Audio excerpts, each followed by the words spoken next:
about computer visions, robotics, 3D computer visions, and also deep learning and AI related to computer visions and 3D deep learnings.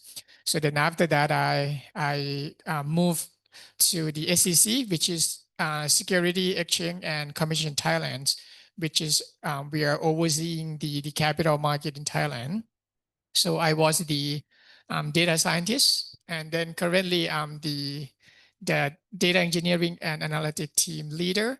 So our team is doing basically like data architecture, data pipeline, data warehouse, and also working on the corporate fraud detections, which means that detecting the fraud within the listed company. So basically we're using AI to do that. So that's my work experience background. And also in academic side, I was the adjunct faculty at Tohoku University from 2021 to 2023, teaching data science and then IT fundamentals. All right.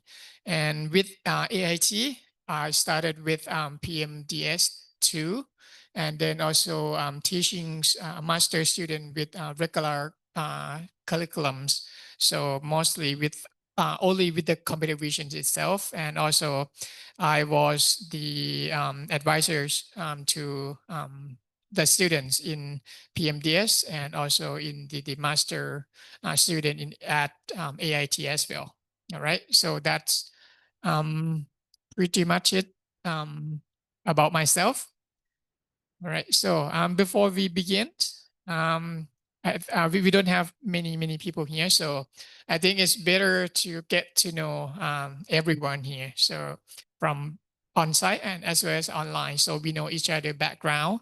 So I know when to talk with you. So what kind of keywords or level of complexity that we can discuss together. So maybe probably we can start from people online. Anyone want to start first? Maybe introducing yourself, and then what are you what are you doing now, and then yeah, something like that. Yeah. So I'm not sure who are also online. Yes, let me start first. Good Yeah, morning, sure. good morning, Professor. My name is Hoàng Anh. I work for VMPT. I'm the head of Department Information Operator Center in Hanoi. Nice to meet you. Okay, nice to meet you. Hi. All right, so next, who's next?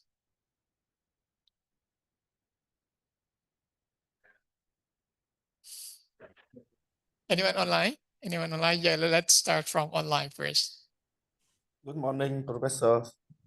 I'm Nam. I'm colleague with Mr. Hoàng Anh. I'm from VNPT 2, and I live in Hanoi now. Okay. All right. So next.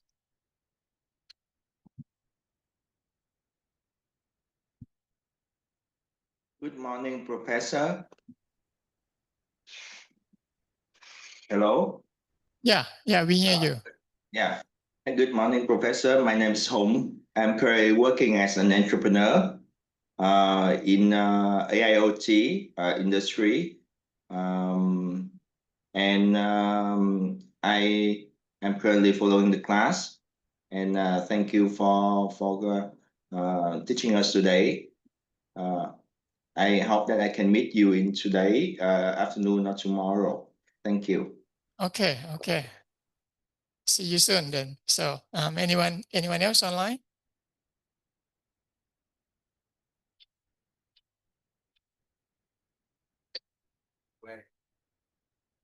So that's it, right? Okay, so then on site, can you introduce yourself? Maybe start from there. Yeah, my name is Việt, and I am head of degree in a startup company. Startup here about software development, and my main professional is project management and BCD analyst. So nice to meet you. Okay. So you're doing startup? Uh, Okay, okay, cool. Hello, Professor. I'm Nam. I'm a software engineer at NBC. My company is Stay Honest company, and my company is partner with one Global. My company provide the barcode, QR code in the product in the market. Yeah. So, Hey, my name is Khoa. Currently, I work for Heineken for data analytics, especially for production data like IoT sensor data, build analytic use case, and most likely would be build a pipeline, design the use case, visualization, and make some analyze data to and scale the use case to all the brewery within Heineken over the world. Okay. uh, yeah, machine from the machine of the production line improving. They prove the Heineken beer of packaging lines, things like that. Yeah, they want to collect all the data and build them like a mini use case, small mini data warehouse to specific that topic. And then we design to collect the data, build a use case, design the database, make a visualization, analytics, and scale that one to.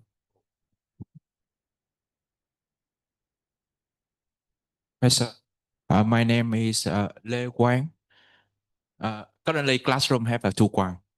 I work for a Japanese company, Innivo System, and I'm a chief operator officer.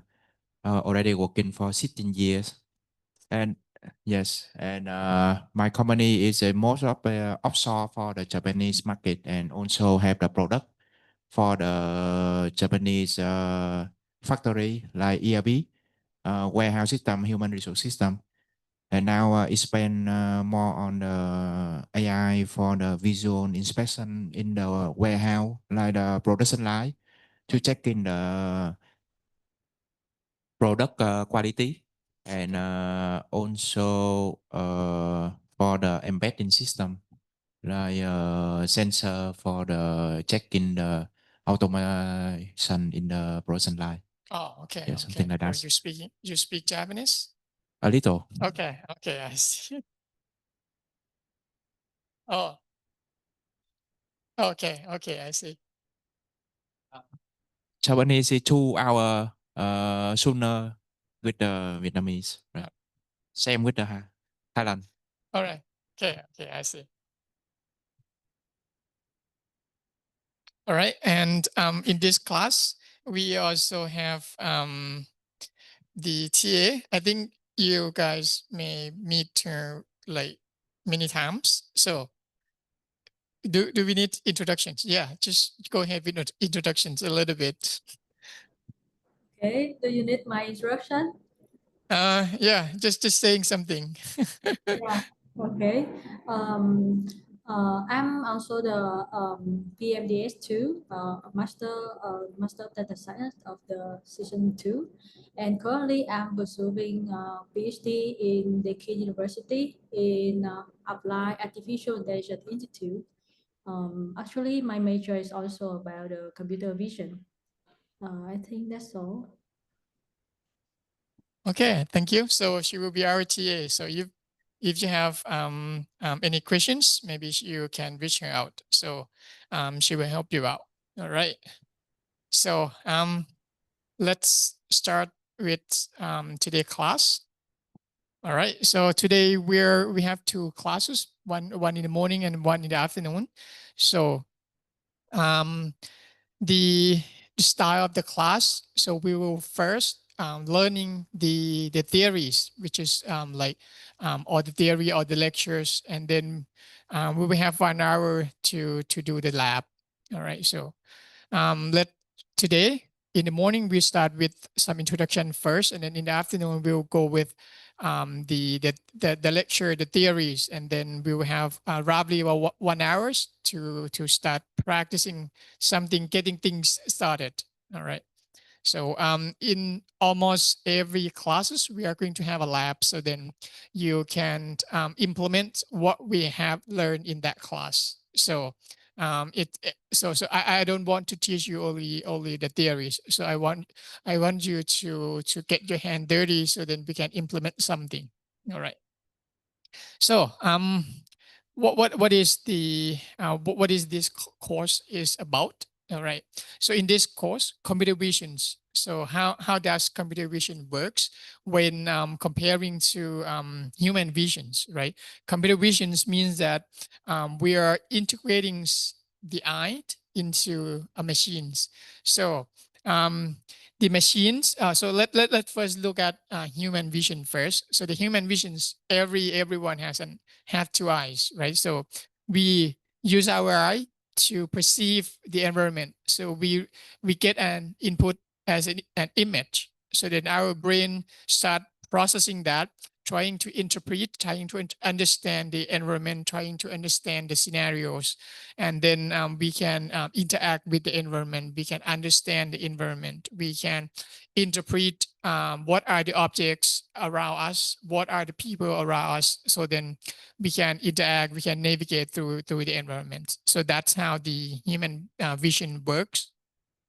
So similarly, we want the computers to have the same capabilities, the same visions capabilities, so that in order to make the computers see the world, so we need a sensing device in which that is the cameras. So the cameras perceive the input as an image, and then we are going to write the software or the algorithm to process that image, and then have another algorithm trying to interpret the information from the image or the videos, so that the computers or the machine can understand the world.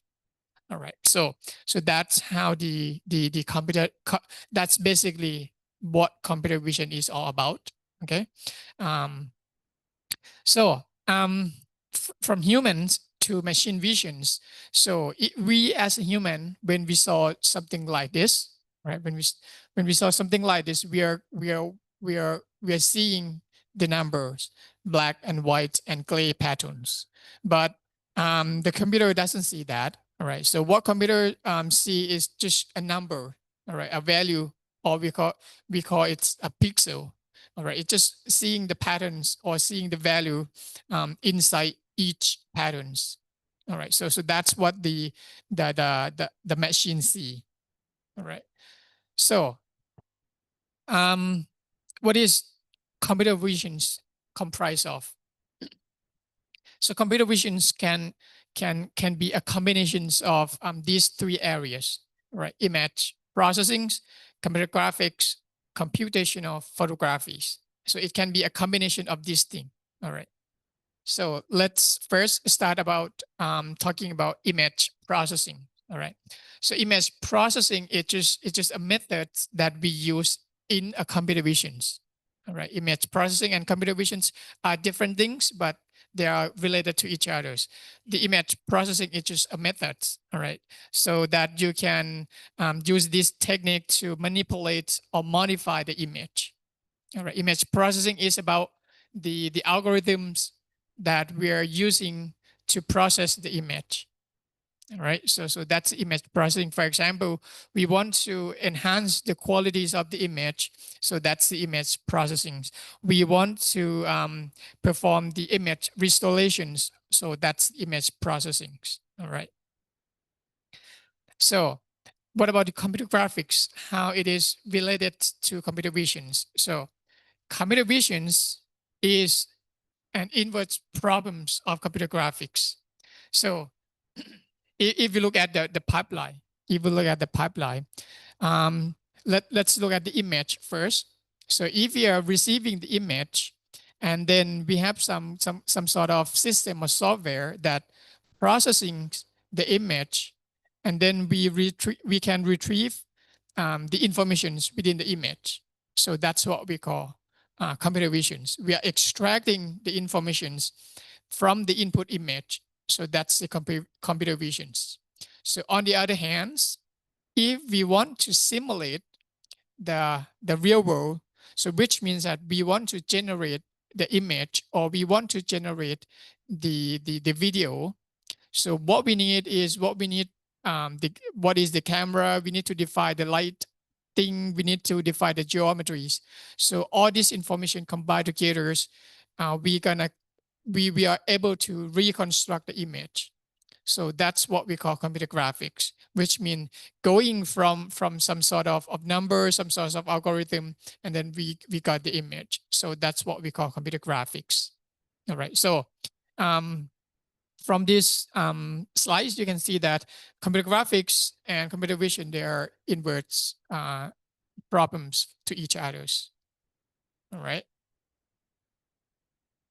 So what about computational photography? So computational photography, it's mostly about the digital sensor.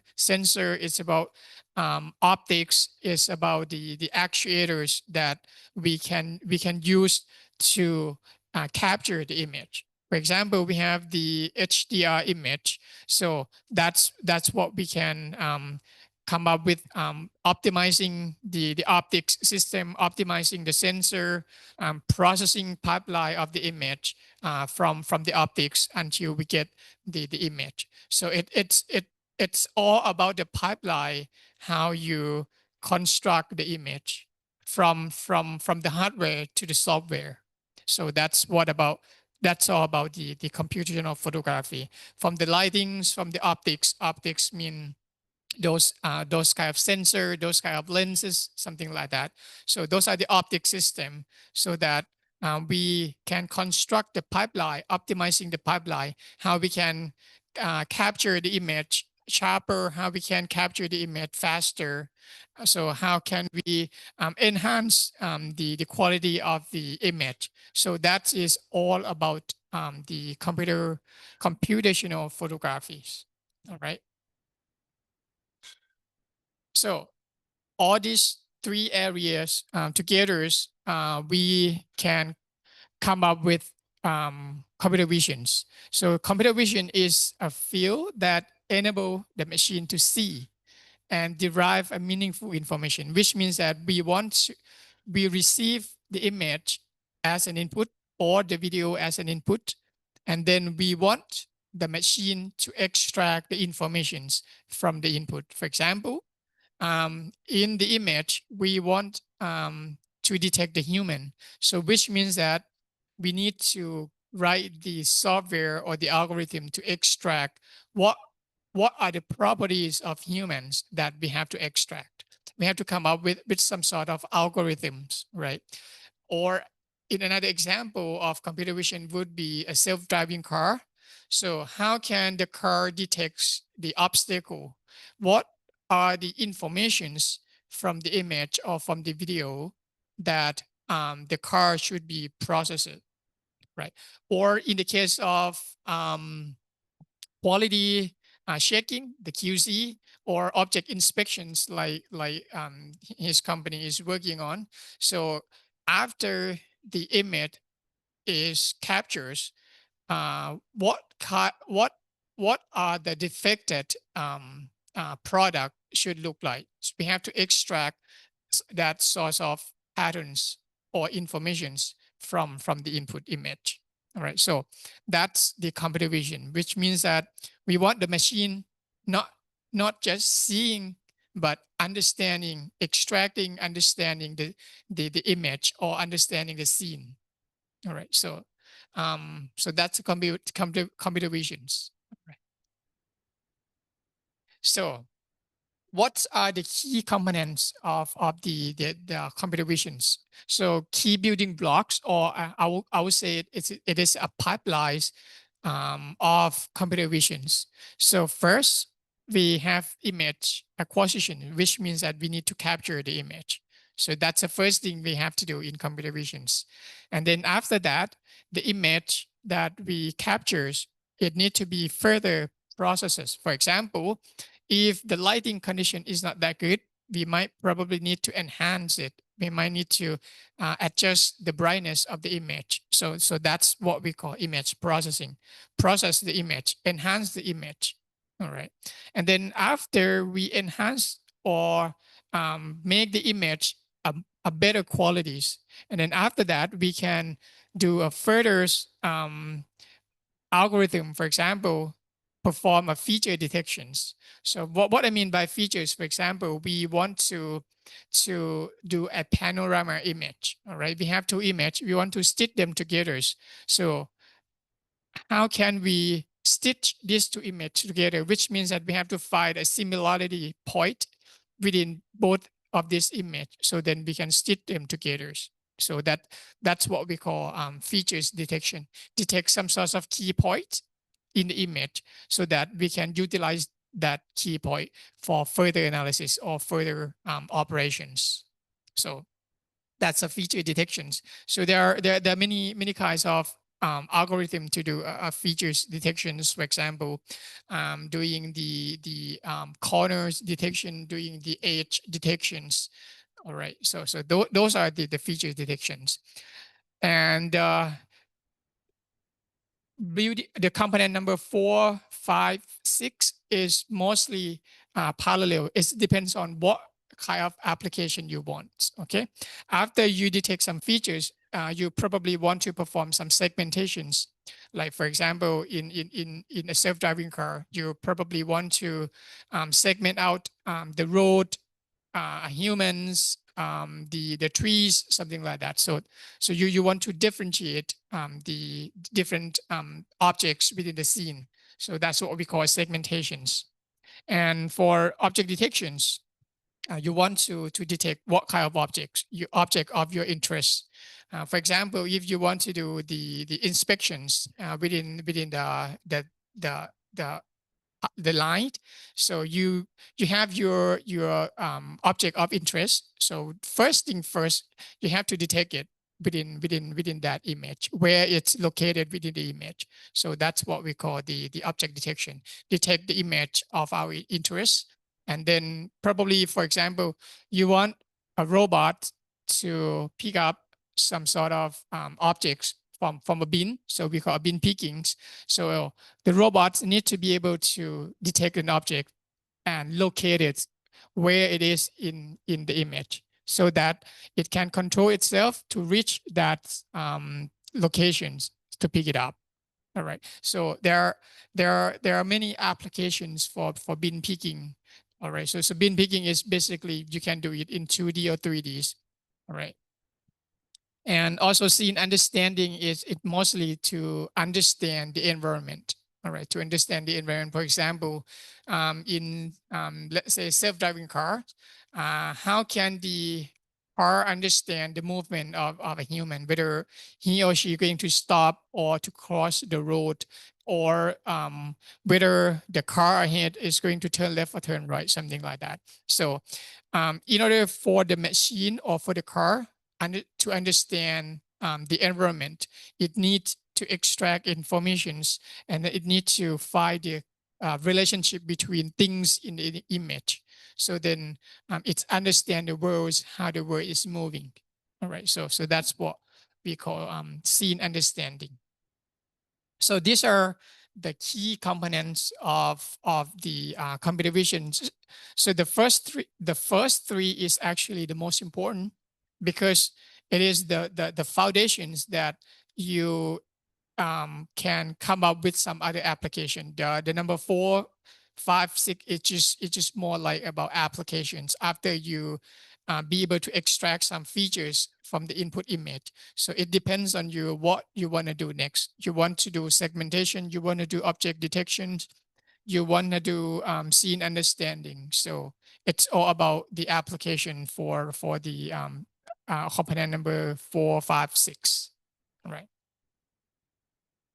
So if we look at a big pictures of the area of the field, so currently everyone is talking about AI most of the time, everywhere. So how what about computer vision, where it lies in that areas? All right. So computer vision itself, it is the overlapping between many fields, both in AI, machine learning, deep learning, image processing. All right. So in this course, we are going to learn most of them. All right, most of them. We're going to learn computer visions with image processing, computer visions in machine learning, computer vision with deep learning. All right, so that's what we are going to learn. So any one of you can explain me what is the difference between AI, machine learning, and deep learning? What are the difference? Why it is just like many keywords in there?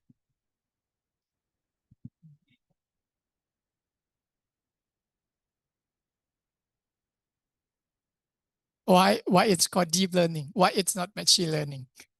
Why is it is differentiate from machine learning? Yeah.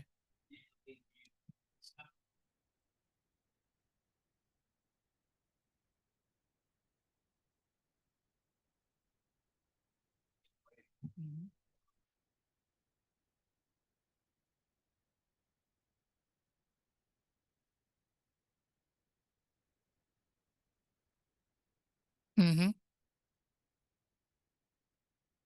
Okay. Okay. So what about machine learning? How? Yeah.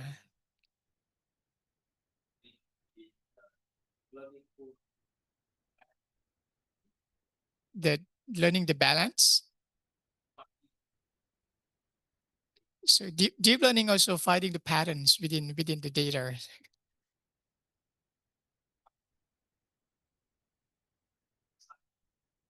Uh-huh.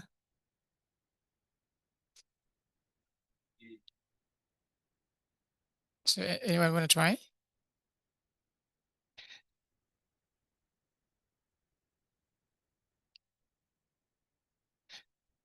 So if you talk about AI first, right? So AI is just a big pictures.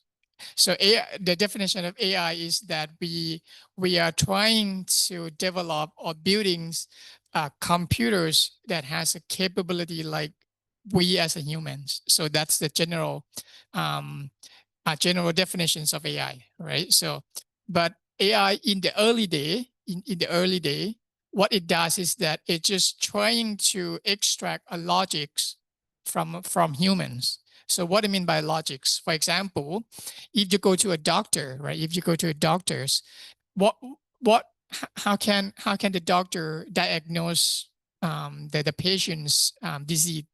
So from their experience, right? So they are asking you some questions, and then they determines or they come up with the disease from your questions or from blood tests, from X-ray, right? So they have a logic. If you have this point in the X-ray and then your blood test saying this, and then your symptoms seem like this, you probably be a cancer, for example. So it has the condition if A and B, if conditions A plus B plus C, then the result A. If conditions A plus B plus F, then the result B, for example. So in the early days, this is what AI does. It's just trying to mimic human thinkings. It's just trying to extract those logical thinking from human brains, and then you write a software out. All right. And then someday it hits some point, right? So we will have the history of this one, explaining this one. So, but briefly, machine learning and deep learning is just trying to extend the capability of each one. So I'll talk later in the slides that how AI, machine learning, and deep learning are different. Okay. So what are you going to learn in this course? So in this course, you are not going to learn only the machine learning part or the deep learning part, but you also will learn what I call a traditional computer vision techniques, right? So it is a combination of the two. Because why? So you might ask, because and nowadays everyone is talking about AI doing computer visions, AI doing things, different things. Why do we care about these fundamental image processings, right? So it is important because if you don't understand the foundations, if you don't understand how it's come up with that one, you will not be able to extend your idea. You will not be able to extend the applications, and you will not understand why the Gen AI is generating that application for you. All right. So I want you to have a basic idea of how each image is being processed by using a traditional method first. And then we will use this traditional method to apply with later I call data-driven or learning-based method. For example, in order for you to do the object detection, so there are two ways to do it. All right. So first, by traditional methods, you are just doing image processing, extract corners, extract edges, and then perform the object detection using that. Or you can do a learning-based method using YOLO, something like that. All right. But before we getting to YOLO or even YOLO itself, to prepare the data set to train the models, it needs a low-level vision, which is image processing. When they collect the image, they are preparing the data set, all right? They enhance the quality of the image in the data set using the low-level visions, using a traditional methods that we are going to discuss. All right.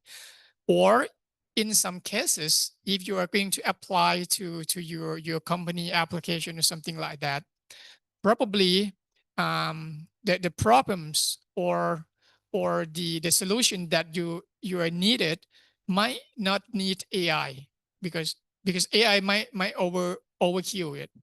All right. So probably the solution that you need maybe just a simple image processing, maybe just a traditional computer visions. You don't need to go for AI. All right. So my suggestion is that if you have the applications for the computer visions, don't start with AI. All right. Just start with a traditional methods for computer visions. See whether that's solved or not. That solve your problem or not. If it's solved, that's it. All right. But if you go to AI, what you have to do, you are going to spend a lot of time to collect the data because AI is a data hunger. All right. For example, you want to do the inspections, right? You want to do inspections. You need to capture a lot of images and then do the variations of the image so that your system have some sort of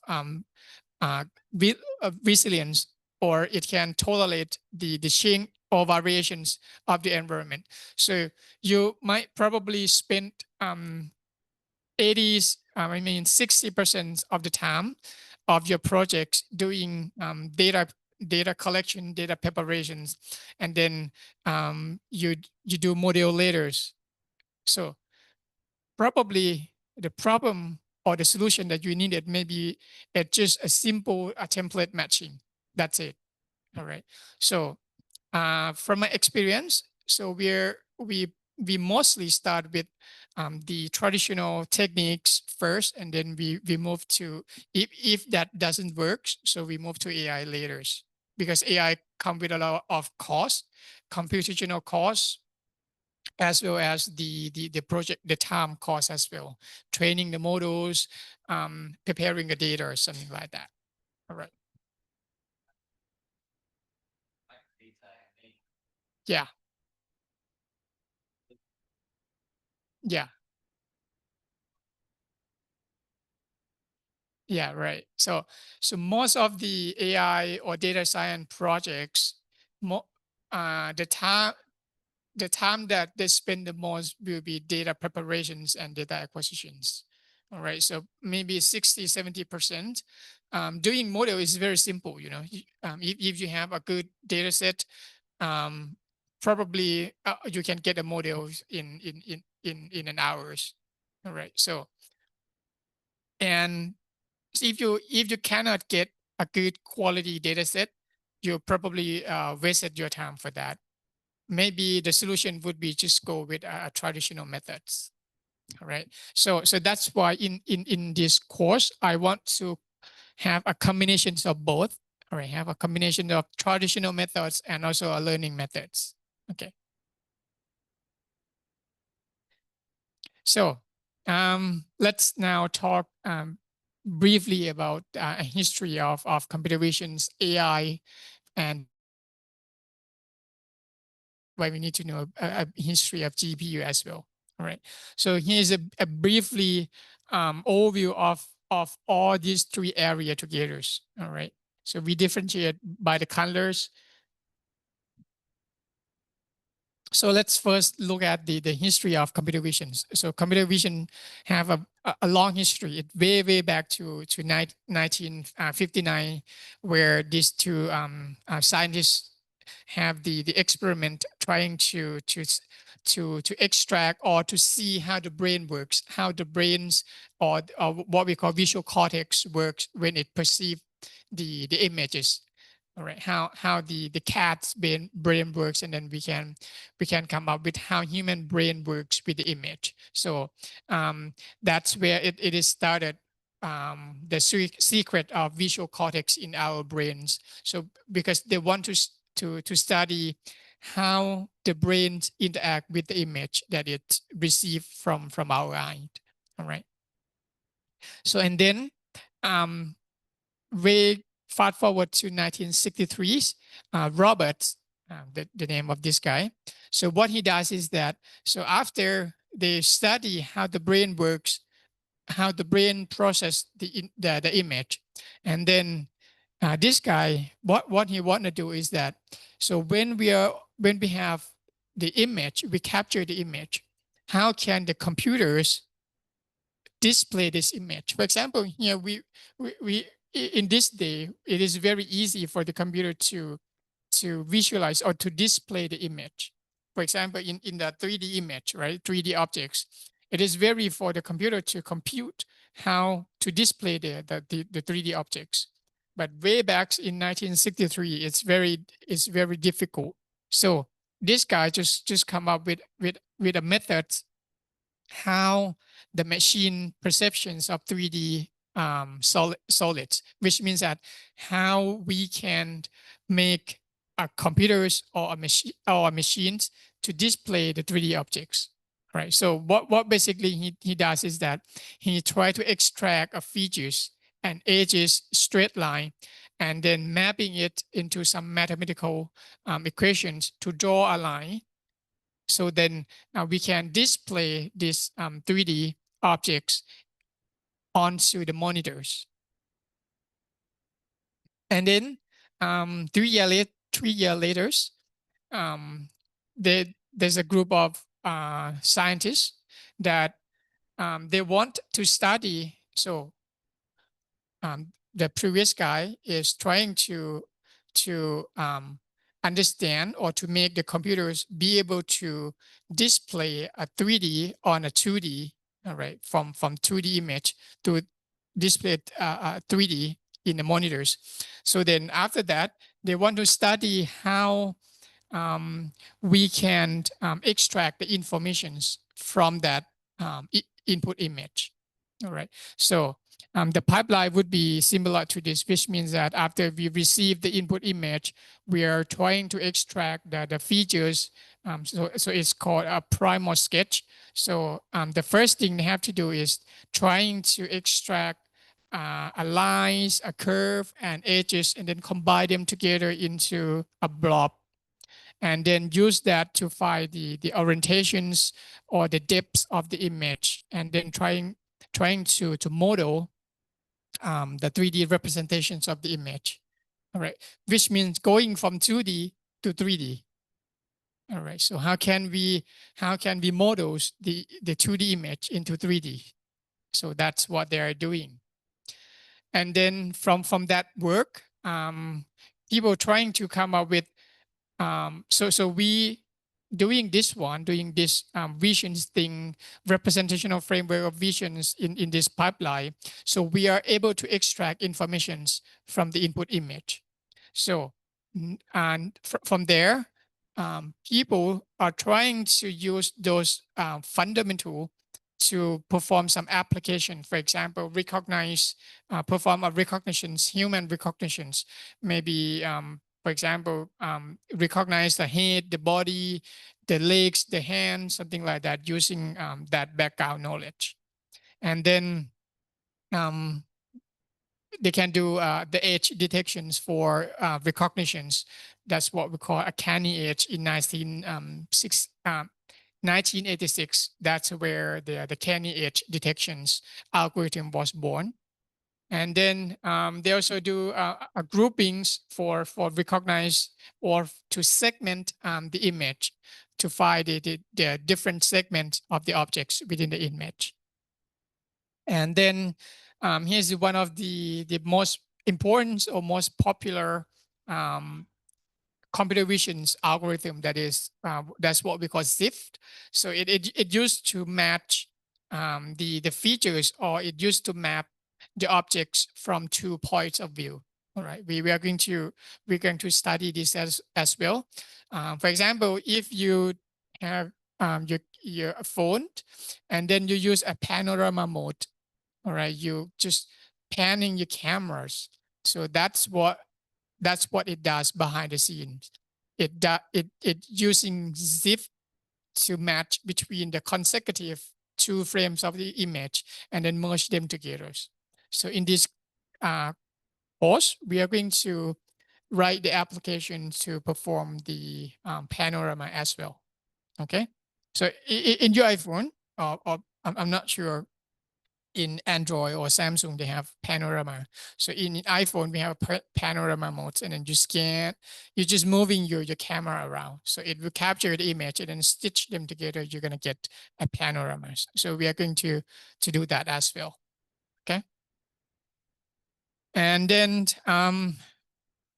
fast forward to 2001. So we have the algorithms from Viola and Jones to perform the face detections. So this is nothing but just template matchings. All right. And then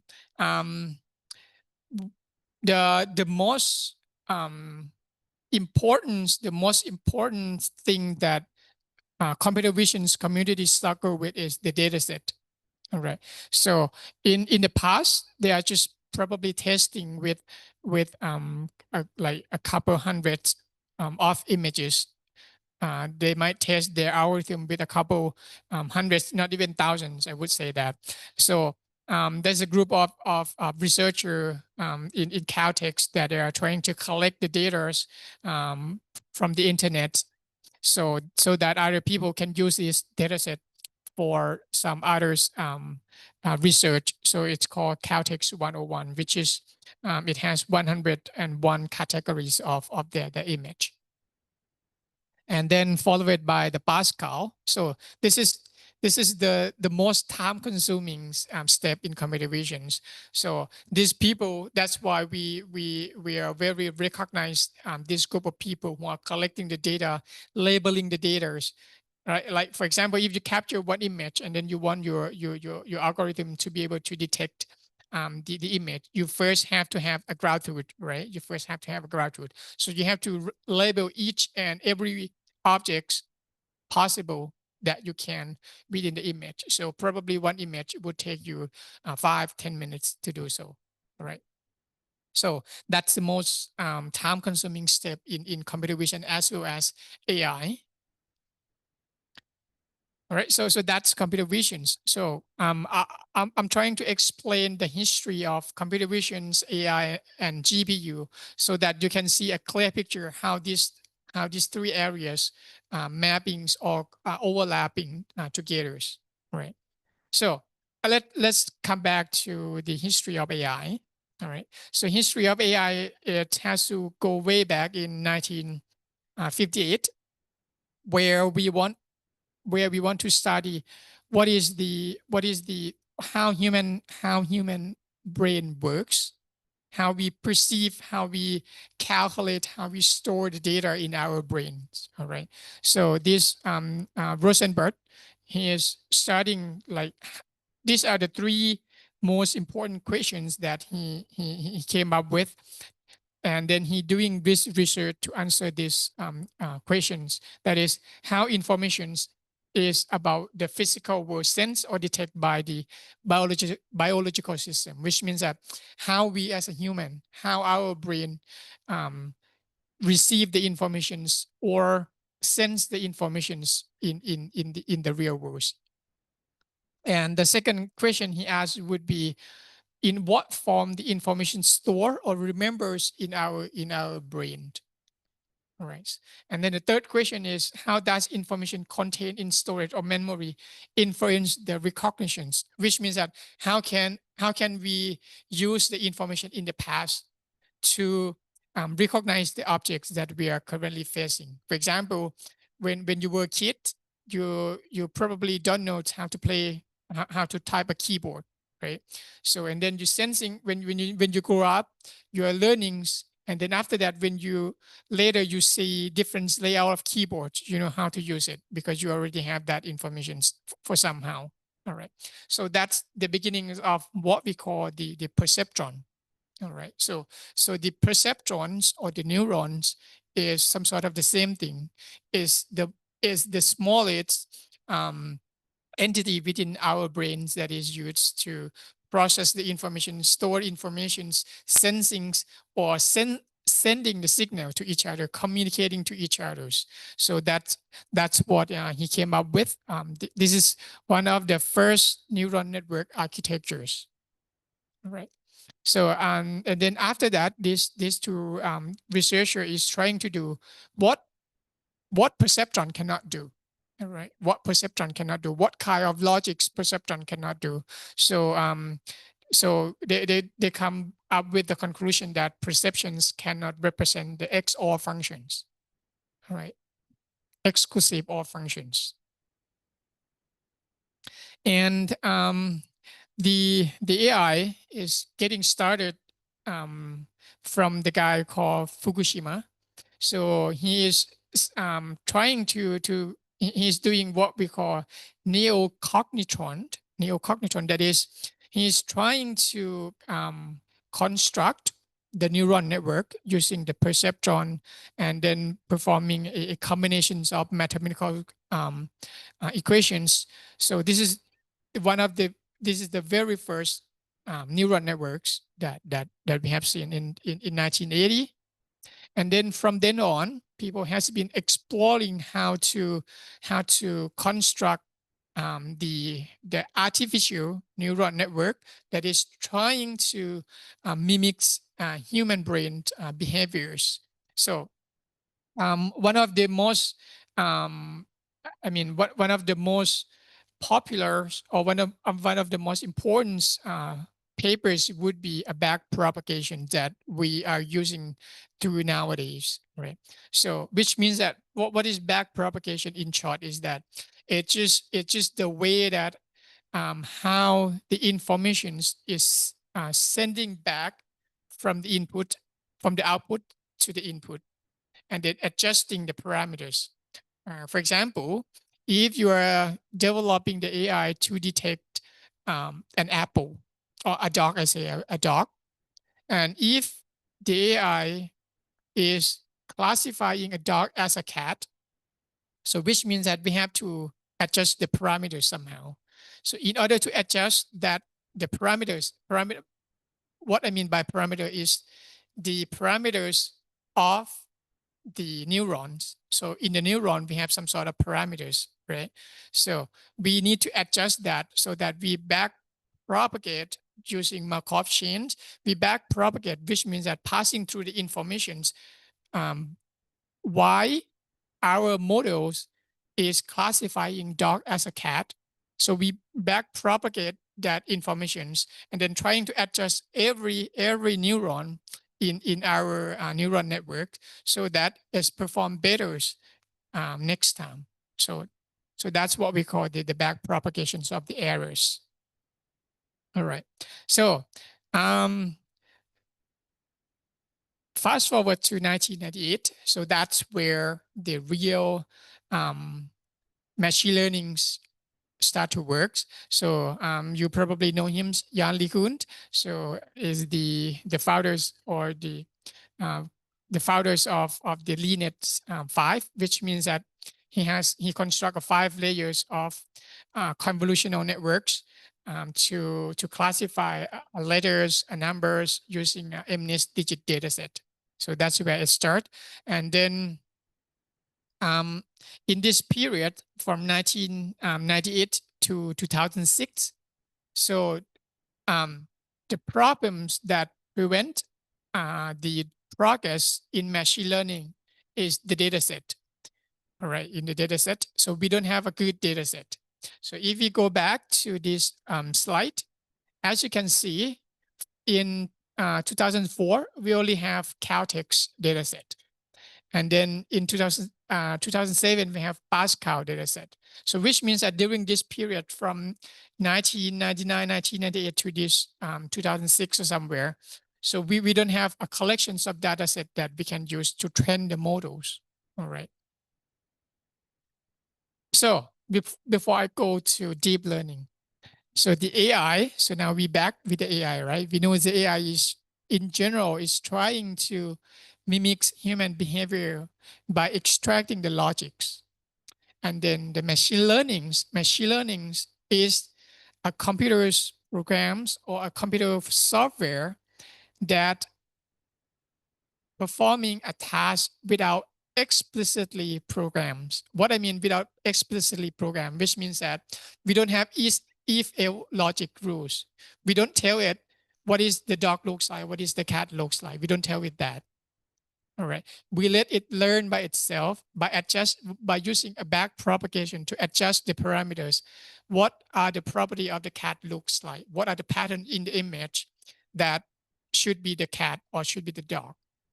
So we don't write a software to extract patterns. We write a programs for the models to learn and then adjust the parameters.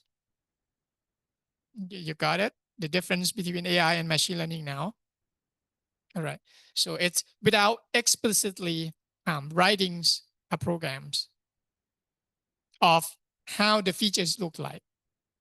All right. So we are not writing the software to extract a line, to extract a corner, to extract edges. We are writing the program to tell the models whether it's what it does, what it predict, right or wrong, how right and how wrong. All right, so that's machine learning. All right. So then to some extent, so machine learning's neural network is part of that, right?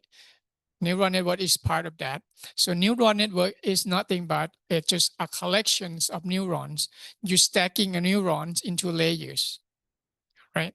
So when we are doing a neural networks, we want to extract some sort of features. We want to extract some sort of patterns. We want the model to be able to do that, but we are not going to tell it how to do it, right?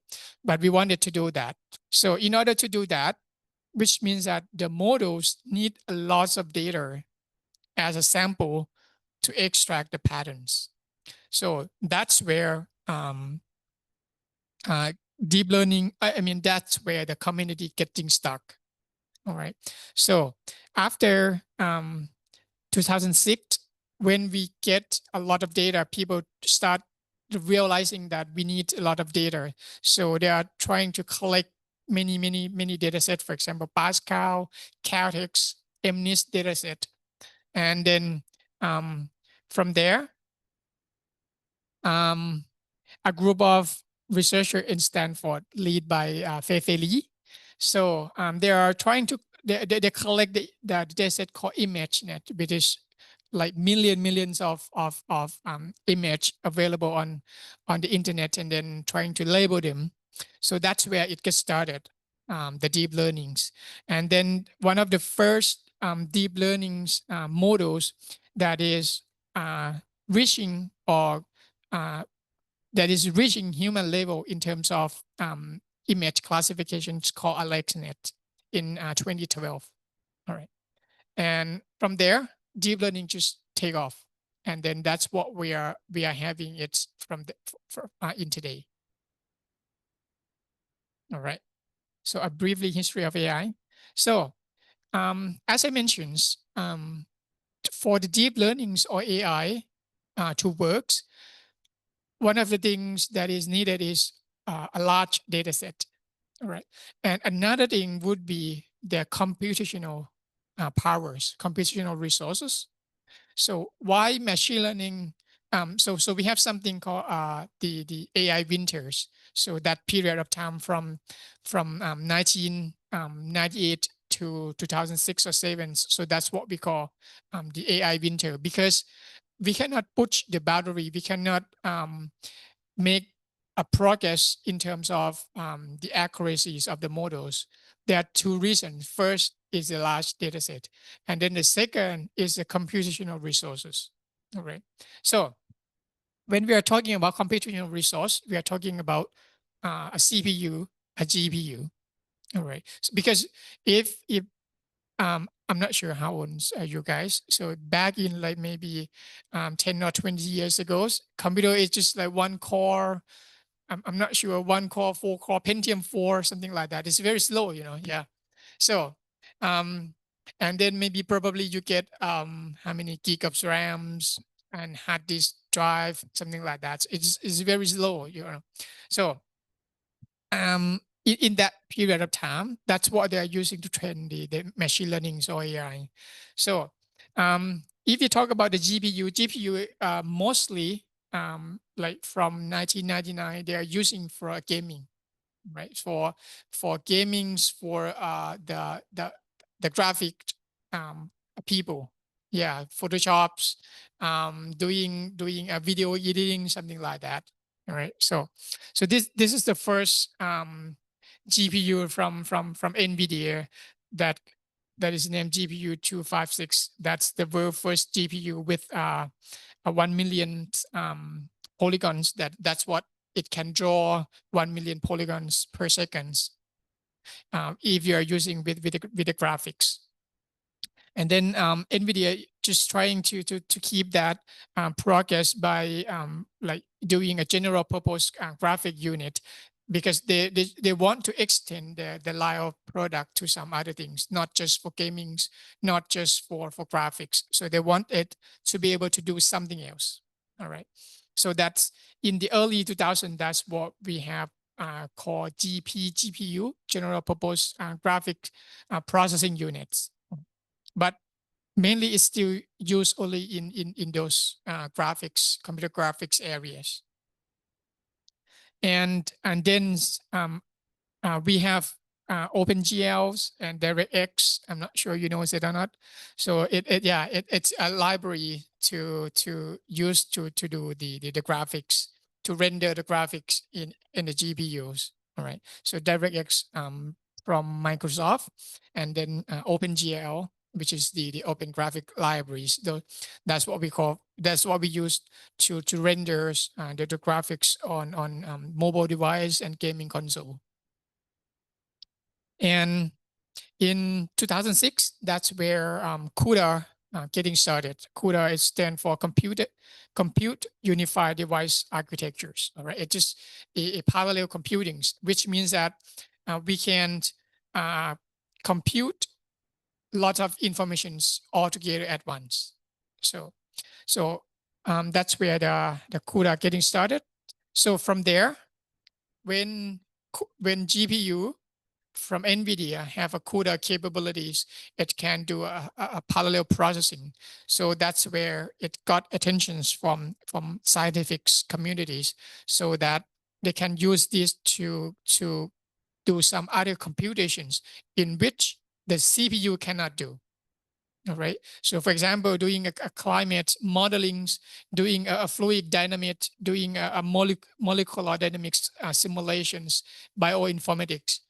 So this area requires a lot of computational powers. For example, if you want to generate, if you want to simulate a weather conditions, if you want to simulate, for example, you design a car, and then you want to simulate how the airflow through the cars. All right, so that's require a lot of computationals, which CPU cannot do that. So that's where GPU comes in. GPU with CUDAs comes in. Right. So from there, in 2012, that is the first times that AlexNet was born, and then it is the first time that we are implementing the deep learning models onto the GPU. All right. So that's where we get the deep learning from. So the deep learning means we have a lot of layer of neurons. All right. Deep. So that's what we call deep, many layers. So we can stack many layers of neurons. So by adding more neurons, so we having more parameters, so the model is capable of extracting a more complex pattern from the input. Let's say that it is capable of extracting a very complex skeleton of human, something like that, from the image. So by adding more layers, which means that you're adding, let's say that a human with 10,000 neuron in the brain, and a human with 1 million neuron in the brain. So a human who have 1 million neuron would be able to do better in complex tasks.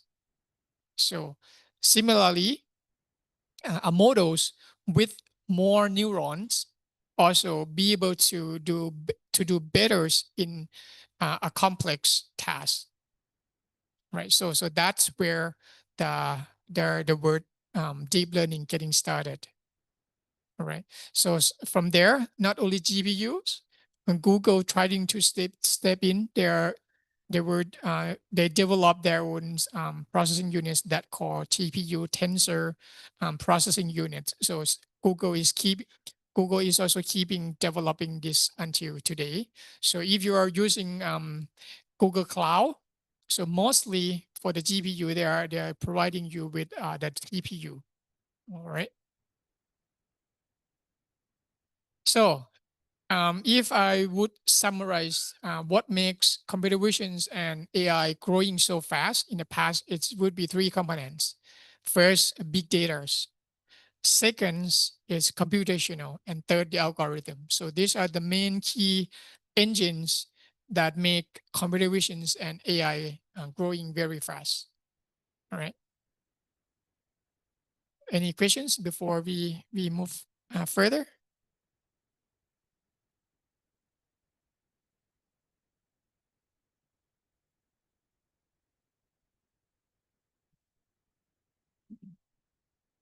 Right. If no questions, so let's talk about what make computer vision so hard. Why it is so difficult? Why it take too long to get to these levels of capabilities? So the first would be the illumination variations. So if you're taking the image of the same scene, but the lighting condition is different, so that's make you're gonna get different images. So that's makes the computer vision hard. All right. In order for the computer to understand the same scene but different lighting conditions, that's also giving the machine a difficult time. And the second would be viewpoint variations. Even the same object, you are taking the image from different angle, it will look totally different. All right. So that's the second things make computer visions difficult. The third would be inter-class variations. Let's say that we want a machine to differentiate or to classify a dog in the image. So how can it understand the different breed of dog? All right, so we have different kind of dogs, or even people. We have different types of people: Black people, Asian people, Europe people. All right, so these are the another things that make computer vision so hard. And the third thing would be occlusions. right? So if part of the objects may be hidden, so how can we make the machine to understand that there's an object behind this curtain? All right, so the occlusions is also another problems that making computer visions hard. And the next one would be the scale variations, right? So objects vary in size and angle. Probably the same objects, the same size, you are taking from different distance. All right, it will appear in different size. All right. And the third would be deformations. So a non-rigid object can change shape. How can we make the machines or the computers understand these deformations of the non-rigid objects? So that's why the computer vision is hard to tackle as well. And the last one would be a background cluster. So for example, if you have a very complex scene and then you want to extract some objects from here, so that would be very, very difficult as well. So here's the applications of computer visions. What can you do with computer visions? So the first example would be in manufacturing, right? So we want to detect defects products. So we can use computer vision to do so, to detect the defects product among the goods ones, right? So in manufacturing, we can do that. And then in agriculture, we can use computer visions to count the number of animals, or we can use the computer visions to analyze the behaviors of the animals. For example, if the animals have some sort of malicious movements, so we can use that, we can track their movements and analyze their behavior. Probably they're getting sick, or probably there's a snake inside the cage and something like that. All right. And another applications would be in retail and e-commerce. As we can see now, if we are going to shopping online, so we can make 3D objects of the product, so then visualize that, so that the buyer or the customer can view the objects in 3D. For example, if you want to buy shoes, in the past you're just seeing a shoes from different angle, right? But nowadays you can have a slider that rotating the shoes 360 degrees, so that we can see all the angle all together at once as a 3D.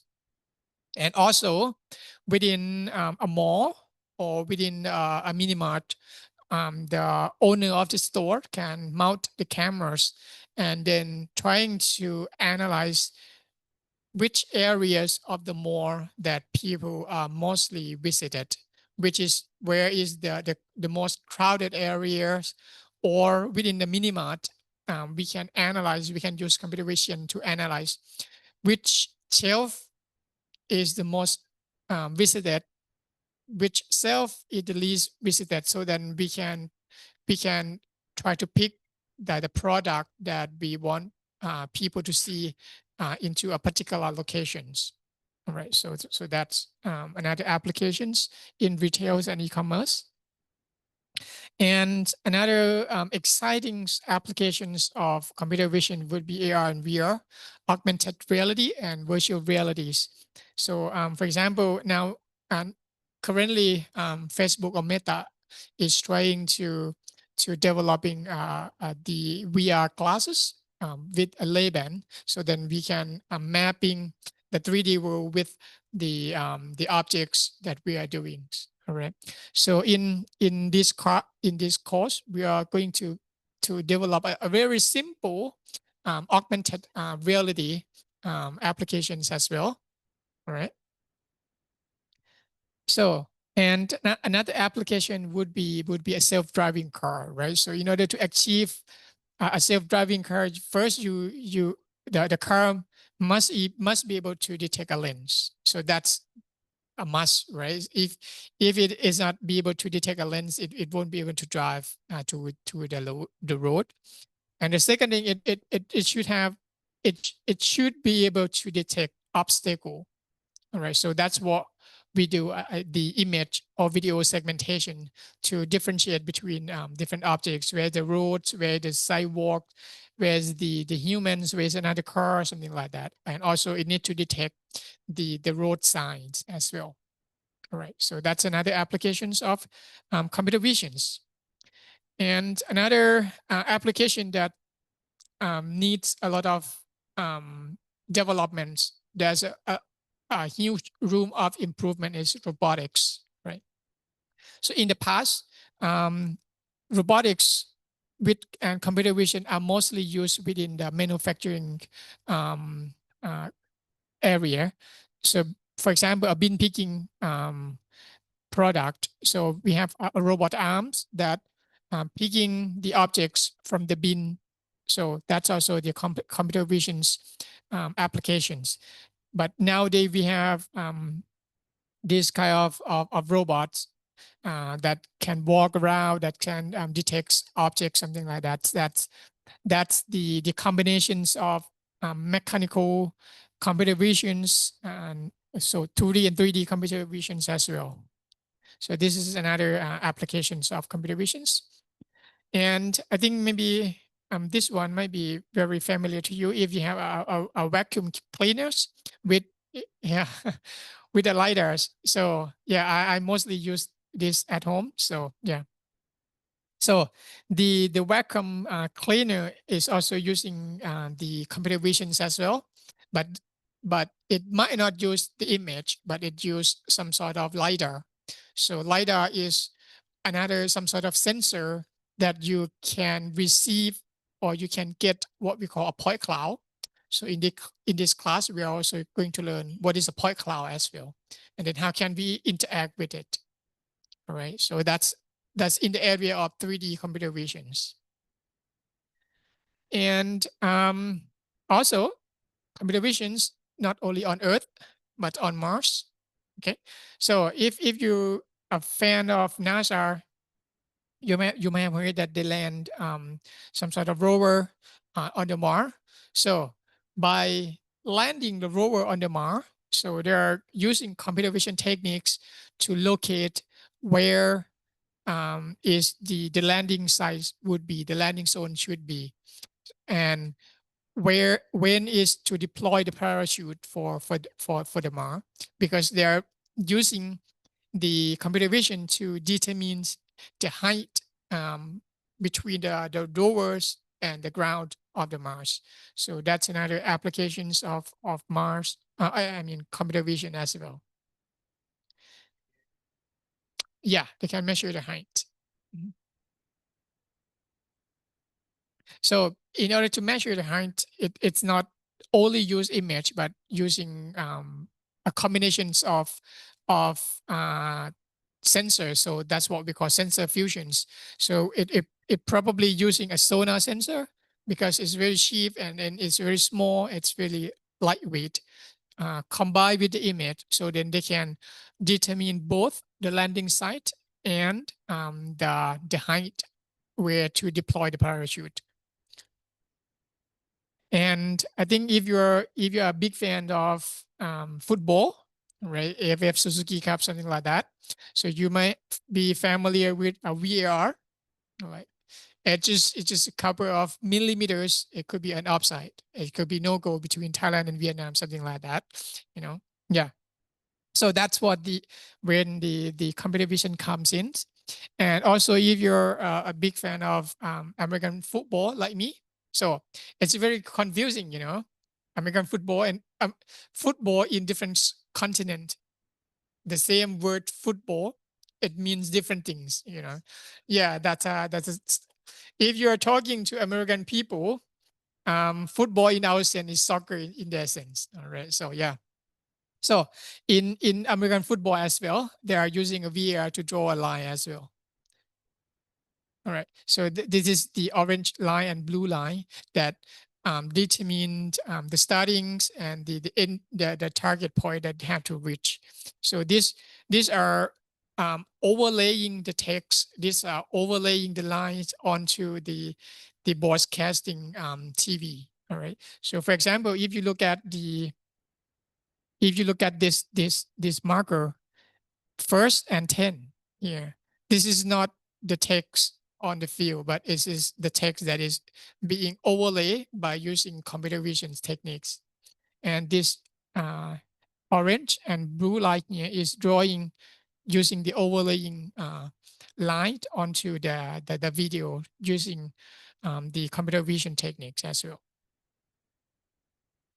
All right, and another application would be face recognitions. All right, I think most of us have a phone with face recognition to unlock the phone, to authorize the transaction from the bank application, something like that.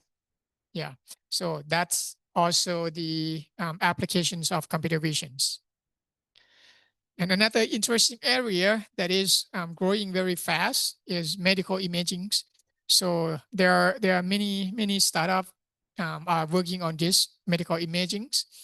For example, diagnosing the X-ray images, diagnosing the images from a 3D scan, from an MRI, something like that. So there's still room for improvement in this area, and then it is very important as well. And I have seen many startups are doing this one, and also one of my friends in Japan also working on this medical imaging startup in Japan as well.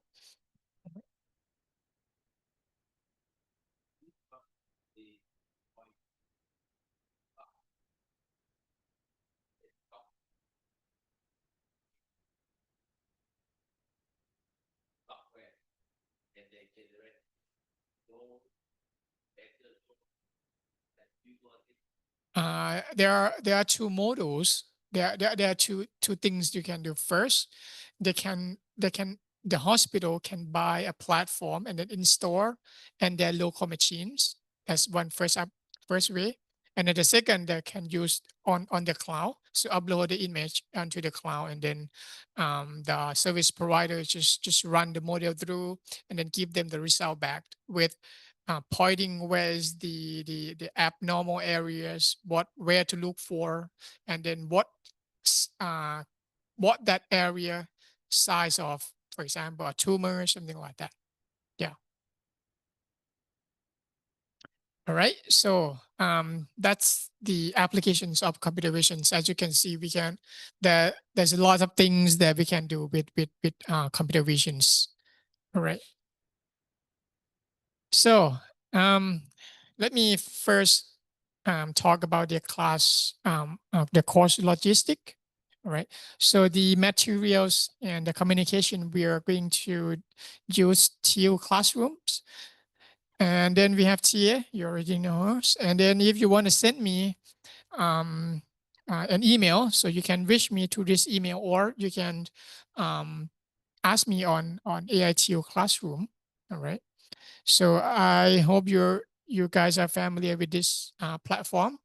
Okay, you can access this. I think and already add everyone into the class. All right, so I will share the link to my Google Slides, so you can access here. And then for the lab, we have a section for the lab here. So these are the materials or resources for today labs. So I will walk you through in the afternoon. Okay. So that's the materials and communication channels. And for the gradings, so we are not having a midterm, right? We are not having a midterm. So what we are having instead, we are having mini projects. Okay, we are going to have a mini projects which you will have to present it. All right, so that's cost 30%. And then we have a final projects for 30% and then final exam for 40%. All right, so the gradings. And for the class schedule, so today we are learning two classes. So first introductions, that's we have been discussed. And then the second topic that we are going to learn today is geometric transformations and camera models. And tomorrow we are starting with a low-level visions, which is traditional methods, learning image processing, that is linear filters, non-linear filters. And then we will learn feature detections like edge detections, corner detections, and SIFT, if we can do it tomorrow, or otherwise we do it next week.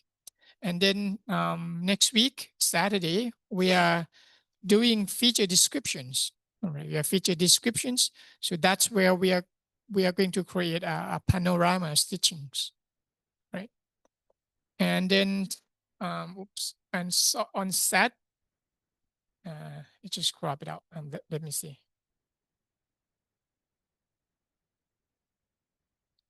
Let me use this one.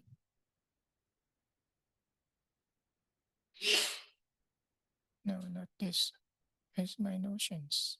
Give me a moment, okay? All right, so on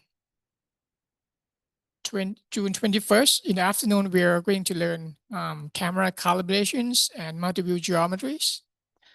And then on Sunday, from there, we are going to start learning-based methods, that is starting with machine learning for classifications, and then we are going to deep learning fundamentals. So we're going to learn. Have you guys taken any machine learning class before, or AI class? We have already taken that, right? So what kind of topics you already learned, so that it's not overlapping for machine learning and deep learning? So you're familiar with linear classifications? Yeah. KNN and CNN you already learned, right? CNN, no? So you already learned machine learning, not deep learning yet. Okay, I see. Okay, so then on June 28th, we are going to learn a deep learning for that. So we are learning fundamental that is enough for you to go on with computer visions, deep learning for computer visions. Okay, so we are not going to touch on those that are unrelated. For example, NLP, neuron language processing. We are not touching that. We are not touching the RNN, because if neural network, we are not touching that. Okay. And then on June 28th in the afternoon, you have a mini projects presentations. Okay, so the projects will be individual, because we have only 9 students. All right, so it will be individual. And then after that, we are going to do, most of them will be the learning-based method from object detections, right? From object detections, and then image segmentation. We are going to learn both traditional methods and learning-based method as well. And then finally, in the last week, we are going to learn about generative models, or generative in the sense only with computer visions. Generative models like autoencoder, variational autoencoder, and GAN. So that's what we're going to learn. And then we will wrap the class up with a 3D visions and 3D deep learning. All right, that's where we are going to learn about what are the 3D shape representations like point cloud, polygon mesh, multi-view images. And then we are going to discuss about what is the geometric deep learning. And then we will then talk about touching a little bit of 3D deep learning models, trying to walk you through the very first deep learning model that process the point cloud. So we are going to learn what is the point cloud and then how and why it is important. All right. So, and then we are going to have the final exam on July 20th. All right. So, and also, since we are having the projects, I mean the final projects, so the deadline for the final projects report submission will be 1 week after the final. Right. So the mini project, we are going to take what we learned from class, the second class here, to the fifth class here, and then doing the projects using those techniques. Okay. I'm sorry. Yeah. Yeah, you need a demo. So I'll give you a template. So as the class goes on, so today, if you look at the template here in TU, so I'm providing you a demo app here. So this is the template. So then we will keep adding features as the class goes on. For example, maybe next week we are adding features like corner detect, filters, applying filters. So we are adding that into the apps. Right? So we keep adding that. And then finally, the mini projects will ask you to optimize or to do it better. So the thing that we are going to do just to understand it, but it's not the optimal solutions. So in mini projects, what I'm asking you to do is first, you can propose or you can come up with any features that you like by using the technique that we learned from class 2 to class 1, adding the features and or optimize. For example, so let me first run this for you.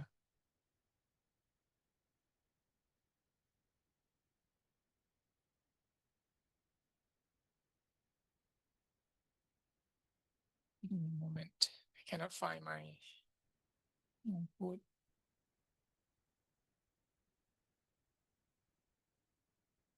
Oh.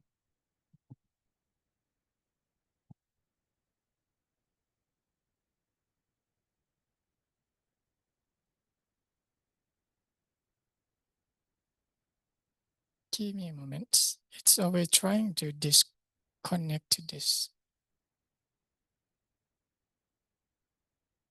Okay, so this is the applications that we are building. Okay, so let's say, so here the applications that I built, we have features like if you look at this text below here, we have panoramas, we have AR, we have filters, we have track, explore, geometry, normal, and grid. Right. For example, if I'm going to do the panoramas, so let me do panoramas, and then see that. So did you see anything's not good here? So as you can see from here, right? There's a black area over here. See, it's not completely good there. So that's where the room for you to improve it. And then probably you can propose the solutions. How can you address these problems? Okay. So that's one thing. Or if you want to add just different total techniques, add other features into this application is also fine as well. Or let me show you one thing.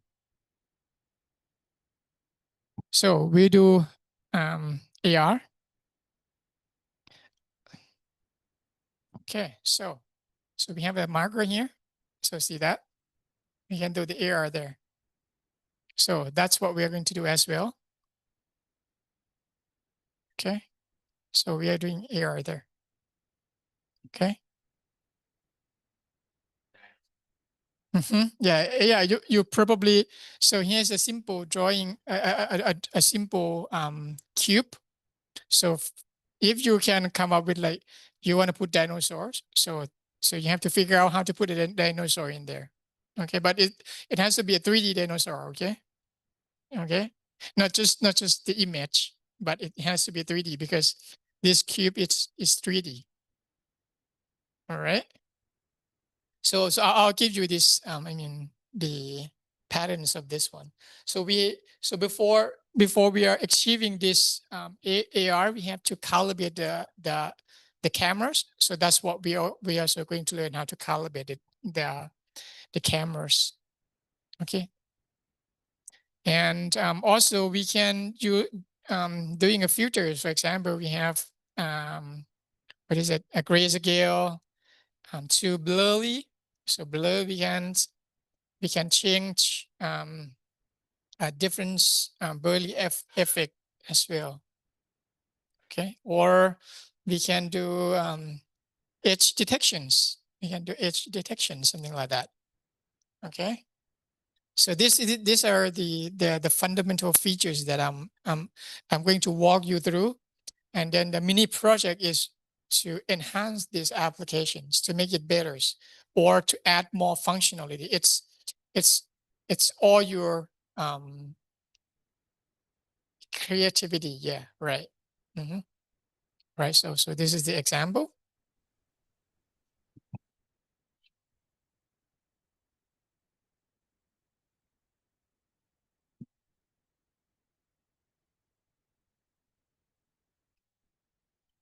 So the book, if you're interested, we are mainly on this 3 textbook.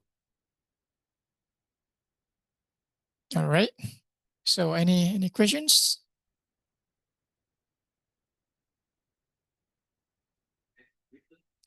Final exam, there will be both codings and the writings. Huh? No presentations. Yeah. Do you guys want presentations? I can arrange that. So the final projects is also free topics. All right. It will be free. It's up to you what you want to do. Because what we're doing in the schedule is that we are taking the second class to the 5th class to build a mini projects. What I'm expecting you is to apply the knowledge from this starting from machine learning up to these generative models to do the final projects. But it's not limited to that. If you still want to do a traditional based method, is also okay. All right.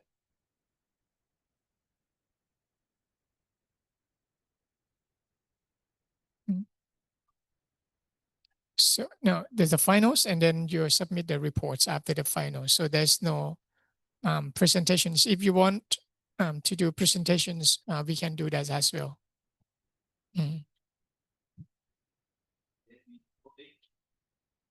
I'm sorry.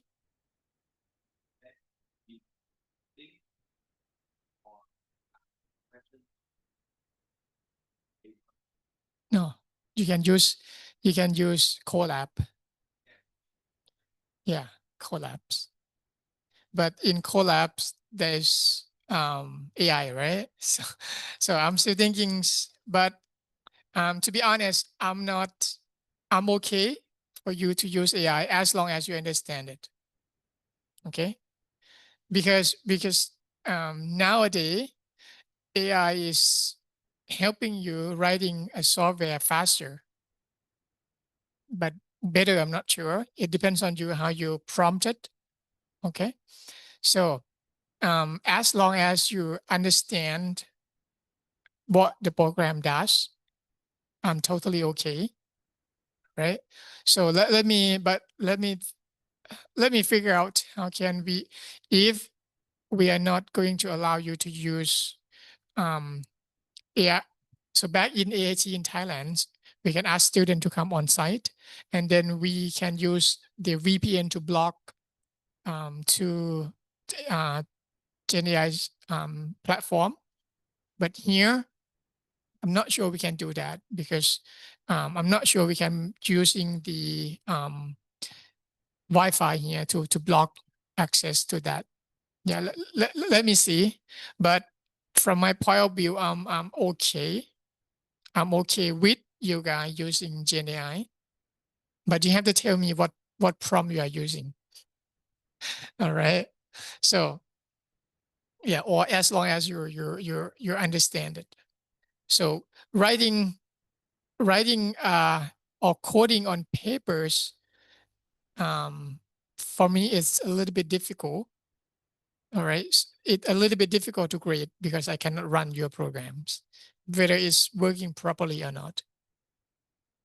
Yeah, let me see, and then we'll discuss this matter later in the course. How can we how can we conduct the exam?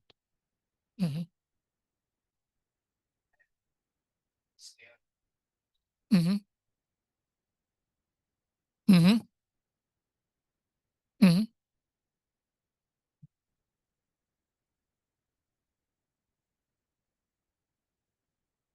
Um, in the reports, so in the final project, so you're going to write the report in the IEEE format. Yeah, you're going to have abstract introductions, methodologies, experiment conclusions, something like that, and also references. So which means that you're not only codings, but you have to write in that format, explaining, doing some literature reviews, and then writings, the methodologies, how you do it, how you improve it, something like that, and then what kind of experiment you are doing here. So. Mhm.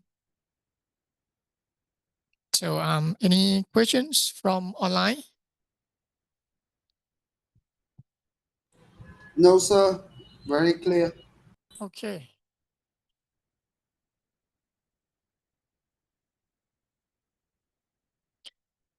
All right, I think let's take 10 minutes break and we will come back. Okay.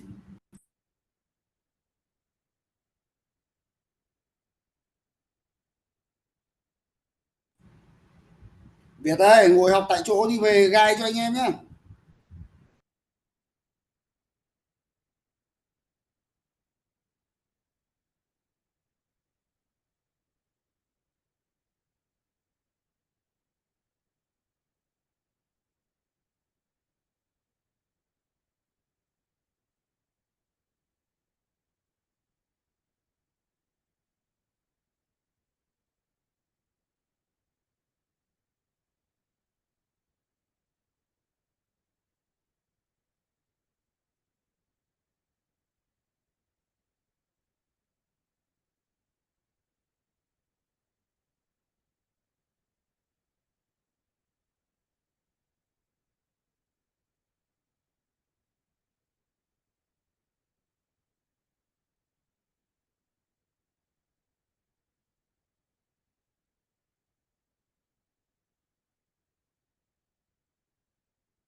Ý đi ăn phở không em?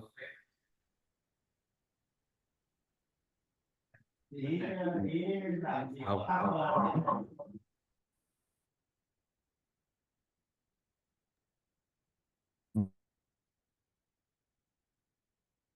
Bật mic lên, bật mic lên. Ok, nãy giờ khỏe lắm anh. Có ai định làm nghiên cứu cuối khóa không? Về computer vision nữa. Có anh đây. Oh, cool. Anh thích hình ảnh.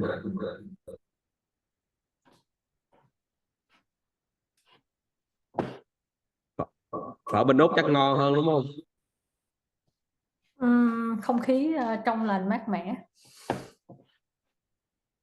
Đang mùa đông nữa đúng không? Đang mùa đông. Nhưng mà thầy có vợ rồi nha mọi người.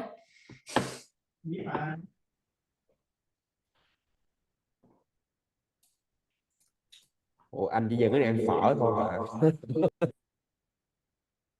Không, tại anh Quang chat đấy nên thành thử ý mới nói.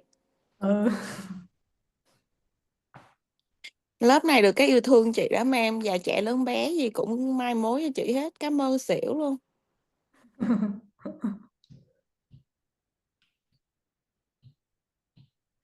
Dr. Checkstart. Và nó vui không? Ok, vui chị. À. They ask whether you are still available.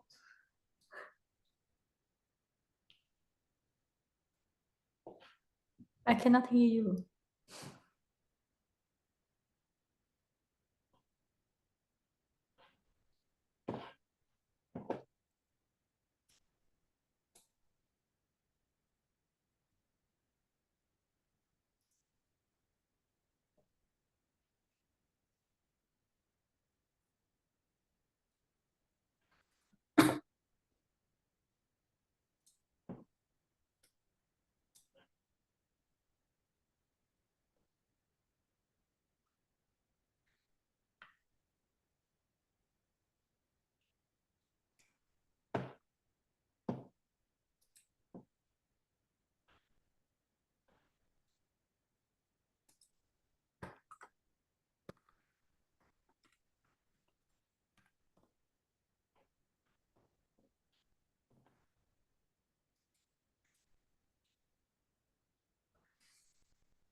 All right. Okay, ready? Let's just start. So then we might probably having lunch early. All right. So I will continue the class with geometric transformations and camera models. All right. So in the lectures, so this lecture will not be that long. So we will first discuss about geometric transformations in these mornings. And then in the afternoon, we'll come back with the camera modules. What is the pinhole cameras?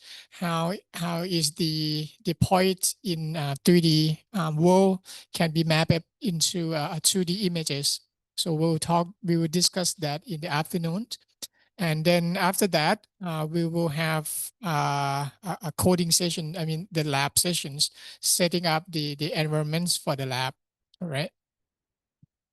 So let's get started with geometric transformations. All right. So what is the geometric transformation is mostly about how you can transform the image. All right. For example, if you look at 2D transformations, here's the basic set of 2D planar transformations like translations, Euclidean similarity, Fi, and projective. Okay. So that's also consists of rotation, scaling, something like that. Okay. So first, let's suppose that we have an object or the image as this rectangular. So if you want to scale, the objects or the image from x to x prime and from y to y prime, so we can have a scaling components, probably a and b. So we can write this in a matrix representations of scaling as a vectors of x prime and y prime, which is equal to a matrix of a zeros and 0b. So this is the matrix scaling matrix S, and then multiply with the point that we want to scale. All right. So everything in image we can consider it as a point.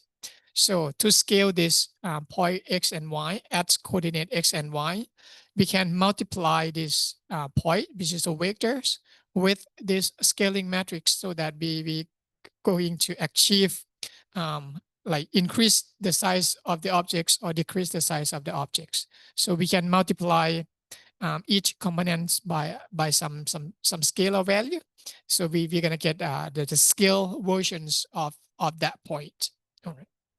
So when we talk about uniform scaling, so by what uniform scaling mean? We scale each components in the same magnitude, which means x and y.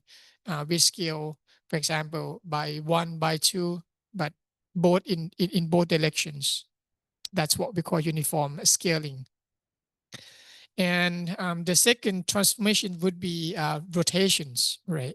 For example, if you have a point x over here, which is located as location x and y, and then you want to rotate it around the origins from x to x prime, which is located at x prime, y prime over here.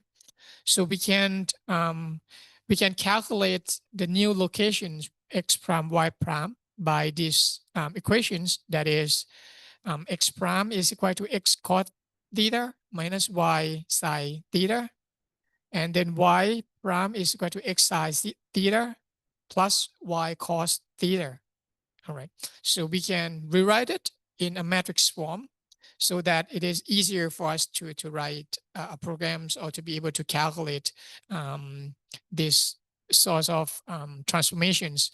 So we have a matrix, rotation matrix, that is cos theta minus sine theta, and then cos theta multiplied with the point that we want to transform.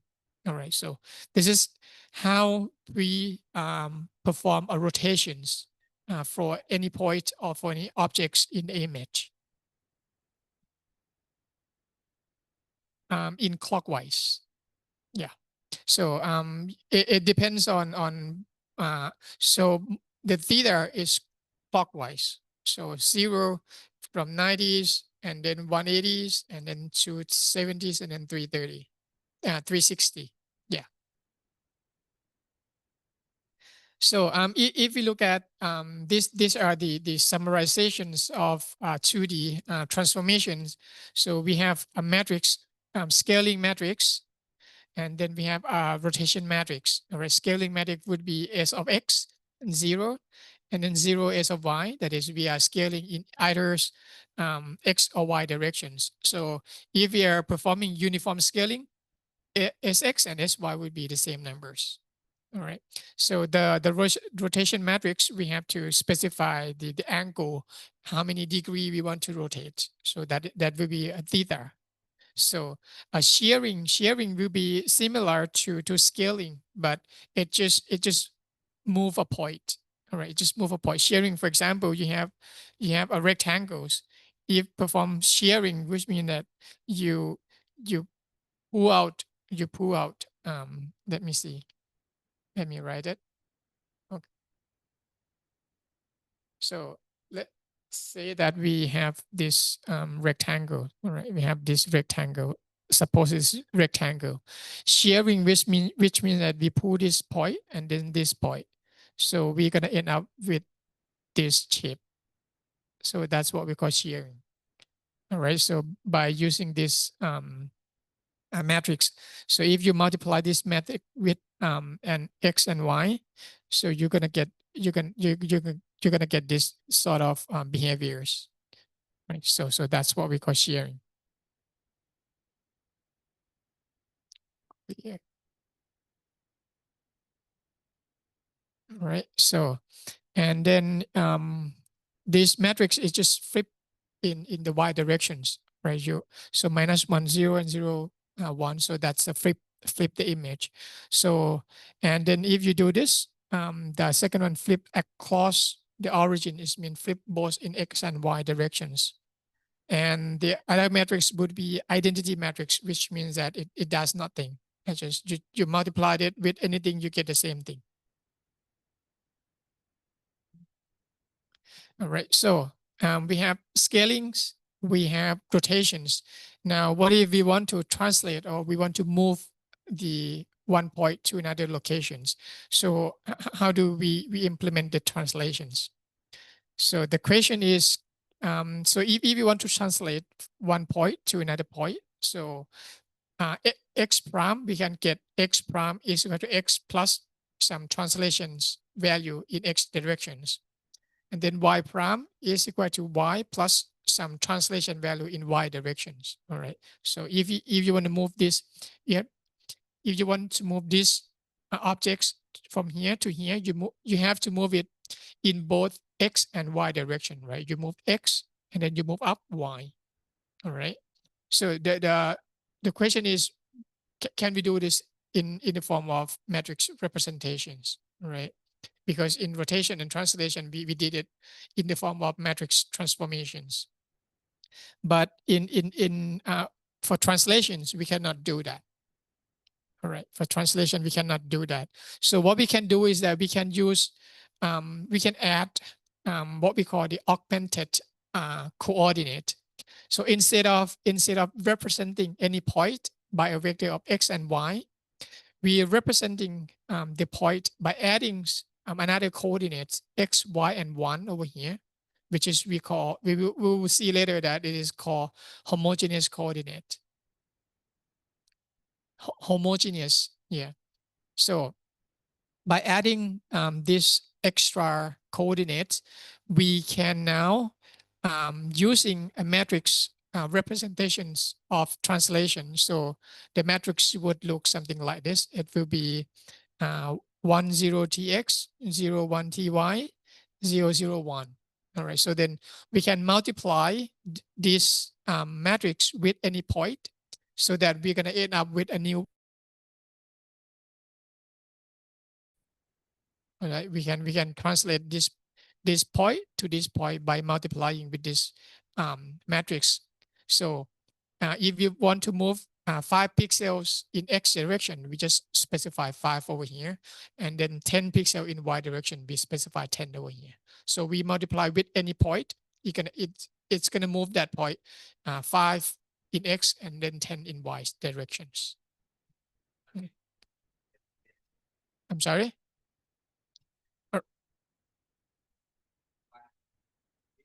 You have a point. You have a point. Okay, you have a point. Let's say that you have this point. Yeah, you have this point, which is X, Y, X and at X and Y coordinates. Okay, so then you want to translate this into a new locations, which is this point. Let's say that this point in X direction is 5 pixels. Okay, 5 pixels. And then in Y directions here is 10 pixels. Okay, so in order to translate this point to this point, you multiply this matrix with this point. Okay, you multiply it. So which means that in this matrix, you have to specify the translations, which is 5 over here and then 10 over here. So any point in this space, it will move 5 in X and then 10 in Y direction. For example, you have another point in here, and then you multiply this point with this matrix. It will move 5 pixels in X and then 5 pixels in Y. You're gonna end up getting this location, new locations. Okay.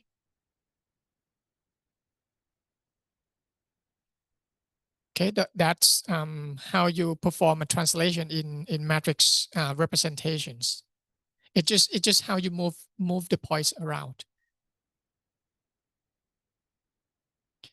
Right. So so that's how we move. We do a 2D translation using homogeneous coordinate. So homogeneous means that we are adding one extra coordinate, which is 1 over here. So maybe in some other cases that will not be 1, but for now just keep it 1. So if you multiply any point x, y, and 1, you multiply with that by specifying tx and ty, you're going to move that point by that amount. Okay.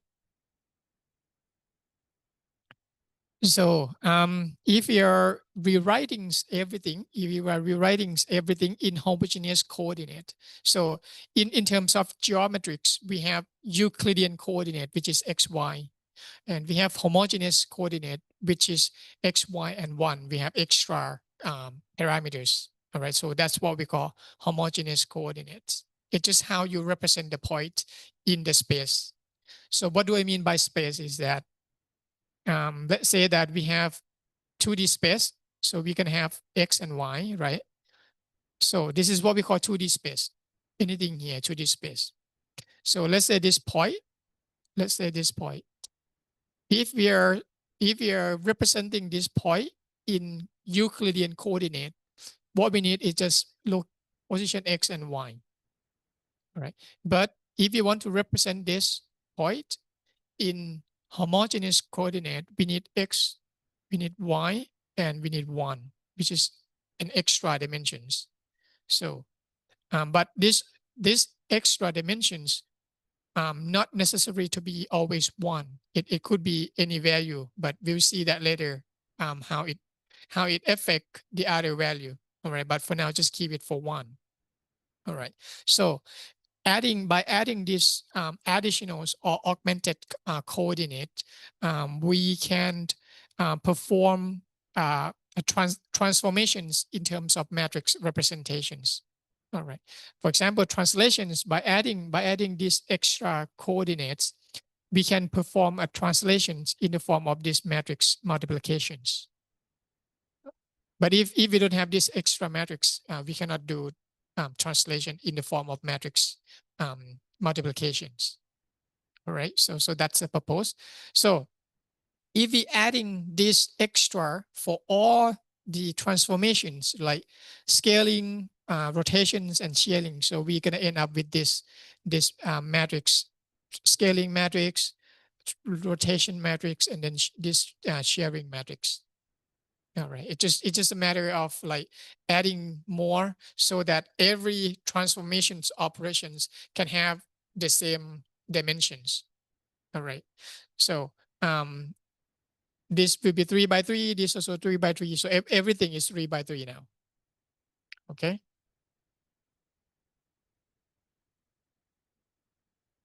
So in summary, if we look at the 2D transformations hierarchy, all right.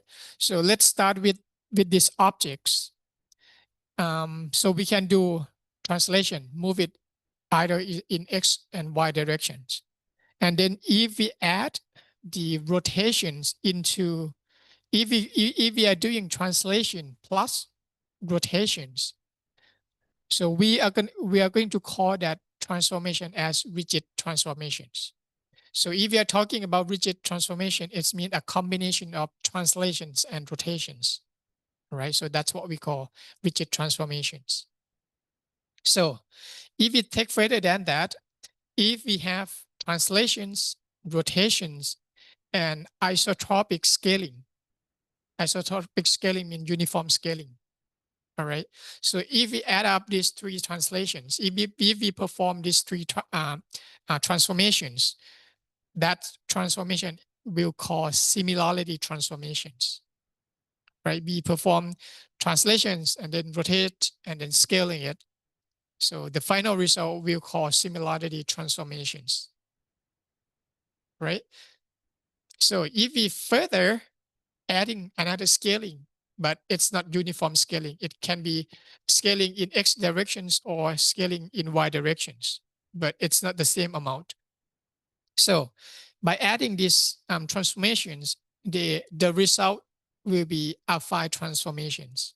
So when we are talking about affine transformation, which means that it is a combination of translations, rotations, and scaling, which is scaling in both directions, but not the same scale, but not the same magnitude.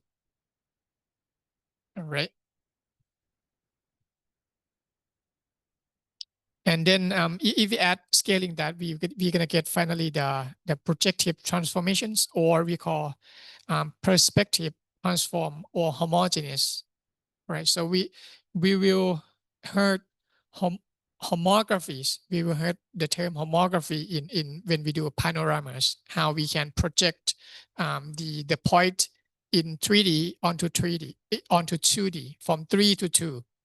All right, so that's where the projective transformation come in handy. Why we need to do that? Because let's say that if you are taking a picture, right? If you are taking a picture of this board, this is 3D, right? This is 3D.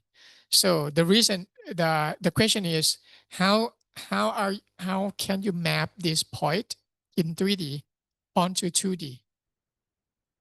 So we need to project it. We need to project it onto 2D plane. All right. So that's why we need. So which means that we need to perform some transformation with this point in 3D, so that it end up being XY in 2D.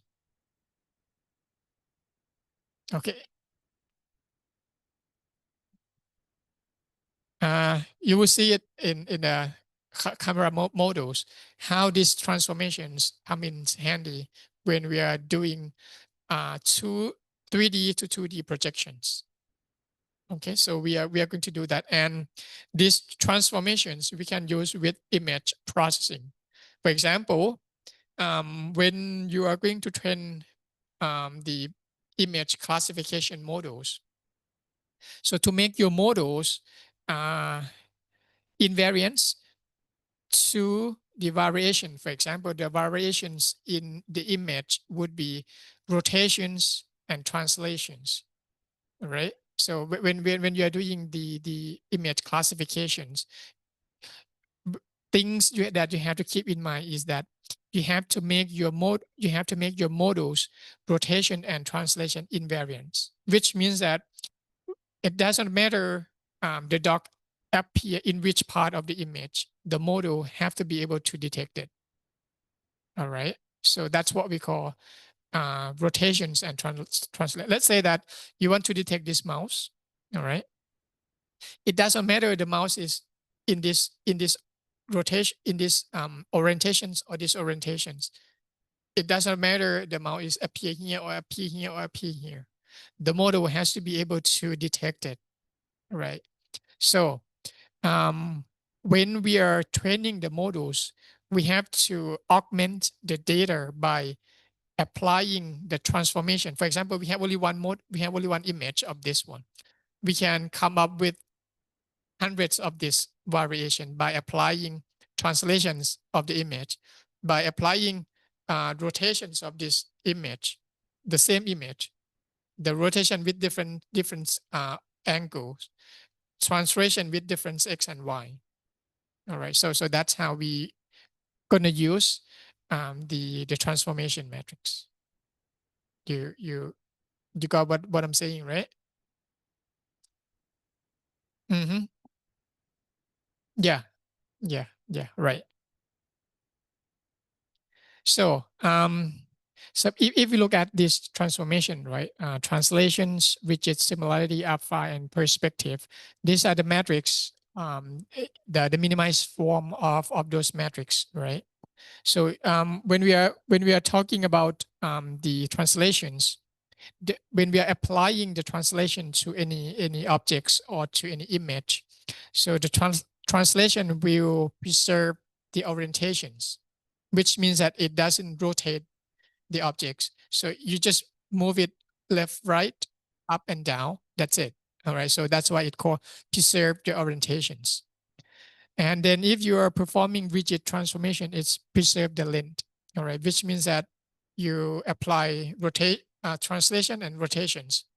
It doesn't scale up or scale down this length of the objects. It just move up and then rotate. All right, so that's why it's preserve the length. If this length is 5 centimeters, it's always 5 centimeters. All right, and then if you apply similarities, the angle will be the same, which means that the angle between these two lines will be the same. You don't do anything with the angles of the line of the objects. All right, so that's what we call preserving the angles. The affine transformations, preserving parallelisms. The lines that appear to be parallels in that image will always parallel after you are applying affine transformations. Okay. And then the projective transformations. In the image, if there is a straight line, and then you apply the projective transformation to that image, the straight line will always be straight line. Okay, it's preserved straight line. All right. So then the thing left is that what is DOF? Okay. So DOF stand for the degree of freedoms. So it's referred to the number of the independent parameters or variables. All right. For example, the translations, it has DOF is equal to 2. Why? Why it have DOF of the DOF of translation is equal to 2?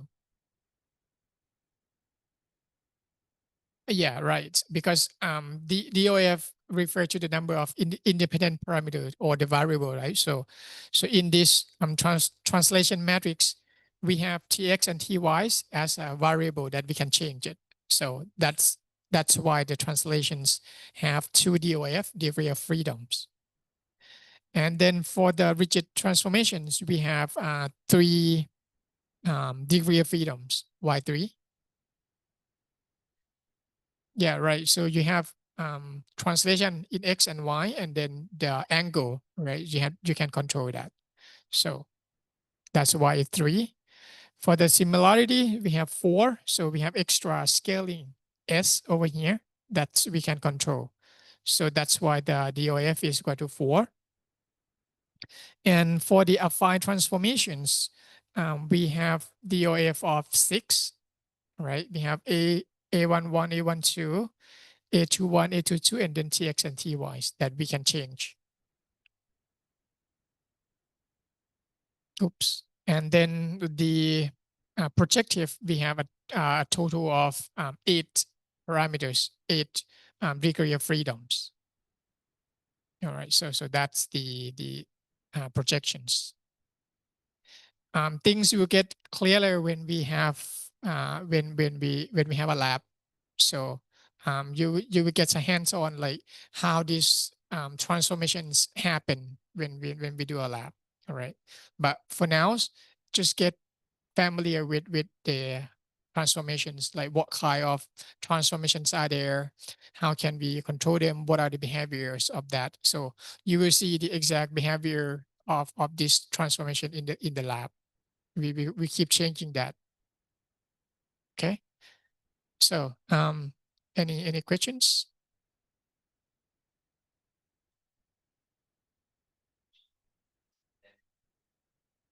Mm-hmm.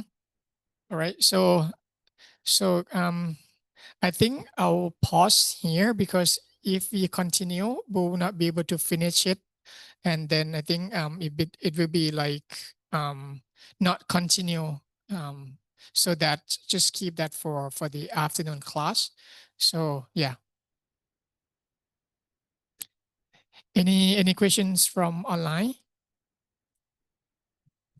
No, Professor.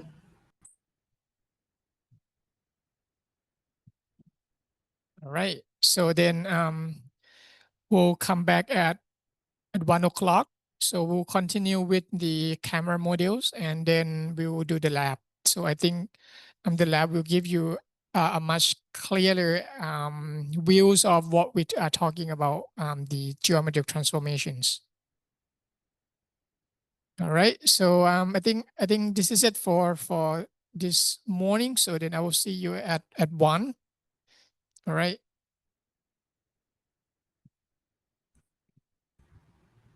Excuse me, can I have a question? Yeah, sure. In the demo app, I see into the main.py and the file requirement is from the Hugging Face. Is that true? What's that from Hugging Face? Yes, I saw the main.py and the requirement.tt in lab 1 in TU. Okay. Can I put it in the Hugging Face?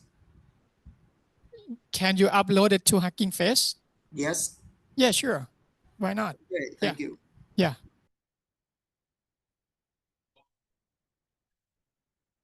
So, but we are in the lab, we are going to use a local machines, all right? So because it's not require that much computational power, so it's just rotation and translations. So we are going to use the local machines. We are going to set up a virtual environment and then working in that environment. Okay. Okay. All right. Any more questions?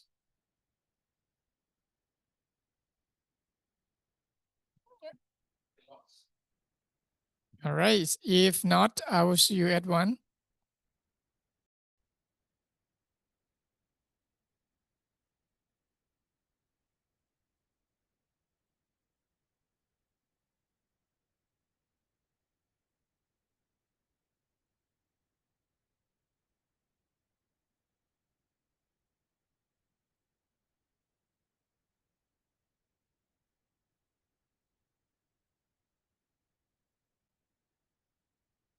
All right.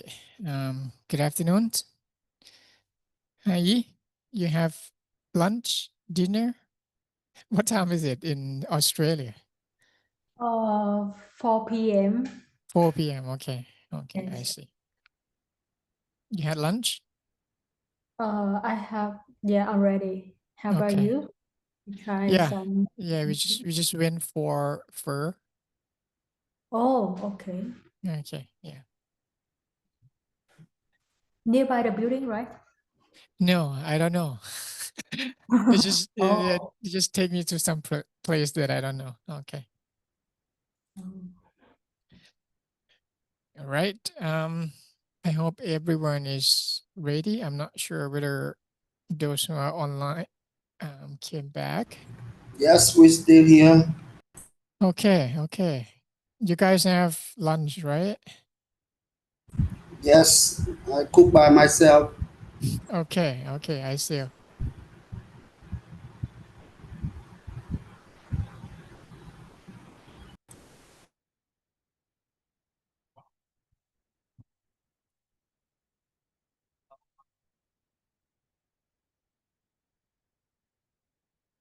All right, let's get started with these camera models. All right, so just recap from the mornings. So we have been discussing about the different transformations that we can perform with the image or any objects. It's either in 2D or 3D, but mostly we are talking about the image or the objects in 2Ds. So for example, rotation translations, scaling, something like that. And also, we also talking about the combinations of those transformations so that it made up alpha transformations, rigid transformations, and projective transformations. Now we are going to talk about how the image being formed, or we can refer to it the image formations, how we can create the image, how the camera works. All right, so that's the camera models. So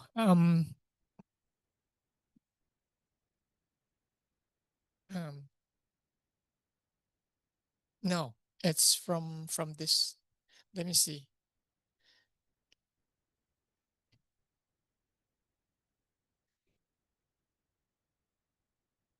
Still see the screen? Yeah. Give me seconds. I have something happen with the screen, the TV here. Oh, the flight student cannot see the screen.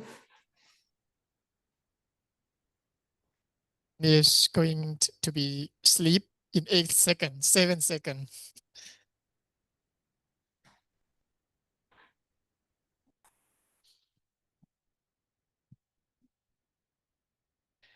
All right. So before we are talking before we talk about the cameras, so let's first talk about the human visions or human eyes.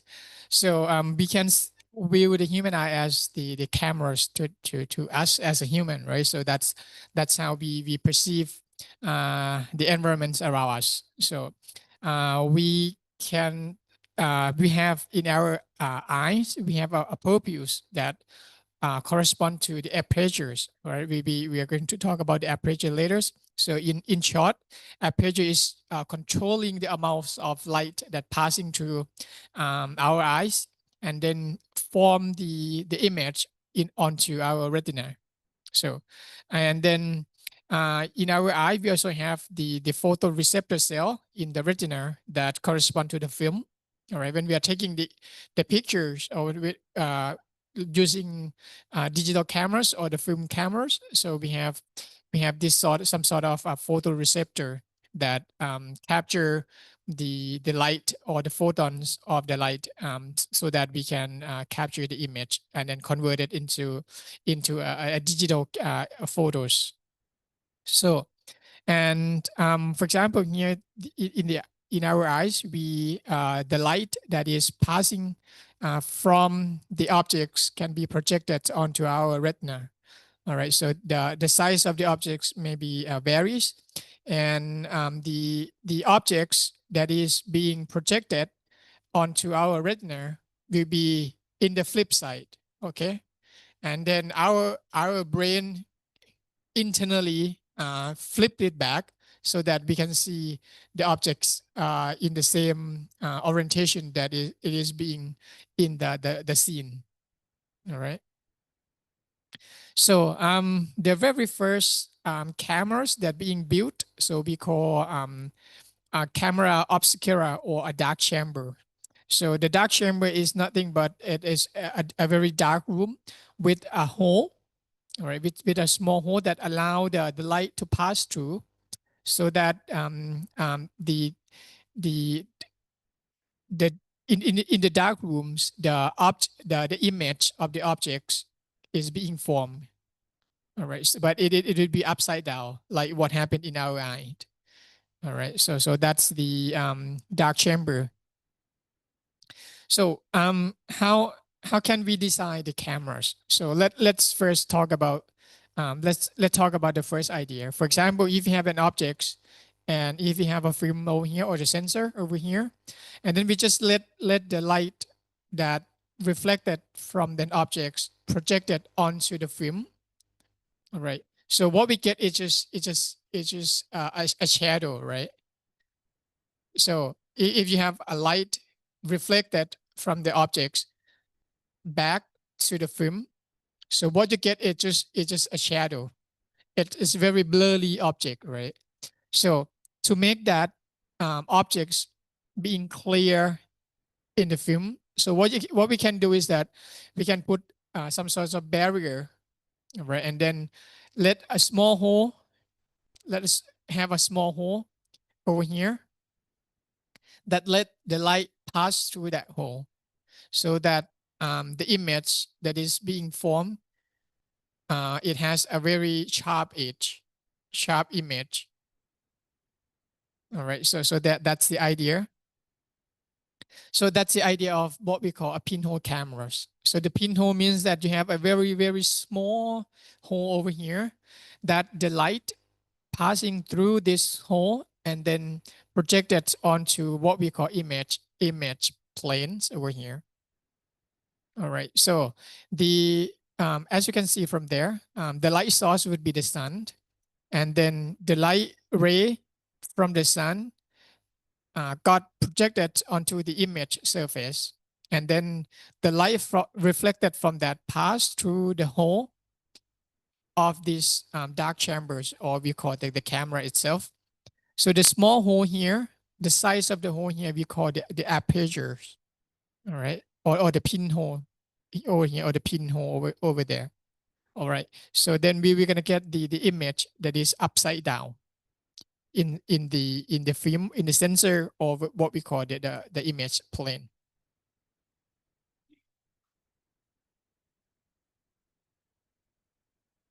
So if the aperture bigger, the image will be blur.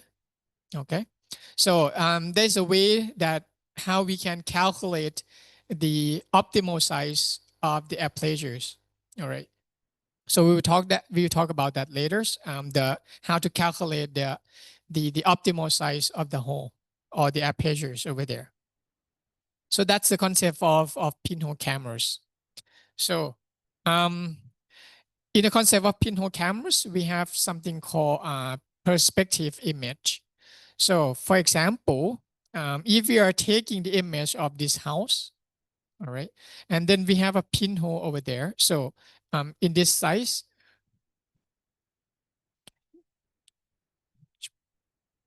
so you can view this area as a camera, okay? As a camera, you are taking the image of these objects, all right? So what we are going to get is that we have a light source, right? Probably would be a sun, the light from the sun hitting into these objects, all right? So that light will be reflected, passing through this hole onto the sensor. So let me call this sensor or image planes. It's the same thing, okay?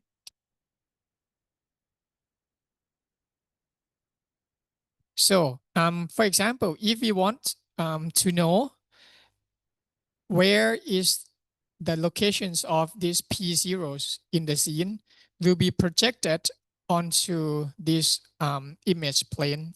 So we have these coordinates, right? This is the pinhole.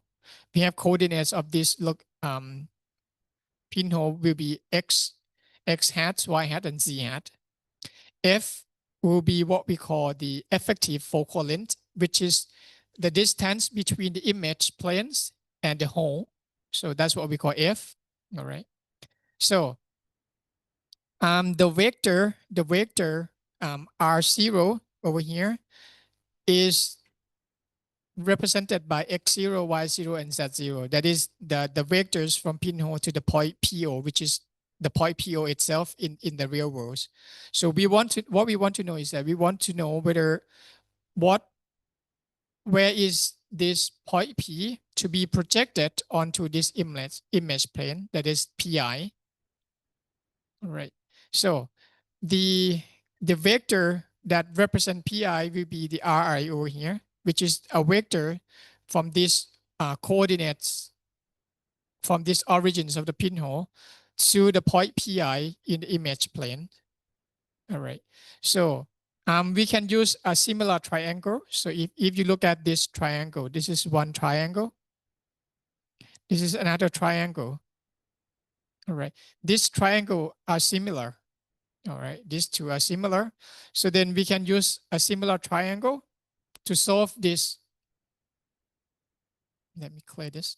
So we're going to have a vector Ri divided by F. So the vector Ri over here divided by F, which is a effective focal length, is equal to the vector R0 divided by Z0. Z0 is the distance from the cameras to the objects.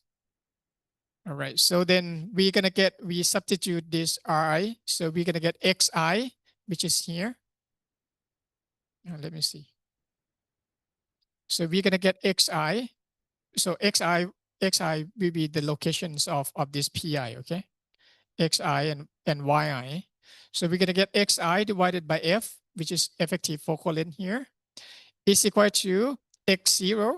So this X0, X0, Y0. This is the locations of this point. So Xi divided by F equal to X0 divided by Z0, which is the length from the cameras to the object itself. So that's Z0, or we call depth from the image.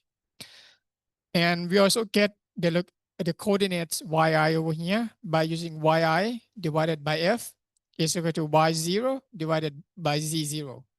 So that's how we calculate the Xi and Yi.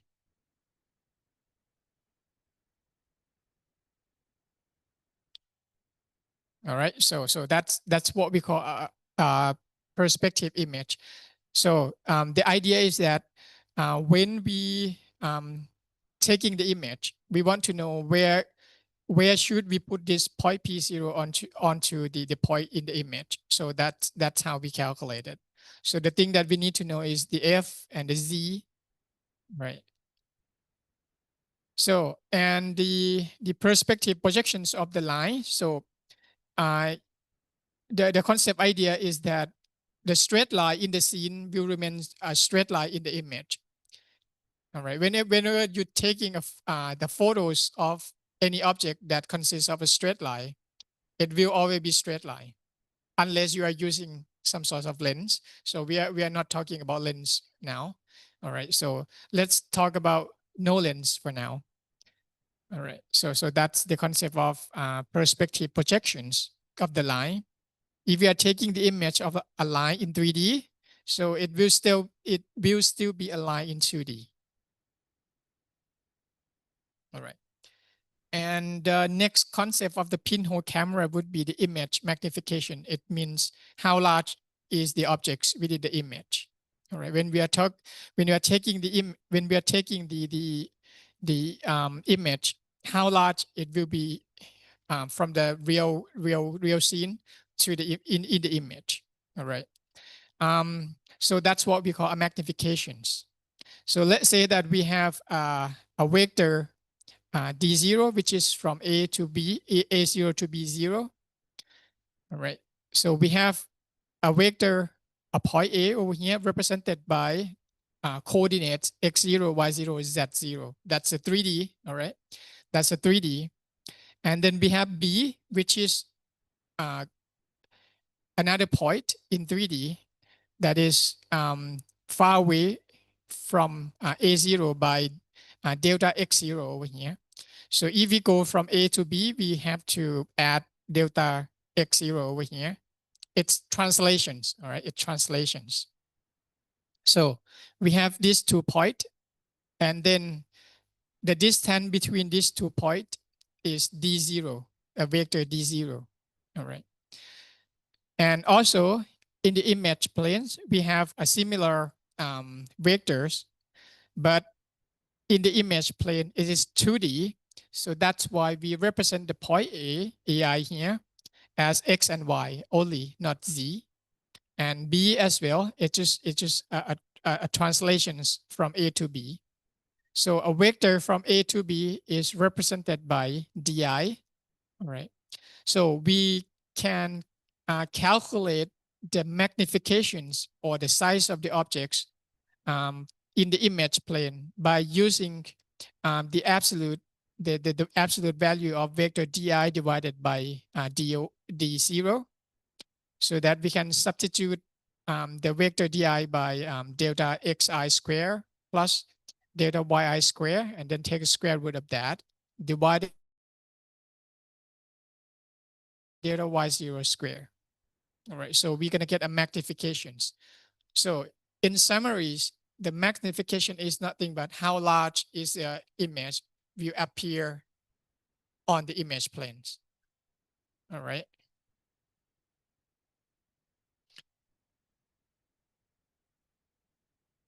So we can from perspective projections, we already know that we can calculate xi divided by f is equal to x0 divided by z0, and for the y is the same. So we substitute the value of xi. So we're gonna get xi plus delta x divided by f is equal to x0 plus delta x0 divided by z, and same thing for the y. So finally, we can calculate, so if you like substitute, and then you're gonna end up with the magnifications of an object will be equal to the distance from an object to the cameras. So the main idea is that the magnifications, the objects will appear bigger or smaller. It depends on the effective focal length and the distance from the objects to the cameras. For example, if the objects, we fix the effective focal length, which means that the distance between the lens and the image plane, we fix it. And then let's say that we have that as a cameras. So if we increase the distance between an object and a camera, which means that the object appear far away from the camera. So if we substitute that value, so we're going to get a magnification, small magnification, right? Which means that the object that is far away from the camera will appear to be small in the image. So that's the whole idea. All right. So the magnifications is inversely proportional to the distance to the cameras. The size of the objects in an image is inversely proportional to the distance to the cameras. So saying that if the object is far away from the cameras, it will be small. That's it. All right. So that is the image magnifications. So far away objects appear smaller, and the size inversely proportional to the distance as well. So that's what we call a perspective effect. And probably you might have ever play around with this effect, the image magnification effect. So for example, in this image, actually these two people may appear to be the same size, but their distance from the camera is different. So that's why the size of each person appear differently in the image. So the image size inversely proportional to the depth. So the depth is a Z0. That's a Z0. That's what we call a depth. All right. And also the parallel line in the image will always be that straight line in the image. So that's the image magnification effect. And also another things to note to note is that the magnifications can be assumed to be a constant. All right, if the range of the scene is much smaller than the depth of the Z. So what I mean by that is that, let's say that you are taking a selfie. All right, you are taking a selfie, and if you look at your selfie without any photos touching or something like that, so your nose will look a bit larger than your ears, right? Because the nose is closer to the image. So yeah, the nose closer to the cameras, so that's why it's appear larger. All right, and also not so that we can assume that the size or the area of the image, the ratio between the areas of the image in the image and the areas in the real scene of the objects is equal to the square of magnifications. All right. All right. So, and another concept of pinhole camera will be a vanishing point. So what is the vanishing point? So if you look at this image, we're gonna see that there are multiple parallel line. So the point where the parallel line in the scene meet, so that's what we call vanishing points. All right. So how can we find the vanishing point in the image? So let's say that we have a pinhole camera over here, and then this is a train track. And if we want to know the vanishing point of these two lines, so what can we do is that we can detect a line in this image, like for example this line over here, this line over here. So we want to know the vanishing point of these two lines in the image plane over here. So what can we do is that we can calculate a vector. We can calculate a vector of this line. And then after we know that, we move this line, that is passing through the pinhole. All right, this is passing through the pinhole. So the point that is this line passing through the pinhole and then pass through the image planes. So that's what we call a vanishing point. So if we take the image of these two train track over here, so this is where it is going to merge in the image.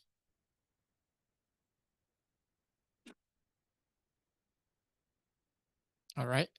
So that's the vanishing point. So we can calculate the vanishing point, that is the location x VP and y VP, by using these vectors. So we have a vector L hat over here, and then we can calculate another line from this point that is passing through the pinhole over here. All right, so we can compare these two and then calculate the point by using the effective focal length and the vector Lx and Lz over here. So yeah, that's how we can calculate that.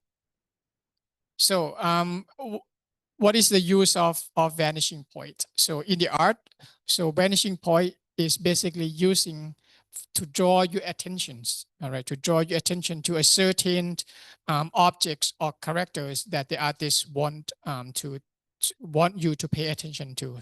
For example, in this painting, so there's multiple parallel line that is merging at a vanishing point, and then it's likely at this woman. So that's what artists use this concept of vanishing point to draw the attentions of the audience to a certain locations in the image. All right. So now, as we discussed, what is the ideal size of the pinhole, all right, or the apertures like we discussed before. So So to some extent, if the size is too small, the image will be too dark, or it will be blurry as well. But if to some extent, if the hole is too large, the image will be blurry. All right. For example, in this example, if we have the apertures or the hole size of 2 millimeters, the image is very blurry. As we decrease the size until 0.35 millimeters, we got a clear, sharp image. And then if we keep decreasing the size of the pinhole, it's again getting blurry and blurry. Right, it's getting blurry and blurry, but blur with deflections. All right. So why is that happen? Why is that happen? So let's see these two animations. So as you keep the hole size is very big, so there are lots of light that passing through, and then project the image onto the image plane. All right, so that's why you get a blurry edges, blurry image. And then you keep decreasing the hole size until you get a very clear, sharp image. And then if you further decreasing that, we will have the effect called a deflections. So the light ray, when it's passing through the hole, it will have the effect of what we call a deflections, right? So deflections happen over here. So as you can see, this straight line over here is the light that is coming from outside, This is the image plane. All right, this side the image plane. This is the image plane. And then if we keep this hole getting smaller and smaller, the light that is passing through here, it will create a diffraction, which is this a half circle wave over here. So that is causing this effect to have a very blurry edges, a scatter edges. Right. So that's what it causes. So how can we calculate? How can we calculate what is the optimal size of the hole that we choose fit? So the ideal diameters of this hole should be 2 multiplied with square root of effective focal length and the wavelength. So that is the ideal diameters of the hole. All right. It depends on which wavelength you want to capture, and what is the effective focal length of your cameras. So the diameters of the hole, the optimal, the ideal size of that will be 2 multiplied with square root of f multiplied with the lambda. So that's how we calculate the size of the hole. All right. So how is that affect the quality of the photo? So the pinhole, if the pinhole is very small, which means that it passes less light into the camera, all right? So if you want your camera, or if you want your image to be bright, which means that you have to keep a long exposure, all right? Which means that, so what do I mean by exposure? When you're taking a camera, digital cameras, it had a shutter speed, right? It had a shutter speed. So exposure means you keep the shutters open for a long time before it's closing. All right. So if your hole is very small, which means that if your hole is very small and then you want the image to be bright, which means that you have to open it for quite a long time. So that's what we call exposure time, to let a light pass through until some, like maybe, let's say 10 seconds, something like that.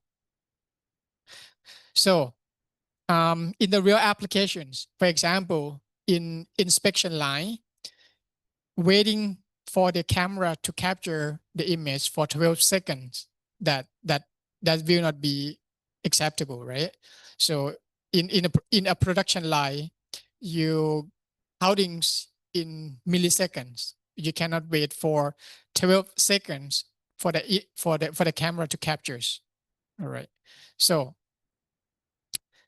we can use lens to help reducing that time. All right. So lens, what is the lens is doing here is that it just help gathers more light into the image plane. All right. So the lens here, it has we call refraction effects. That's mean it's bending the light ray, or it's bending the light ray that is coming from the objects. Let's say that P0 over here, and then it bendings many ray to merge onto the image plane over here. All right, so it helps to gather more light so that we can reduce the exposure times.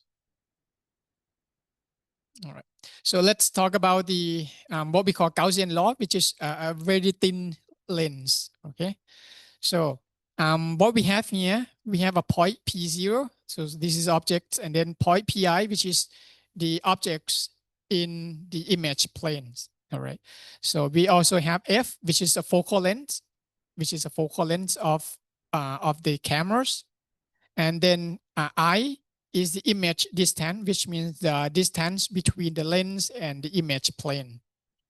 And then we have O, which is the object distance, that is the distance between the lens and the objects, right? So we can calculate the effective focal length. All right, we can calculate either, if we know two of these, we can calculate the third one, right? For example, if we know the F, which is the focal length, and then if we know the distance from the lens to the sensor, we can calculate what is the distance from the lens to the objects. So for example, if we have the F, which is the effective focal length of 50 millimeters, and O, which is the distance between objects and the lens, is 300 millimeters. And then we can calculate using this equation to find the I, which is the image distance, is equal to 60 millimeters. So, and vice versa. All right, so, and another property is that if the object is very far away, like the sun, so that is the that the effective focal length of the cameras is mostly equal to the image distance. All right. So the magnifications in the image using lens as well, we can calculate by using the height of the objects in the image plane divided by the height of the objects in the scene. All right. So we can say that we can divide it. The magnification is equal to the distance of the image divided by the distance of the objects. So which means that the further the objects, the smaller it is. The closer the objects to the cameras, the bigger it is. So yeah, that's it from this concept. And we have a two-lens system, right? We have a two-lens system. That is the effect of zooming in and out. All right. If you have a digital cameras, when you zoom in the lens, right? When you're zooming in the lens, so in digital cameras, if you have the extra lens, and then you can zoom in and out. So there are two lenses in that lens. Okay. You can move the distance between these two lenses so that we can zooming in or zooming out. All right. So if you imagine that this is a lens, right? This is a lens in the camera, and then this is the camera itself. So you can imagine that you have a Canon cameras with the lens over here. Okay. And then when you zoom in and out, is the effect that you are moving this two lens in and out, so that it causes the effect of zooming in and out. Okay, that's how you change the magnifications of the image, of the objects in the image. Right, so here is the aperture of the lens looks like. So when we, so that's how we control the light that is passing in, that is passing through the hole or the aperture on that projected the image onto the plane. All right. So the smaller the hole, the less light that it can pass through. Okay. It's control the brightness of the image using apertures.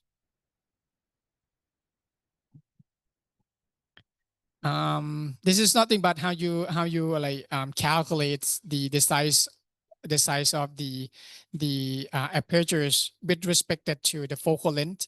All right. I'm just passing this one. So controlling the apertures also have the effect of what we call a depth of field. All right. When you changing the diameters, not only you control the brightness, but you control the focus of the lens as well. So if you look at these two images, they have different aperture. All right. So you increase or decrease this diameters. You increase or decrease these diameters, which means that we are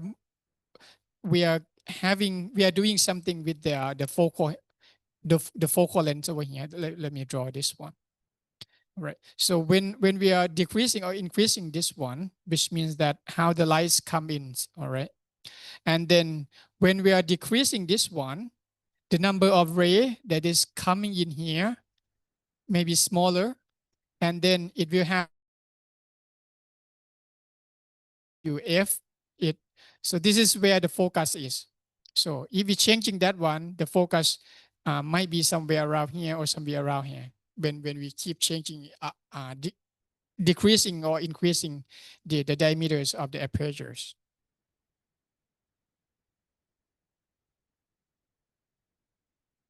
Okay, so as I discussed, the pinhole cameras, what we got is just the inverted or flipped image, right? The flipped image. So how can we invert that image so that it's perfectly aligned with the scene? All right.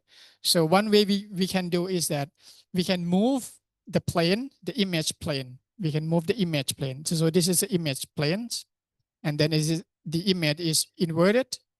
So to solve these problems, we can virtually move that. We can virtually move this image. We can virtually move this plane to the back, I mean to the front. All right. So this is what we call a virtual image. Why we have to do that? So why we have to do that? Imagine if you guys ever use Blenders or those computer graphics things. So in Blender, right? In Blenders, so this is what you got. You have a camera over here. So mostly the virtual plane, image plane is using in computer graphics. For example, over here, this is the camera. This is the pinhole of the camera, right? So if we use pinhole models, our image plane will be over here. And then the image here will be inverted, right? So the computer graphics, we want to reverse that so that we got this image perfectly. So that's why they virtually move this plane in front of the pinhole, all right, to have the effect that is in a proper orientations. So we can calculate the projections. So in the pinhole, in a normal pinhole, we can calculate the projections of any point using this the ray that is passing through the hole, right? So we can then project it back onto the image plane over here as well. That's what we call the computer graphics. And another concept would be the field of view. All right, the field of view over here is the angles of. So the field of view is how much of the scene that the camera can see. All right, that's the field of view. So the field of view can be controlled by 3 parameters. That is beta. All right, so this is the scene, right? This is the scene that we want to capture. The field of view is that the first parameter would be beta. That is the angle between these horizontal. So we call horizontal field of view. And the second one would be alpha, which is a vertical field of view. And then the delta, the theta, is the diagonal field of view. So it just the field of view is nothing but it's just controlling the angle of what the camera is seeing. All right. So the field of view is inversely proportional to the focal length, which means that the longer the focal length, the smaller the field of view. All right. So what you can see from here is that this is a focal length. This is a focal length. The longer it is, the smaller the field of view, right? As you can see from there. The shorter the focal length, the wider that you can see.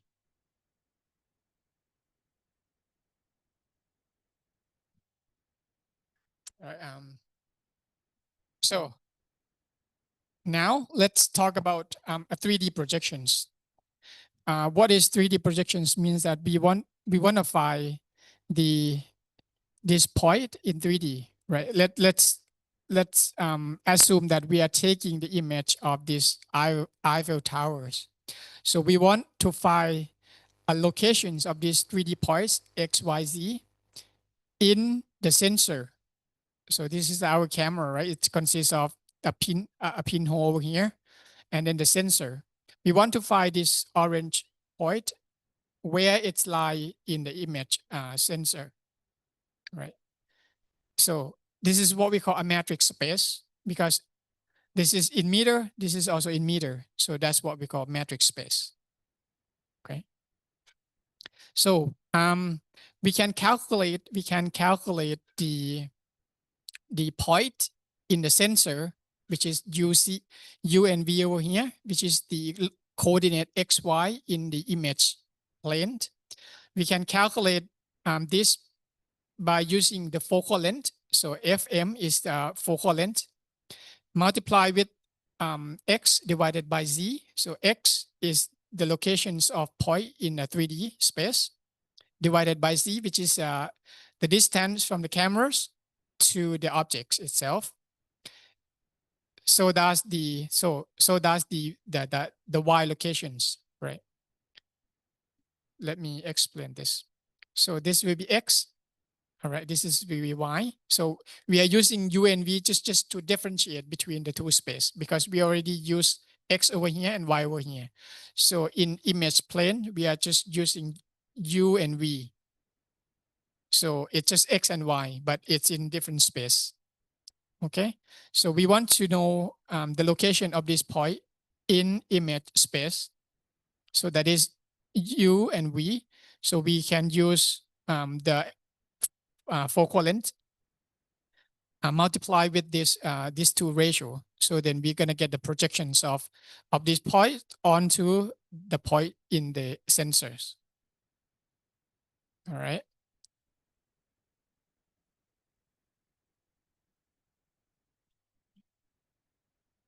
So what we can do, so let me see. So now we can calculate using this. So we can remove the minus sign over here, because it's just a matter of the front or the back. That's it. All right. So the question is, how can we, so what we did before is in metric space, that is in millimeter. So what is what is we want to know what pixel, right? We are talking about pixel. All right. We are talking about pixel. So in this space, the locations of this point is in millimeters. But in the image, we are talking about pixel, right? What is the pixel? What should this point, what pixel should this point projected onto? So how can we calculate that?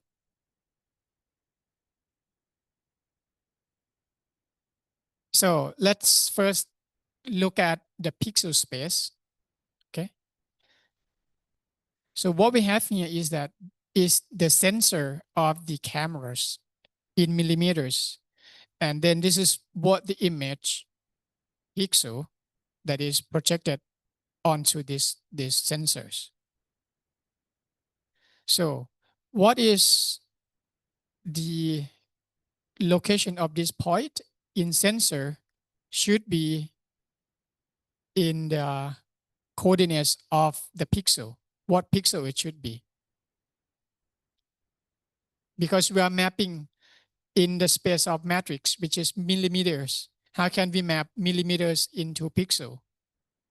Okay. So as you might know, in the cameras, there are different size of sensor, right? There's a different size of sensor. This is the size of the sensor. So they just tell you that what is the width and the height of the sensor, how many millimeters is the width, and then how many millimeters in the in this width and height of the sensor. So that using different size of sensor, we can project the point in millimeters onto the pixel.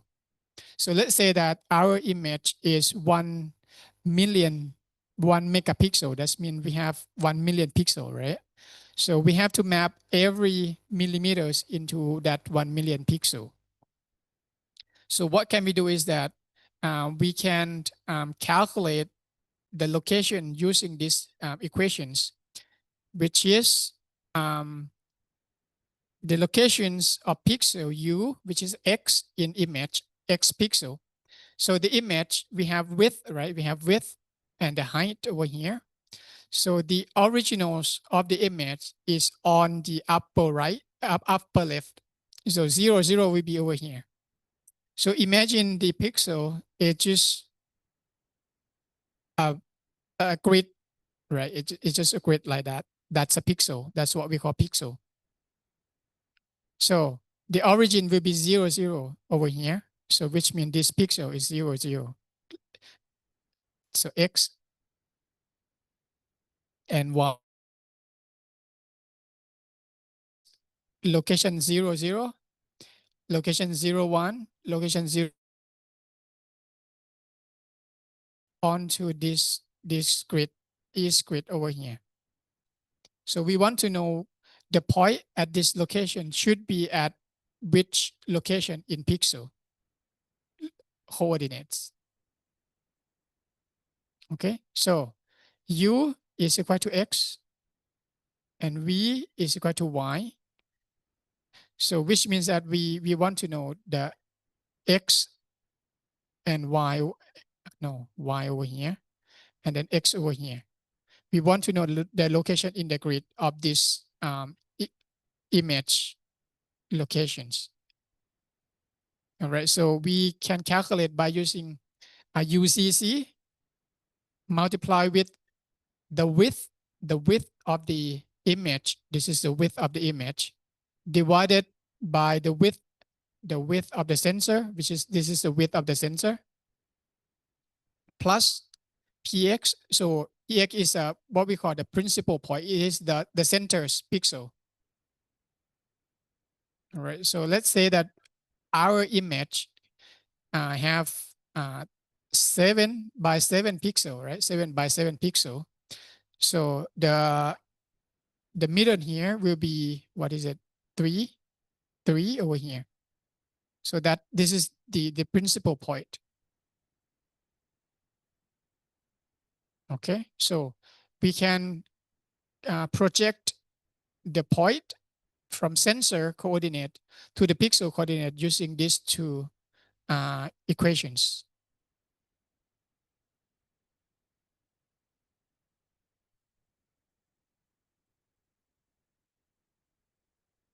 So for clarity, let's calculate this first. So let's say that we are taking the image of this one. All right, we are taking the image of these Eiffel Towers, and then we know that Eiffel Towers is 324-meter height, and then we are standing 1,500 meters from the Eiffel Towers, and then we know the specifications of our cameras.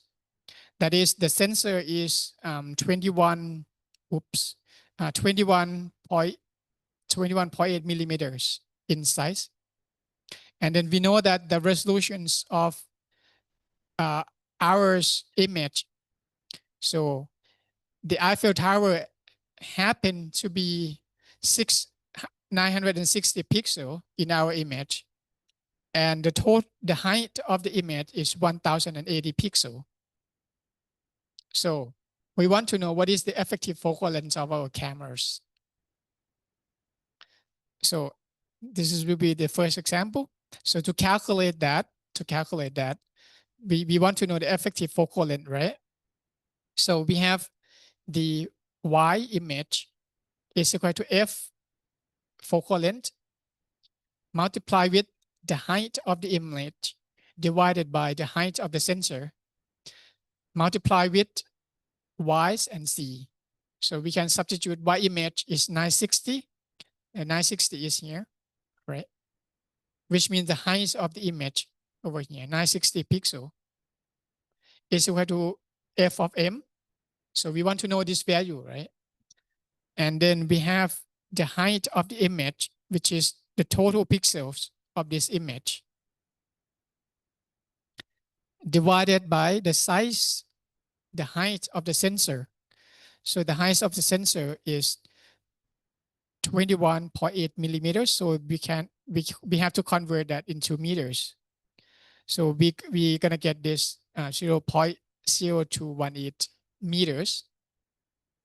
Okay, and then we multiply that with Y divided by Z. So our Y is here. The distance in the real scene, 324 meters, divided by Z, that is the distance of the objects from the cameras, 150 meters. All right, so we calculate that, we're gonna get the effective focal length of 75 millimeters. So which means that this camera, this iPhone or mobile cameras have the focal length of 75 millimeter, which means that the distance from the lens to the image sensor is 75 millimeters. All right. So on the other hand, if we know the effective focal length of 50 meters, and we know the size, the height of the Eiffel Towers, we know the size of the sensor, we know the size or the resolutions of the image. Can you calculate what is the distance between these two? So how far we stand away from the Eiffel Towers, so that we are taking the image and then we get this image of Eiffel Tower happen to be 960 pixel tall. If we change the focal length, so what is our distance from our camera to the Eiffel Towers?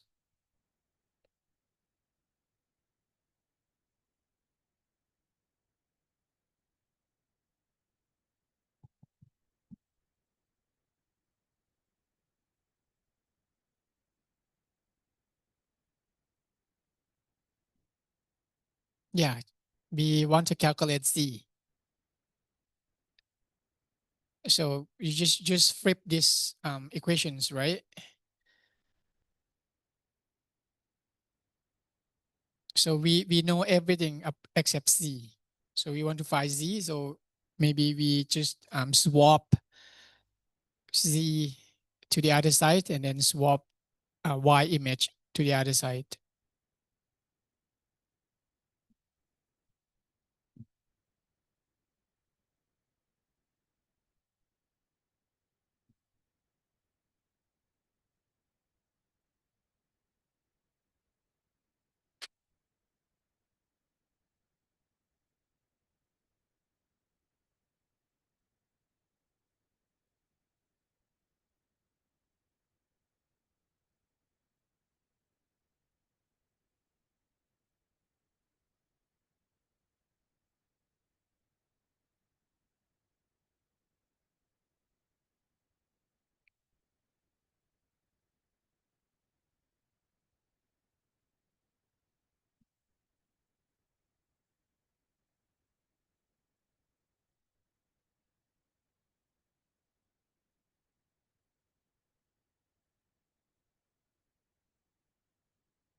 So anyone get the result? What is the Z?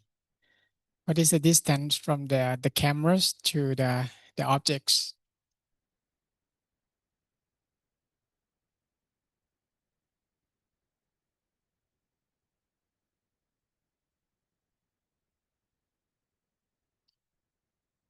So anyone getting 990.826 meter?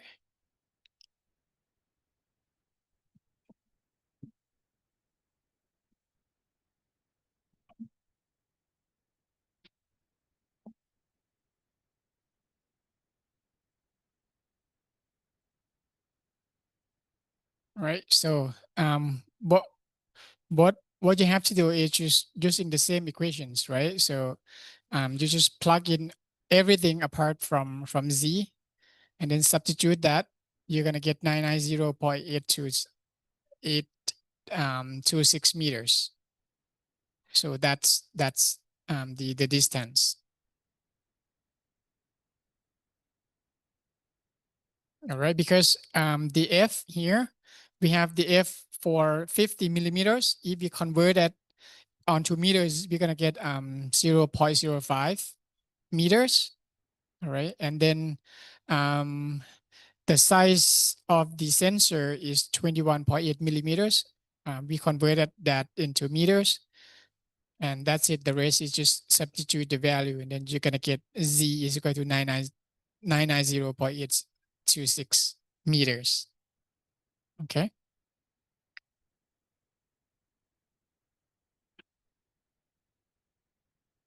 So, and the next exercise would be, what if we have two objects, right? In the previous exercise, we have just one object. Now we have two objects. So this is a picture of me standing in front of Sapporo TV tower. So I want to know whether this image, the person who is taking the image from me, how far is the cameras away from me, and then how far is the camera away from the towers? So which is the Z1 and Z2, and we know that I'm 160 centimeter high, and then the Sapporo Tower is 147 meter tall, and then the camera that I use have a sensor size of 35 millimeters. All right. And I appear in the image to be 2,700 pixel. So my height is 2,700 pixel tall. And the Sapporo Towers is 2,400 pixel tall. And the height of the image, which is the resolutions of the image, is 4,032 pixel height. So what is the distance from cameras to me, and then what is the distance from the camera to the Eiffel Towers?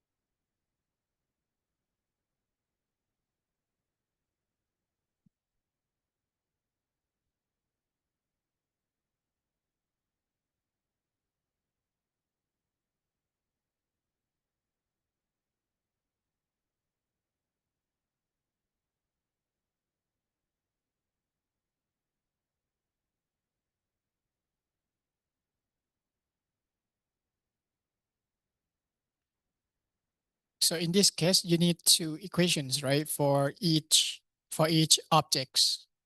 So we can use the same equations for each objects.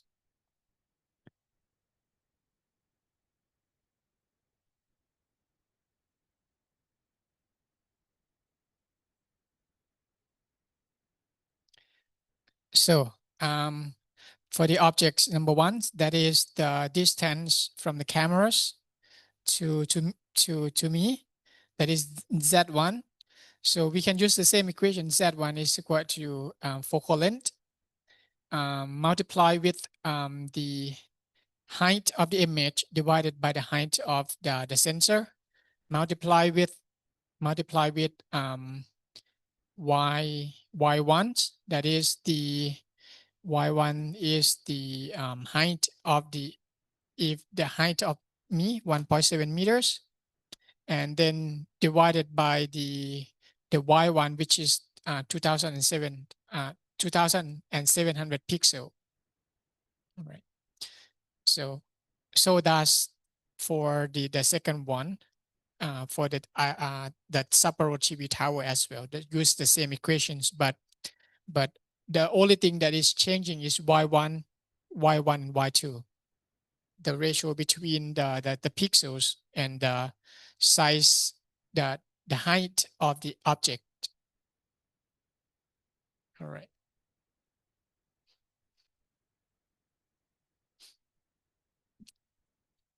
So that's how we can calculate either the focal length of the sensors and the distance between the cameras to the objects, or maybe even the height of the objects. If we know, so if we know the height of the objects in pixel, we can calculate the height, the exact height in meters of the objects that is appear in the image.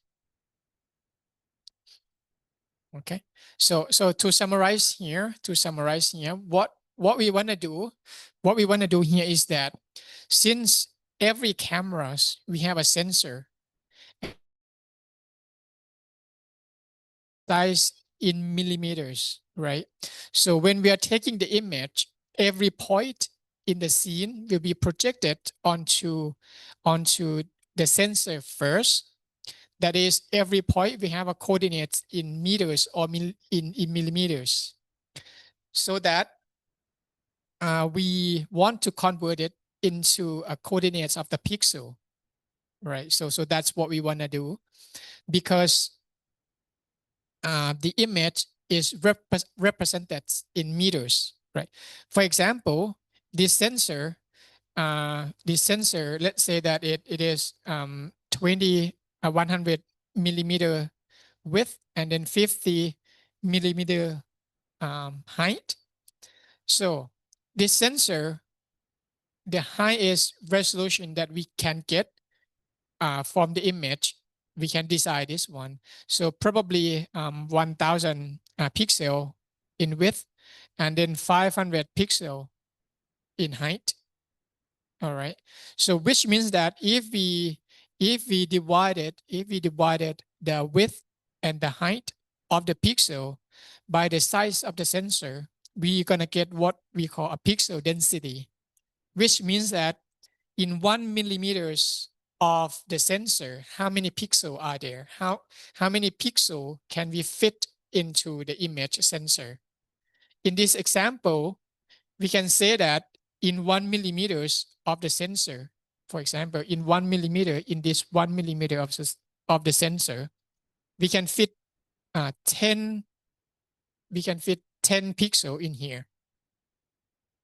All right. So what we need, what we want to do is that we want to know if the point that is located somewhere around here in the sensor, what pixel it should be located in the image. So it probably pixel number 2 in the image.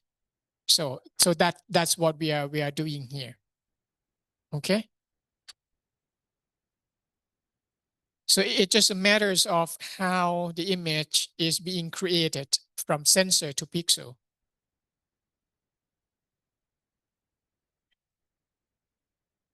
All right. So here it's just how we can simplify the equations. So yeah, we just simplified everything into F. Yeah, so that's it. Any questions about these projections and the camera models?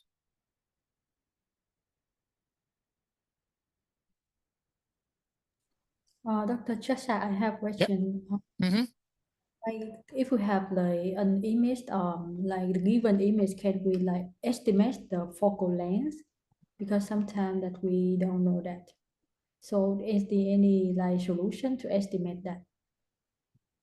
Can I get your questions again? Estimate of what? The focal length. Uh-huh. Yes. How can we estimate is there any solution to estimate the focal length if we don't know it before? If you don't know it before, so let's take this example. Let's take this as an example, right?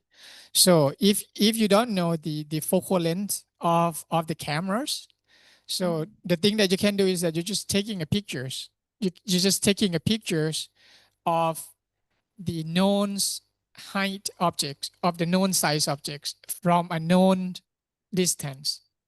All right. For example, you know the height of these Eiffel Towers, and then you measure the distance between the cameras and these objects.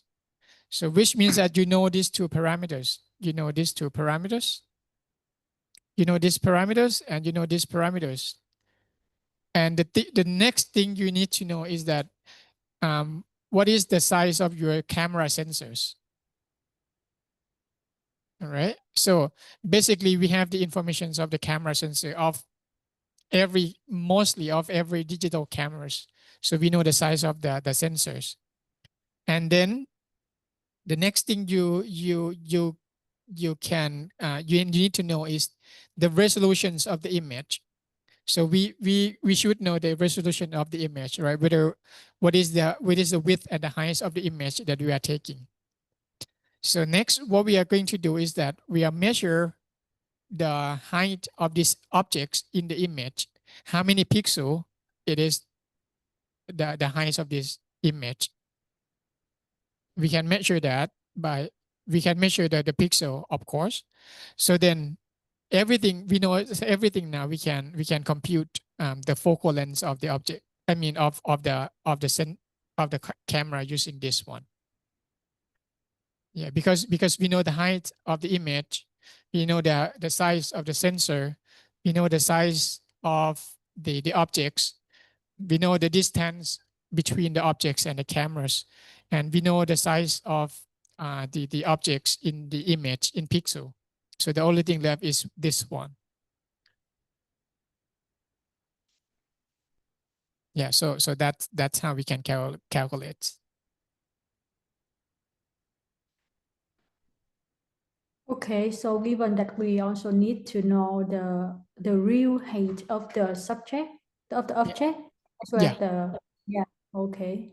Yeah, so so when we calibrate the cameras, we have to set the experiment environment to be very precise, so then we can measure things. Yeah. Mhm. Yeah, it should. Yeah, yeah, it should be in the lab with a fixing distance of the camera and the objects. Yeah.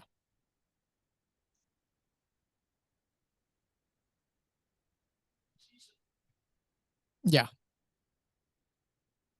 Hmm. Yeah. Yeah. So these are the specifications of the sensor, the specification of the sensor for each. For example, we have Canon here, we have Olympus here. This is the sensor, the size of the sensor that each camera has. So we can take this value and then like substitute into the equation so that we can calculate that. Yeah.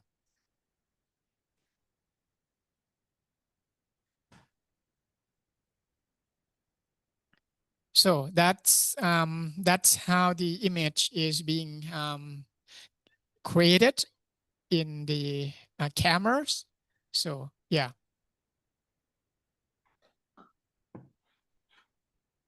Any other questions?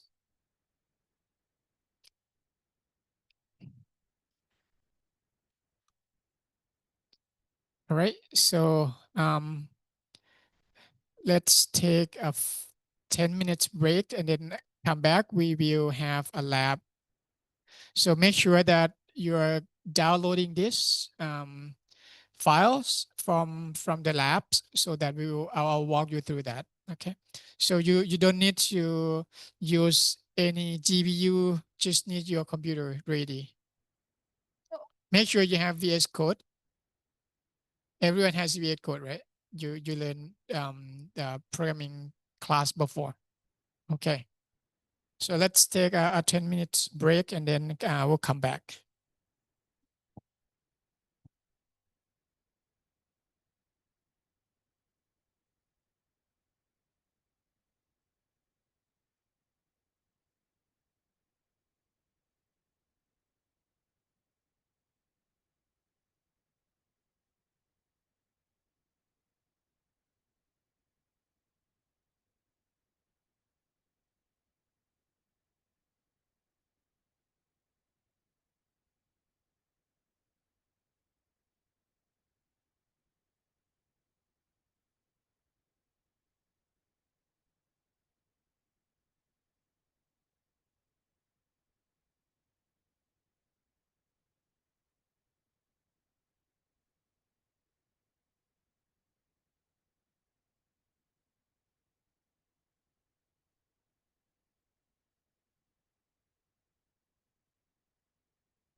Do you have a mic stand? Miss Ann, do you have a mic stand? A microphone stand? No. Let me see. Yeah, no, that's okay.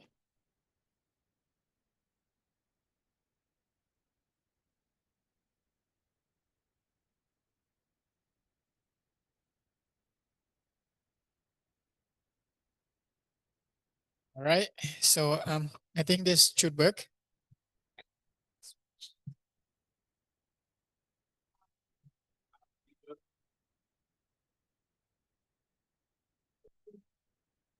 Okay. But it would help the sound clearer. Okay. Yeah. So I think it's good. So everyone from home, do you okay with this? Ready?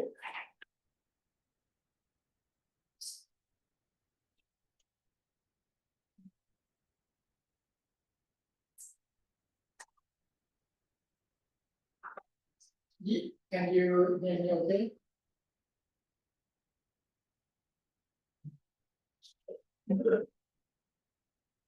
Is it sound okay?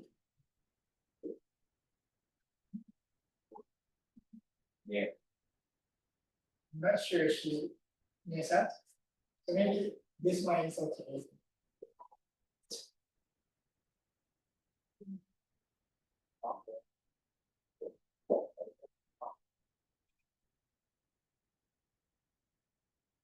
I think it should be the microphone, not the speaker.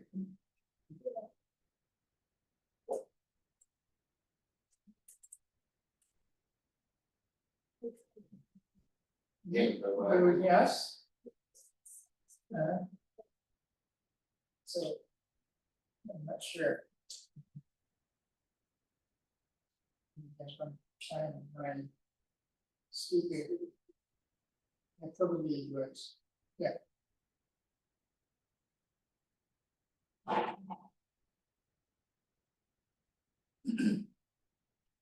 So did you hear me okay?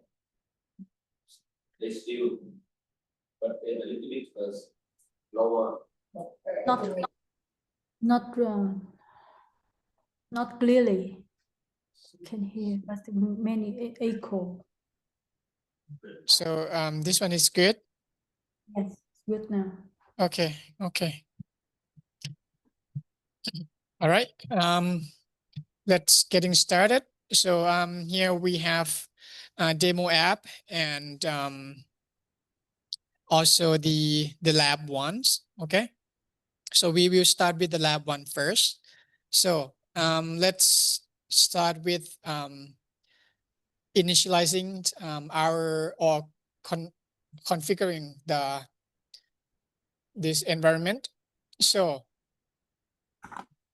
in this class, we are going to use the UV, which is kind of similar to Conda. So we will use this instead of Condas and PIP. All right. So we are going to use these tools for package management and virtual environment creations. All right. First, I want you to create this. I want you to install UV. So you can Google that with UV. Right. UV.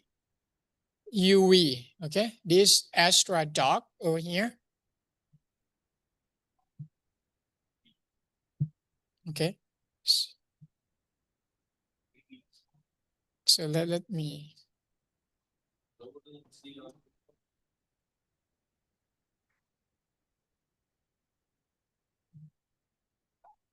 All right. So here's the link. You can visit that link, and then so for those of you who are using Mac, you can use Homebrew. Okay, you can use Homebrew. For those of you who are using Mac, you can use Homebrew. For those of you who are using Windows, who are using Windows, you can either follow these instructions from here. using the PowerShell. All right. Or you can use, if you have pip already, you can use pip install.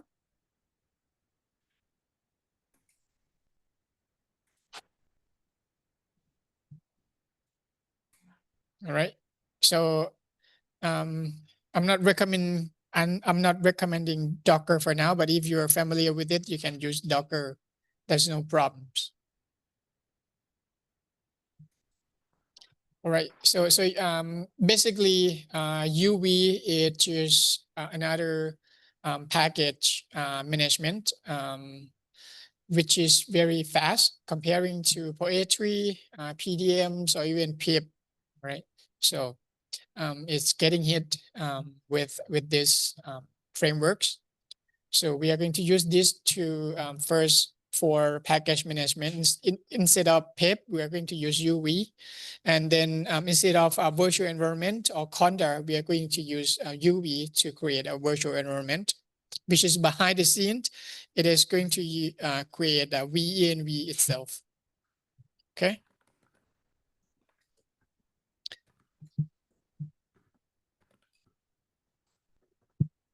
So if you finish with the installations, just let me know.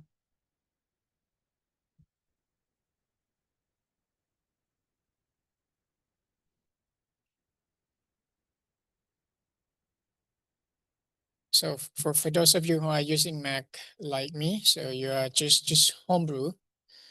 Okay. Homebrew this one. What is it? What is the instructions? Yeah, just homebrew this. Brew install UV. So that's the command. Brew install UV like that. All right.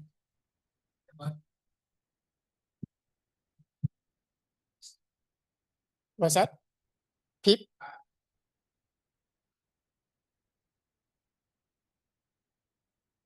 So if you want to use other framework for virtual environment, if you're familiar with it, is fine, as long as you can create a virtual environment. Okay, if you are familiar with Conda, you can use Conda. If you're familiar with VNV, that's fine as well. Okay.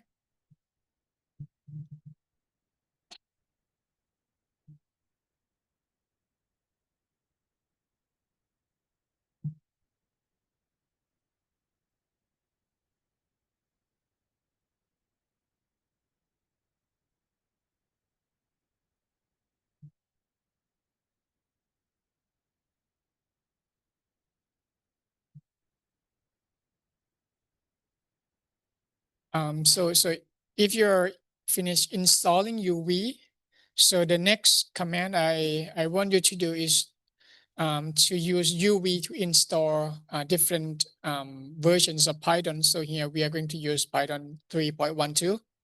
So the command that you can use is UV Python install 3.2. Okay, you can use UV Python install 3.12. Yeah.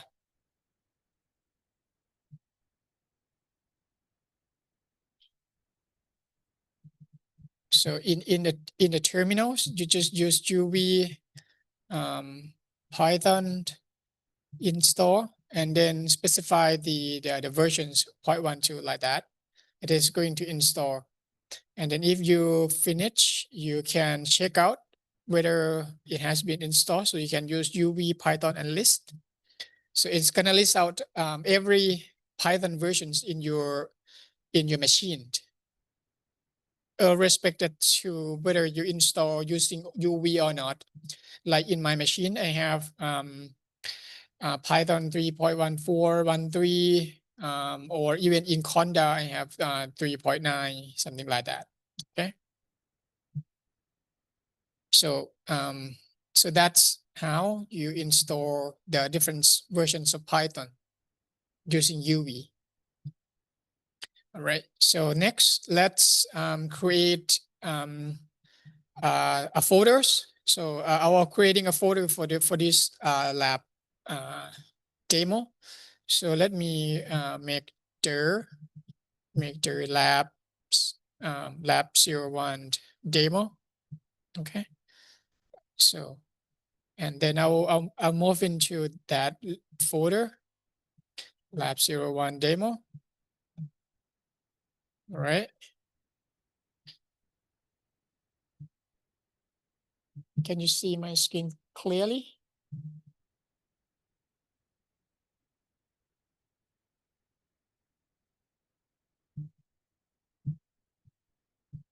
Okay, so now we are at in lab 01 demo already. Okay, so then what we are going to do next, we are going to create the virtual environment. All right, we are going to create a virtual environment. So this one we will use UV, VENV, and then we specify the Python version that we want to use. So I'm doing that Python 3.12. All right, so that means we are creating a virtual environment with the Python 3.12. Okay, so if you're checking in this folders, so let me open this code in VS Code. Okay. So you can see that after we create this virtual environments, in the folder you're gonna have this .env photos. So in this folder will contains all this informations about the virtual environment. All right.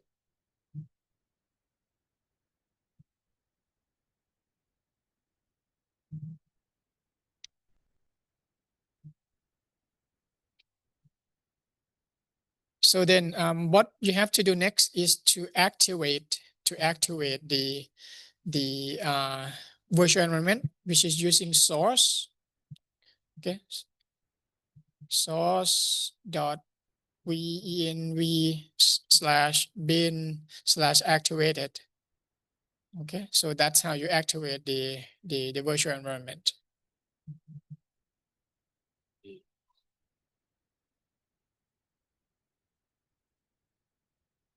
All right. So if you are using Windows, you can use this command .venv/scripts/activate.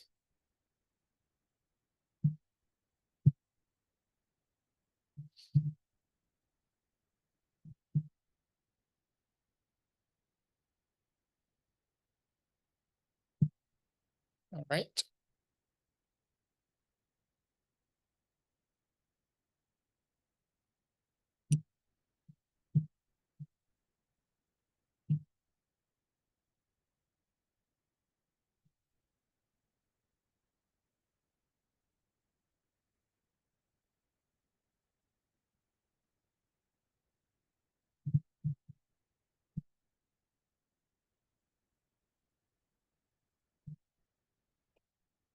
All right, I hope everyone gets that.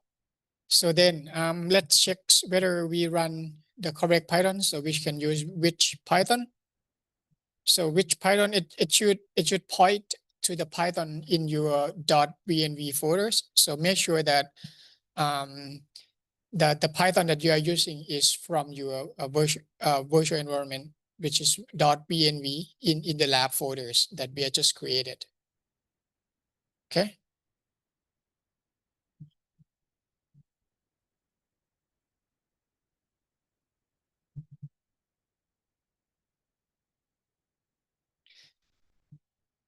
So then I want you to install the following package.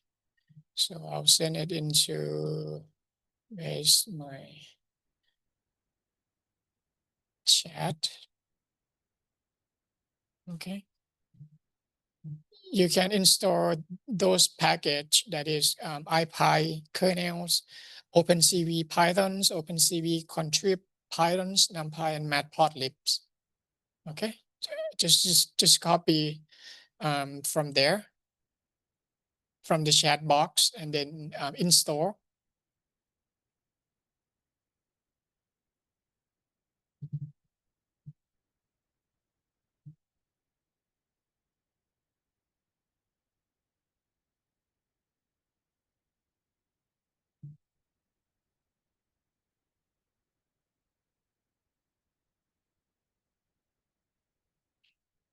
All right. You guys done with installations? You install all the package.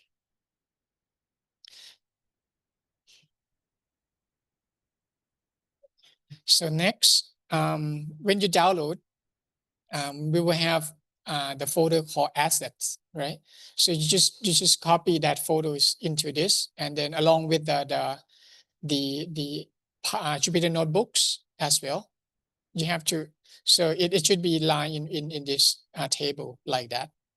Assets, and then inside that asset, you should have lab 1 over here, which is consists of 3 images.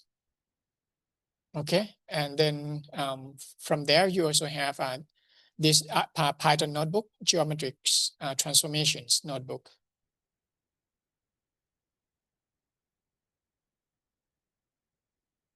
Just copy.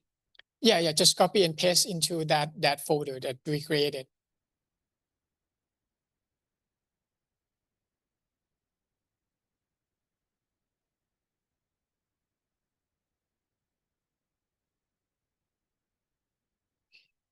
All right, and then you open your Jupyter notebook and connect the Python's environment to the one that we just created. So select these Python kernels over here. So select it, which is the one that we just created. All right, over here. So it should be .venv Python's version 3.12. Check the path. It should be .venv/bin/python. That is the one that we just created or activated.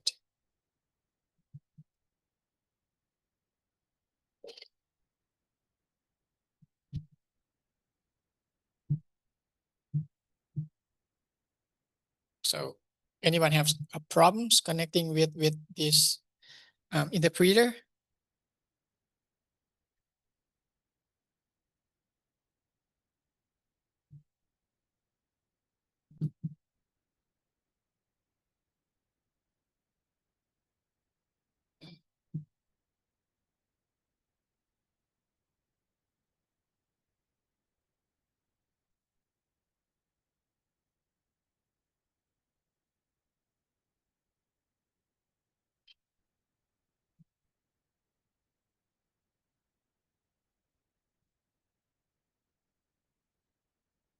Right, you'll be able to connect the kernel, right?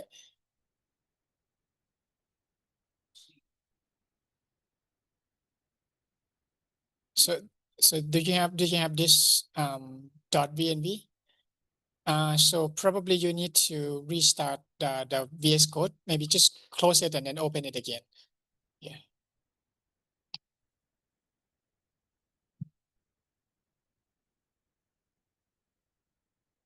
And then when you open it again, don't forget to activate. Don't forget to activate this in a terminal here. So make sure you activate using source. This one, yeah. If you are in Windows, it's just .venv/script/activate. So if you're on Windows, just use this command to activate the virtual environment.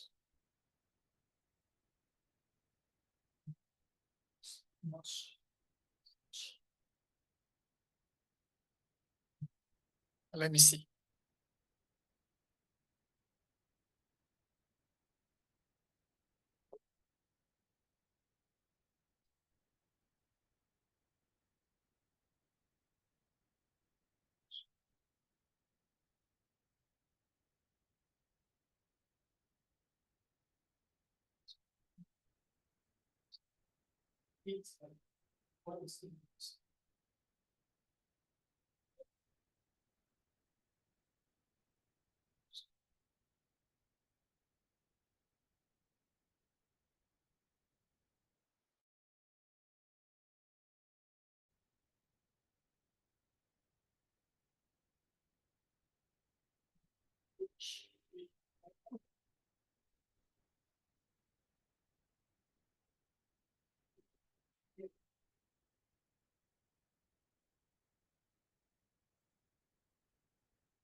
There are two environments.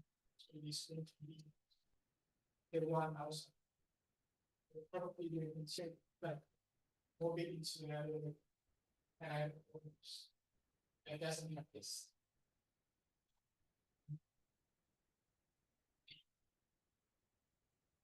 If that's where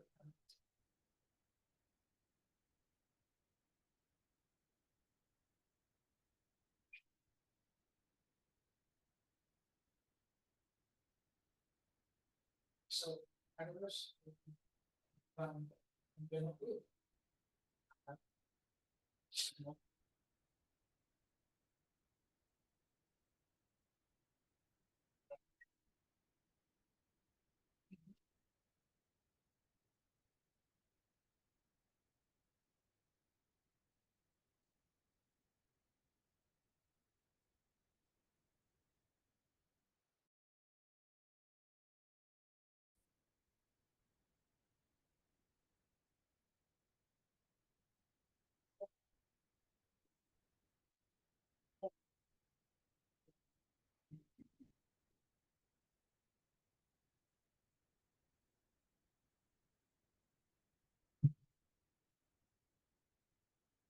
all right. Let me just move. All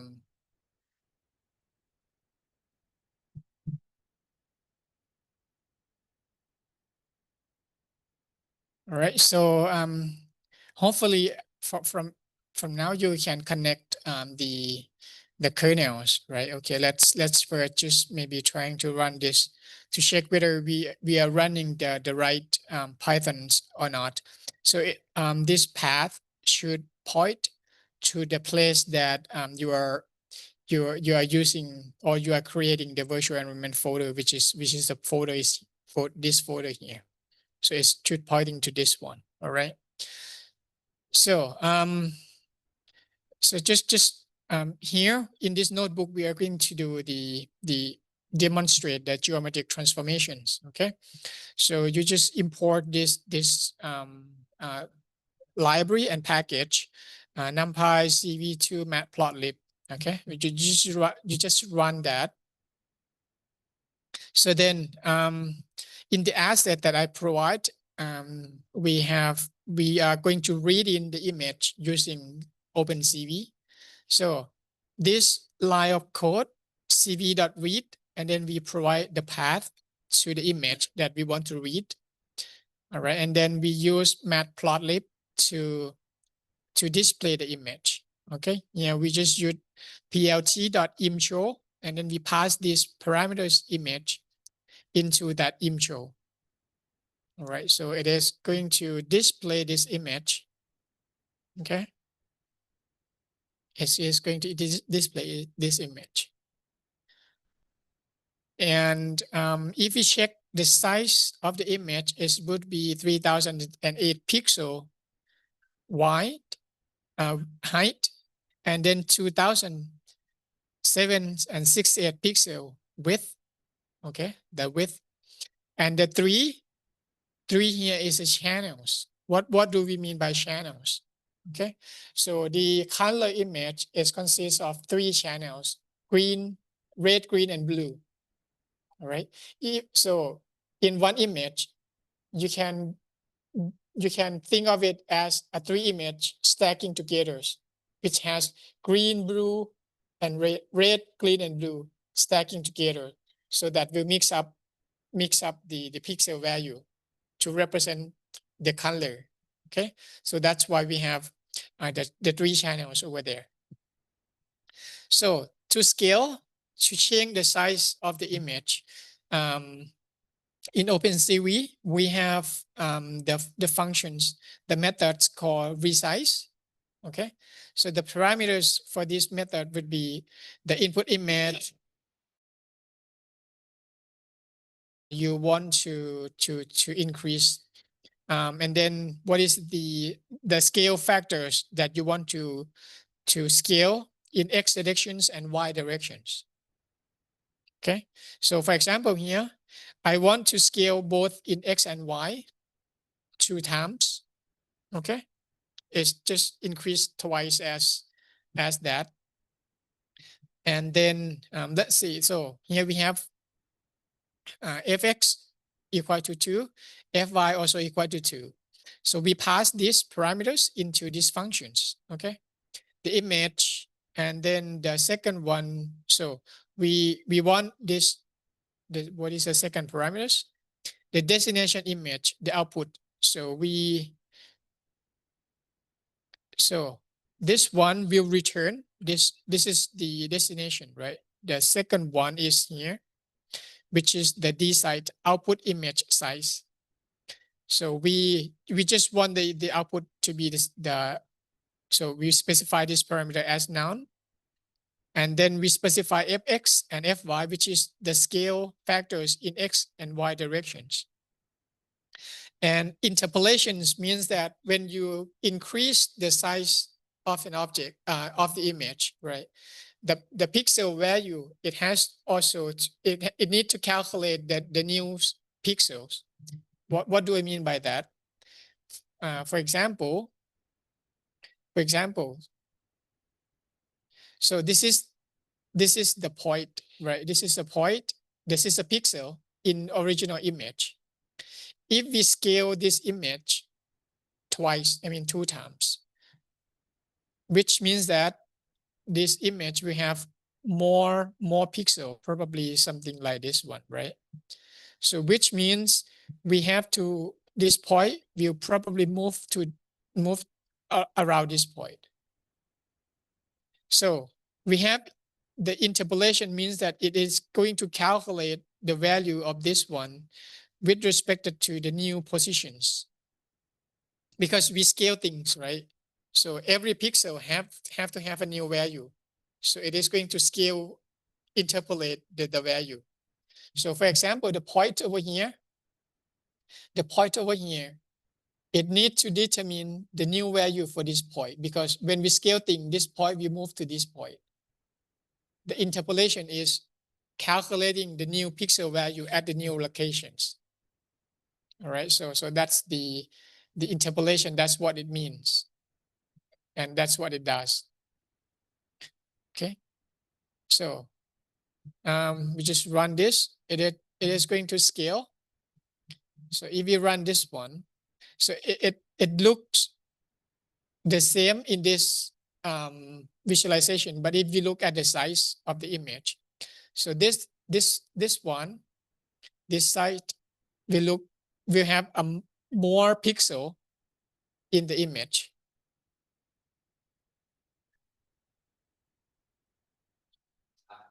Yeah, we check the size because it's just limitations of Jupyter Notebook that it cannot it cannot visualize the different size of the objects.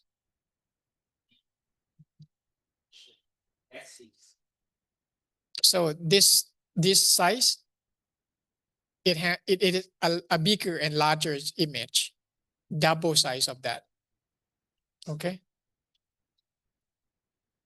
So which means it has more number of pixels in the right side. All right. So that's how we scale things. And then what if you want to translate the image, or which means shifting, right? Shifting the image in X and Y directions. So we have already discussed the translation matrix here. Okay. So in OpenCV, we have a function called warp fi. That is, the first thing we have to do is to define this matrix using NumPy. So yes, we define the matrix using NumPy. So what we are saying here is that we are specifying the pixel that we want to translate. In this case, we want to translate 700 pixels to the right in X directions, and then 1000 pixels down, which is in the Y directions. Okay, so that's what we are saying here. And then that's the matrix. We define this matrix using this. Okay, and then we use warp fi to apply this matrix to the image. This is the image, and then this is the matrix that we want to apply. And the columns and rows is equal to the shape of our image. So if we apply that matrix, we gonna get this. All right. So it 1000 pixel down, and then 700 pixel to the right. All right. So that's how we translate the image.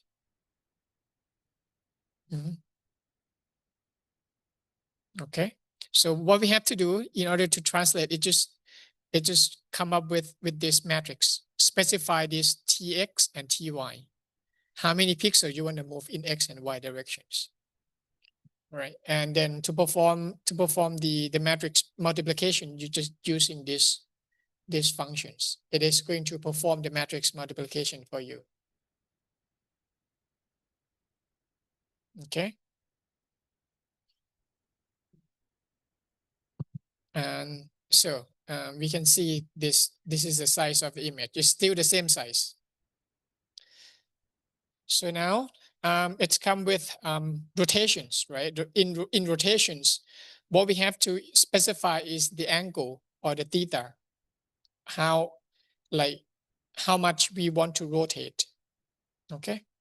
So using OpenCV, we have a function called get rotation matrix 2D. So what this function, what we have to specify in this function is that first, we have to specify the center of the image, because we want to rotate the image around the centers of the image. So we calculate the center, divide the columns by 2, and then divide the row by 2. So then what we get would be somewhere around here. This is the middle of the image. So we want to rotate around this center. All right. So, and then we want to get the rotation matrix. So we tell it the center and the angle that we want to rotate. And the last parameter is scaling. So we don't want to scale anything now. All right, we just specify 1. So which means that we want to get a matrix that will rotate the image 45 degrees around the center of the image. All right. So this function will give us the matrix. We give us the matrix, which is, so we specify the angle over here. It will give us whatever inside this matrix. All right. So after we got the matrix, we apply this matrix using these warp functions the same way. we apply this matrix to the image so that the image is rotating. All right. So something like that. So it's rotate around the center 45 degree. So if we look at M, if you look at M here, so this is the matrix that this function is calculating for us. This function calculate this rotation matrix for us, and then it's apply this rotation matrix with the image. So this is how we rotate 45 degree. It's going counterclockwise. Okay, 45 degree counterclockwise. All right, so that's how we rotate. We can scale now, we can translate, we can rotate the image. Right, so now let's talk about affine transformations. So the property of affine transformation is that all the parallel line in the original image will still be parallel in the output image. All right, so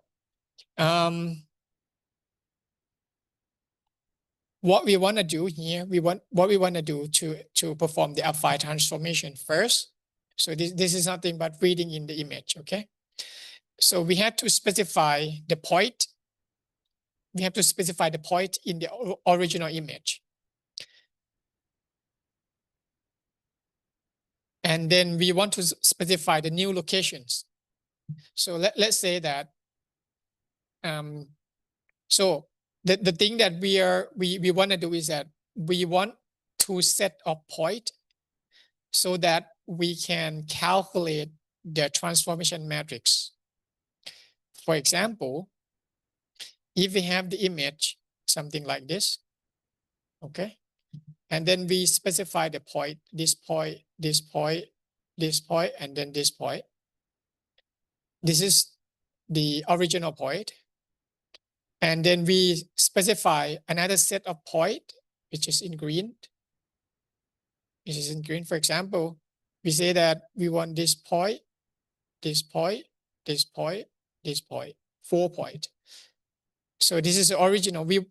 What we are saying that we want to find a translation or transformation matrix that is transform this point to this point, and then this point to this point, and this point to this point, this point to this point.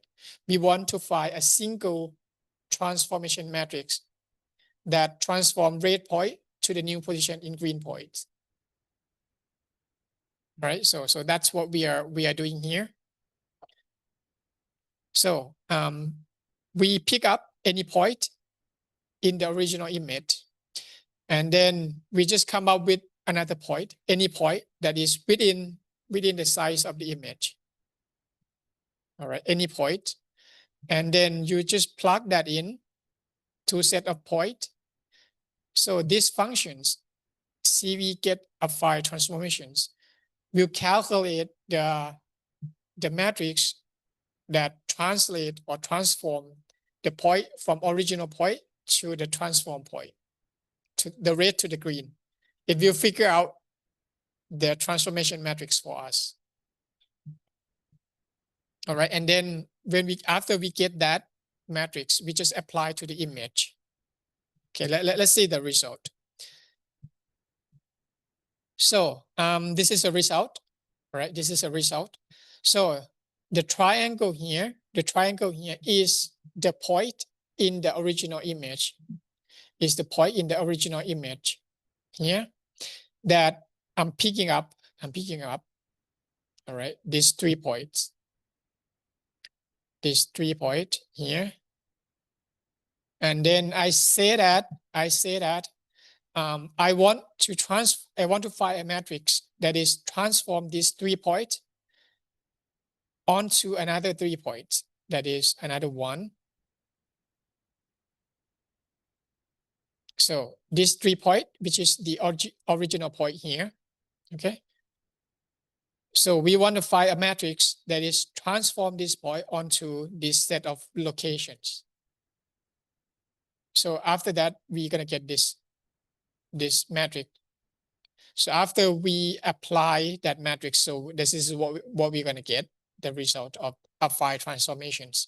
So the point here is that if you look at the parallel line, if you apply the phi transformations, all the parallel line will be the same. It's still parallel. Okay. What's the difference between rotations? So you can apply rotation and then see the result. Yeah, can you do the rotations? Yeah, for this image. Yes, but the shape can become significantly distorted because the 3-point of original image is a triangle. That's different in the shape. I'm sorry. The triangle. This Yes. You can see the 3-point you choose in the original. Mm-hmm. Yes, and it's a triangle is too different in the shape. So the result after the alpha transformations. Yes. You mean visualize it, right? Or I'm not sure.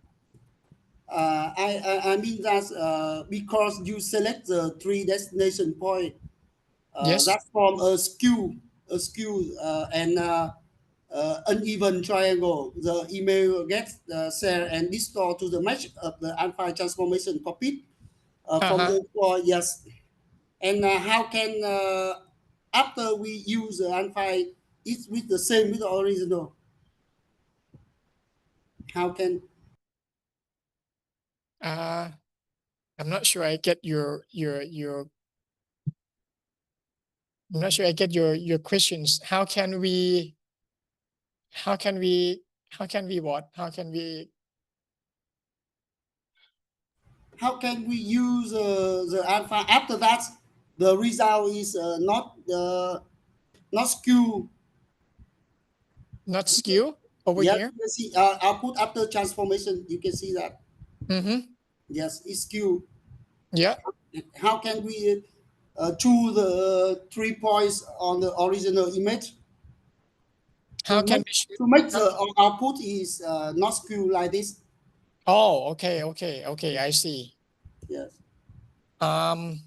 So anyway, so if you want to not the so it is the natures of phi transformations that the input will be skew like this, but it yes. Yeah, it's the natures of phi transformation. If you don't want it to be skew, so you just do rotation, just rotations. So just rotation. Yeah, just rotations. Okay, so okay, that, I get it. Yeah, just the image view, the image size will not skew. Yeah. Because phi transformation is a combinations of rotation, translations, and scaling, right? So that's why we get the skew. Yes. After alpha transformation, the result is here. Is here than the original. Yeah. Thank you, Professor. I got it. Mm-hmm. All right. Now we are moving to perspective transformations.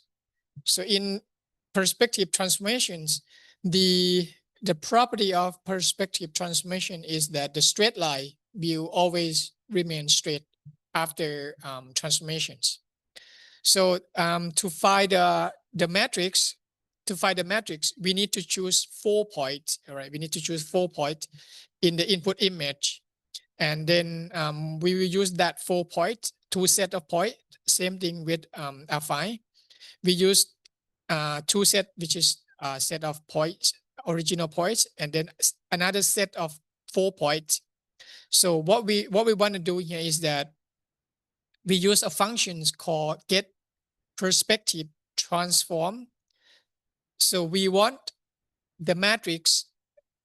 We want to find the matrix that is transform, perspective transform the original point to another set of points. So when after we get that matrix, when we can apply that matrix using warp perspective, all right, warp perspective, applying the matrix with the image, and then we can specify the size of the image over here. So let's see what it looks like. So that's how we can apply. So these are the 4 points in the original image that we are choosing. All right, that's we are choosing. And then we want to find the matrix that is transform this 4 point onto another location, which is over here,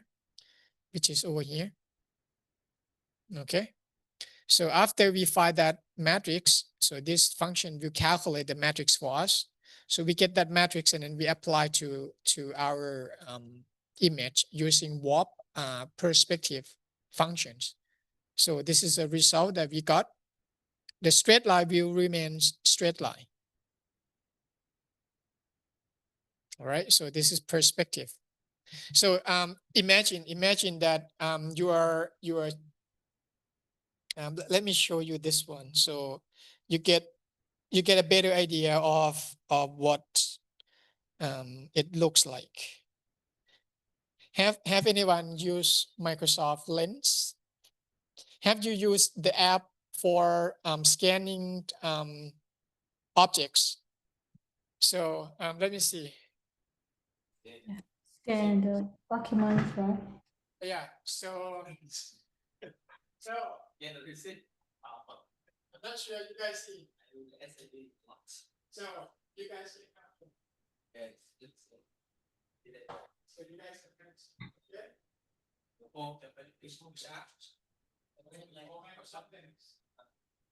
So maybe take the photo of it.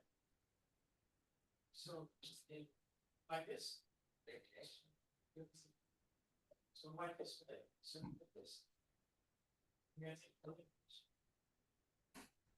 Okay. Then. Online, do you hear? Yeah. Give me a moment. Okay, you can talk. So this is the image that you got, right? Yeah. So you want this image to be perfect square. So this is the original point, 4 point. Yeah. So you want to find a matrix that is turning this into a straight line like that. So what you want to do, let's say that I'm choosing this image, this pixel over here. This pixel over here. It's like what I'm choosing, the blue rectangle. So then what we are doing here is that what it does is that it finding the transformation matrix that is match this corner. So let's say that the output or the final image, we want to transform this point to this point, transform this point to this point, this point to this. So what we are doing is that we are going to do that. It calculate and then boom. That's called perspective projections. Okay. That's a perspective projections. So this is the applications of that. So that's why we are choosing this 4 point and then mapping this 4 point onto new locations. Okay. Yeah. Okay. Right.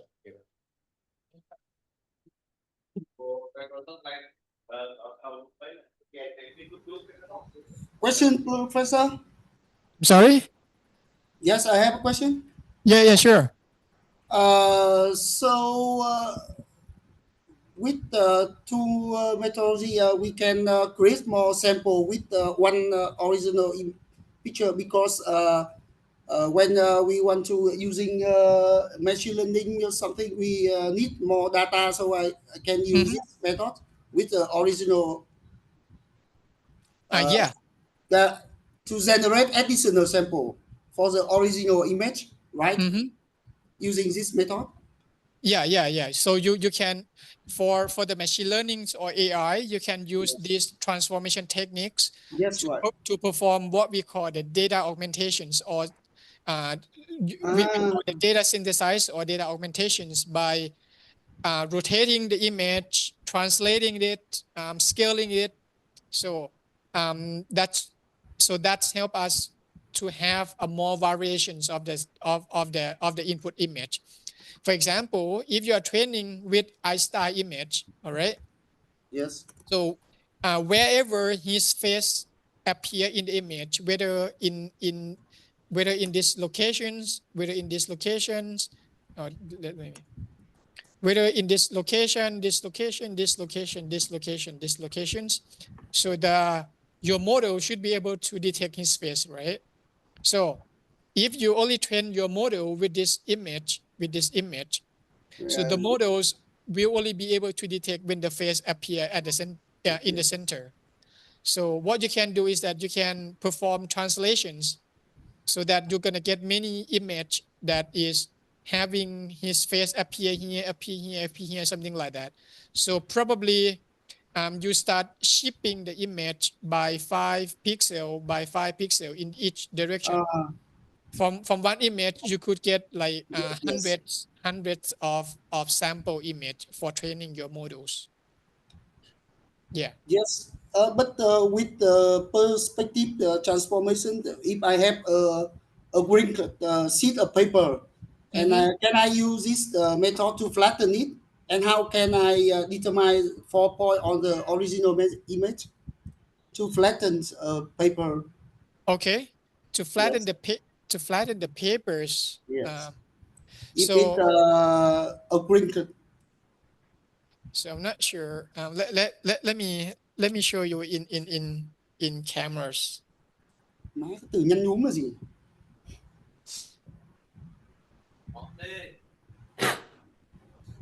Why gì của anh cái từ nhăn nhúm cái? Give me a moment.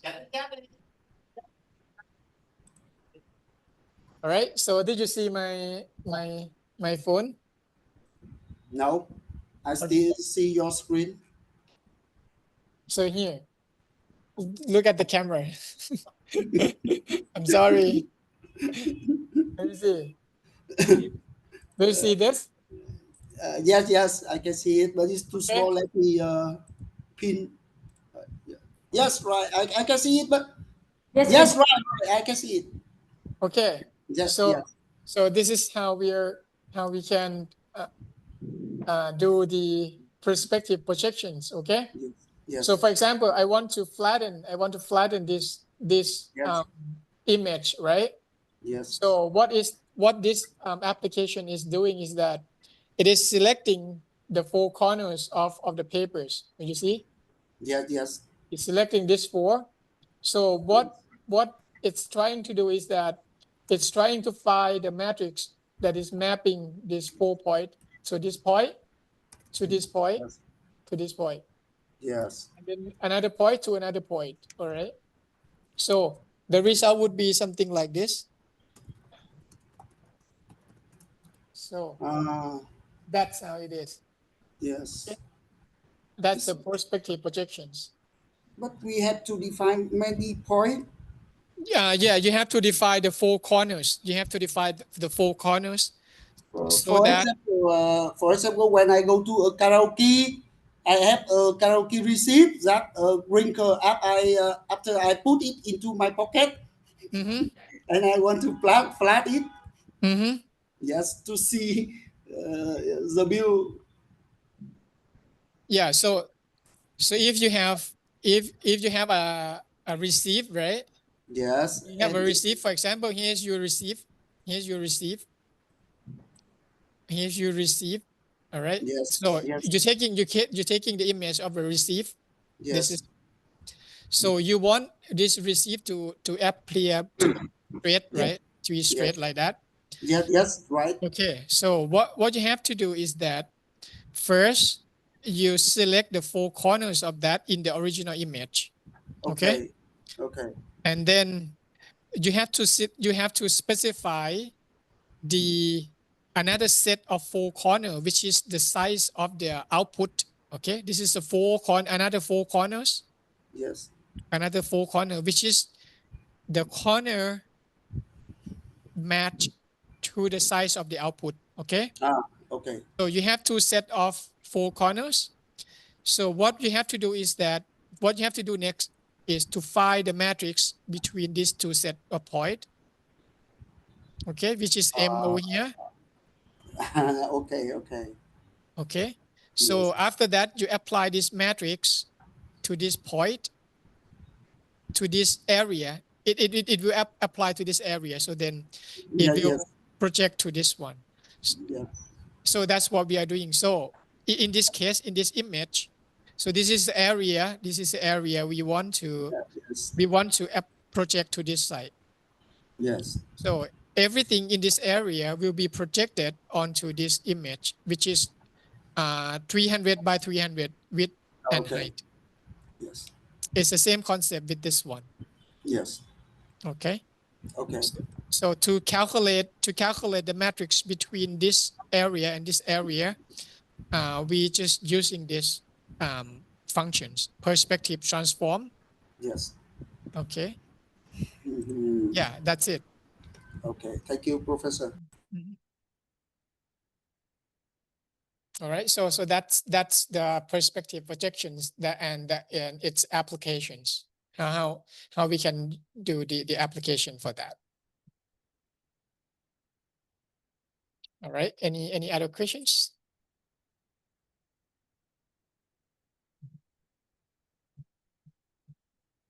So now let's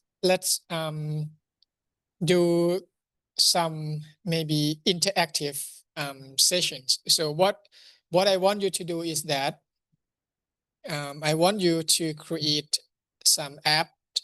So let me show you the result first.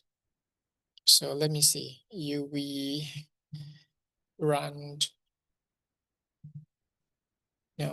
No, Python. UV Python. No, what is it? Python. Yeah.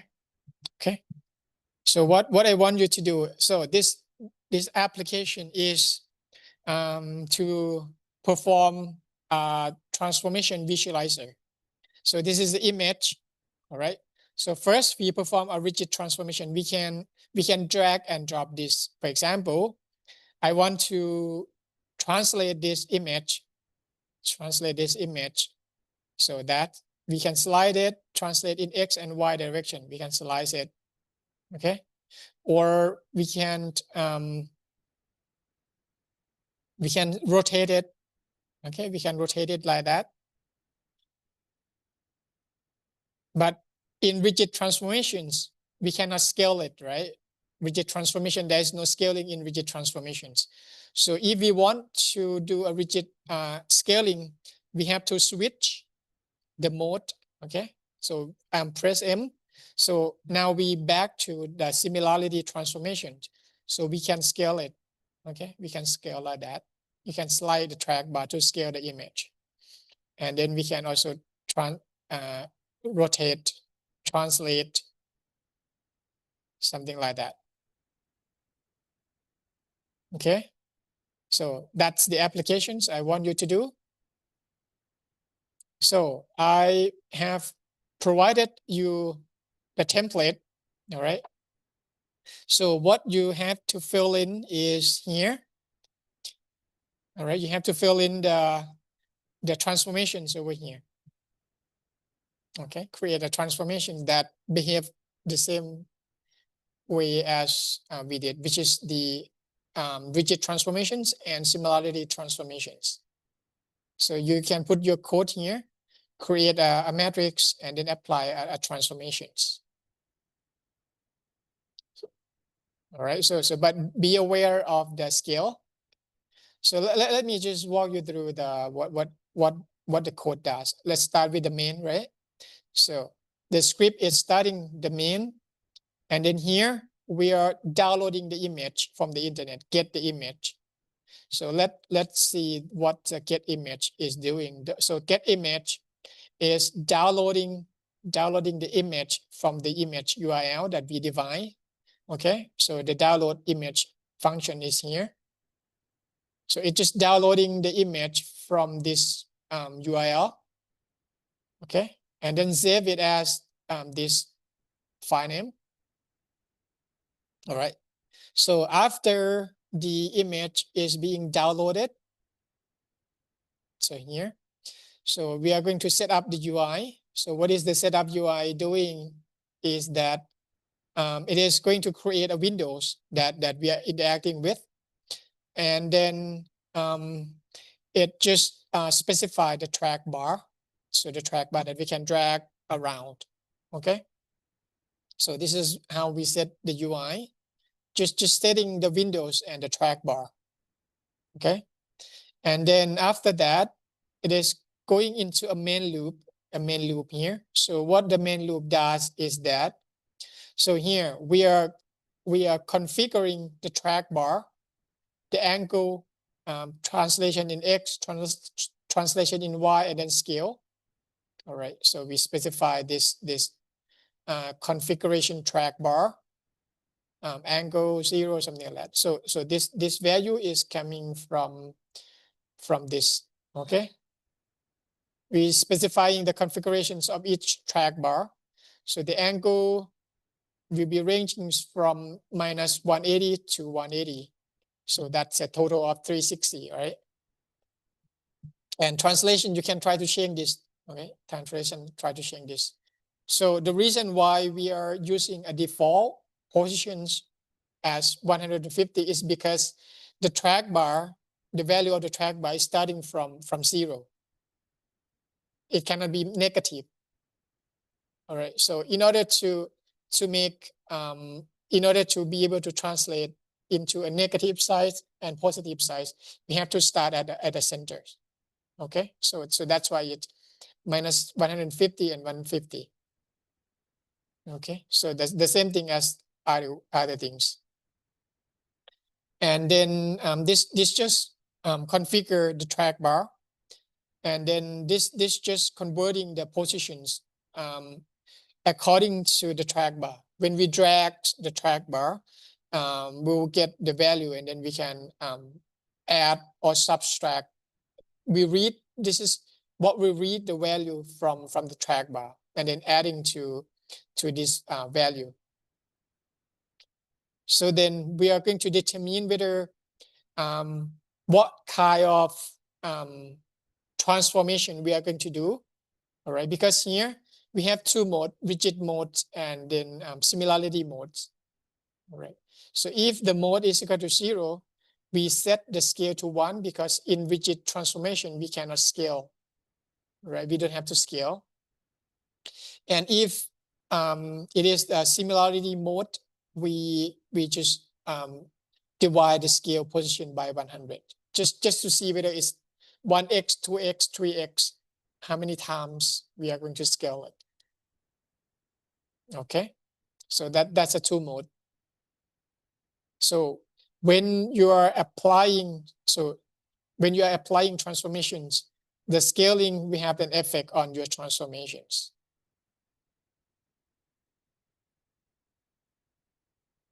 All right, so here you have to apply a transformation that perform rigid transformations and similarity transformations. That's it, the code, what the code is doing. So by default, the mode will be 0, which is rigid transformations. So what you have to do is look back into the notebook, how we do the similarity transformations and rigid transformations.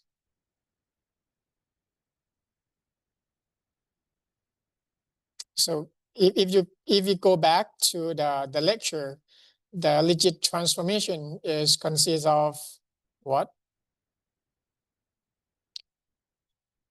Rigid transformation consists of a combination of rotation and translations. Okay, and then if you add a scaling, you're going to get a similarity transformations. That's it. So rigid transformations, you have to consider translation and rotation. Right. And with the similarity, so you have to consider the scaling as well. So that's why in this in this line of code, that's why in this line of code we are setting the scale differently, because in rigid mode there's no scaling, so we set it to 1. But in similarity mode, the scaling can be applied. So it depends on the value on the track bar. Okay. So the behavior that we want should look something like this. Okay. So it should look something like this. And then if it is in rigid mode, it's no matter how much we use a scaling, it doesn't have any effect because we set scaling to 1. But if we switch to similarity, if we change the scale, it should apply the scaling transformations. Okay. So translate and rotate, something like that. Okay.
So the hint for the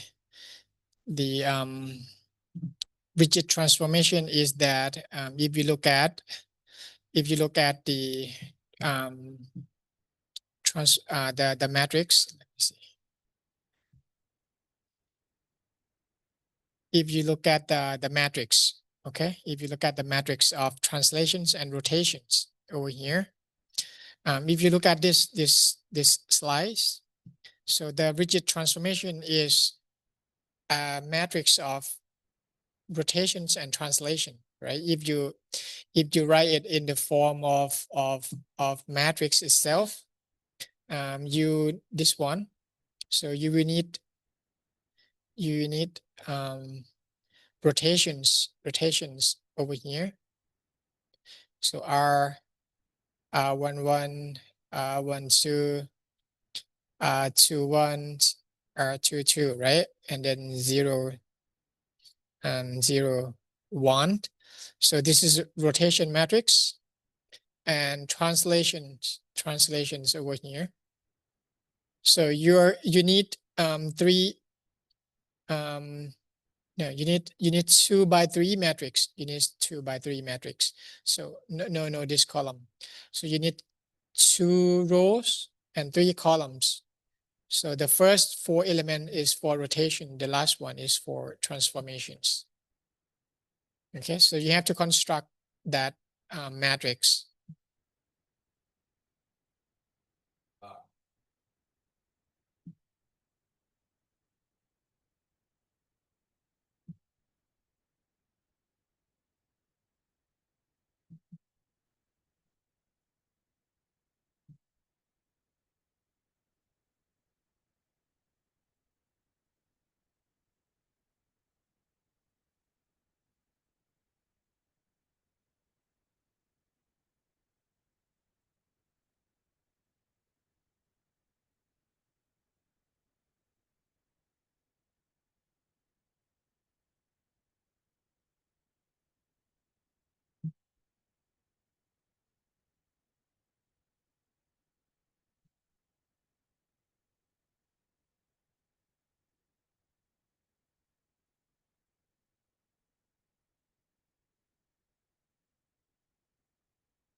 So what image did you get?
So do you guys need some hints?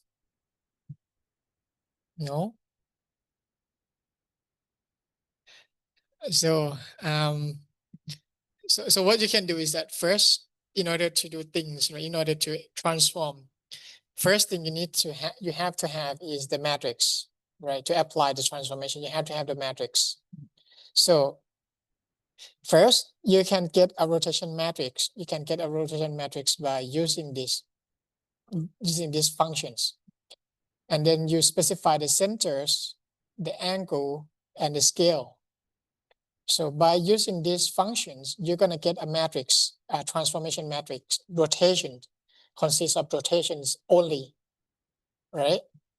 Because we already know that rotations, we can rotate the image around the centers. So what is the angle how much the angle we want to rotate, and then what is the scaling factors? If the transformation transformation that we want to do is rigid transformations, scale will be 1. If it is the similarity, so scale can be varies. Okay, so by using these functions, we are getting a transformation matrix that consists of rotations and scaling. All right, rotation and scaling. So what you get here is this one, is this term. Is this term, right? This term SR over here. So what missing from that transformation matrix is translations. All right, what missing from there is translations. So what you have to do next is that adding the translations in X and Y. So the matrix is 2 by 3, right? 2 by 3. So the translations, the location of translation in the matrix will be the first row, the last columns, and the second row last columns. All right, so you are going to add the Tx and Ty into this array at these locations. All right, so after you adding these translations already, so that you get a transformation matrix that perform rotations, translations, and scaling. All right, so we can see that if we select the mode as rigid, scale will always be 1. If we select the mode as similarity, the scale, it depends on the track bar. So the same code here is applied for both transformation, it's either similarity or rigid. All right, and then after you got the transformation matrix, you can use this warp affine functions to apply the matrix to the image. Okay, so you just fill in this code here. So you just look at the code somewhere around here, warp transformations, what you have to specify. Right, so this is just an extra borders you want to do. It doesn't need, but yeah, you can do that. So we fill in this, we fill in this to perform the transformations. Yeah, that's it. Okay, just use 2 functions, that's it. Get rotation matrix 2D and then warp affine.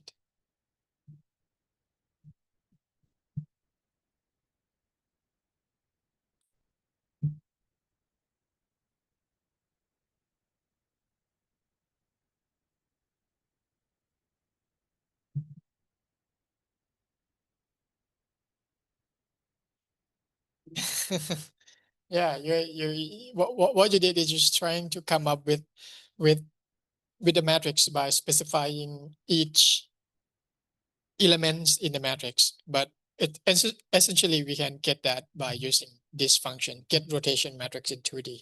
Yeah.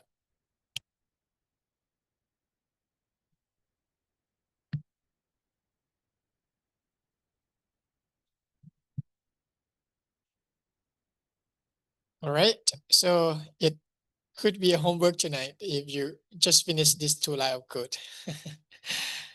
Yeah. All right. Any questions from online? Otherwise, we will finish the class for today, and then I will see you. So if you haven't finished the code, maybe you can come back later tomorrow, doing for the homework tonight, then come back tomorrow to see whether you get the result or not. All right. So maybe this is it for today. I'll see you tomorrow. Goodbye. See you. Bye bye. Have a good night. Thank you, Professor. Goodbye. See you again tomorrow. See you tomorrow. Bye bye.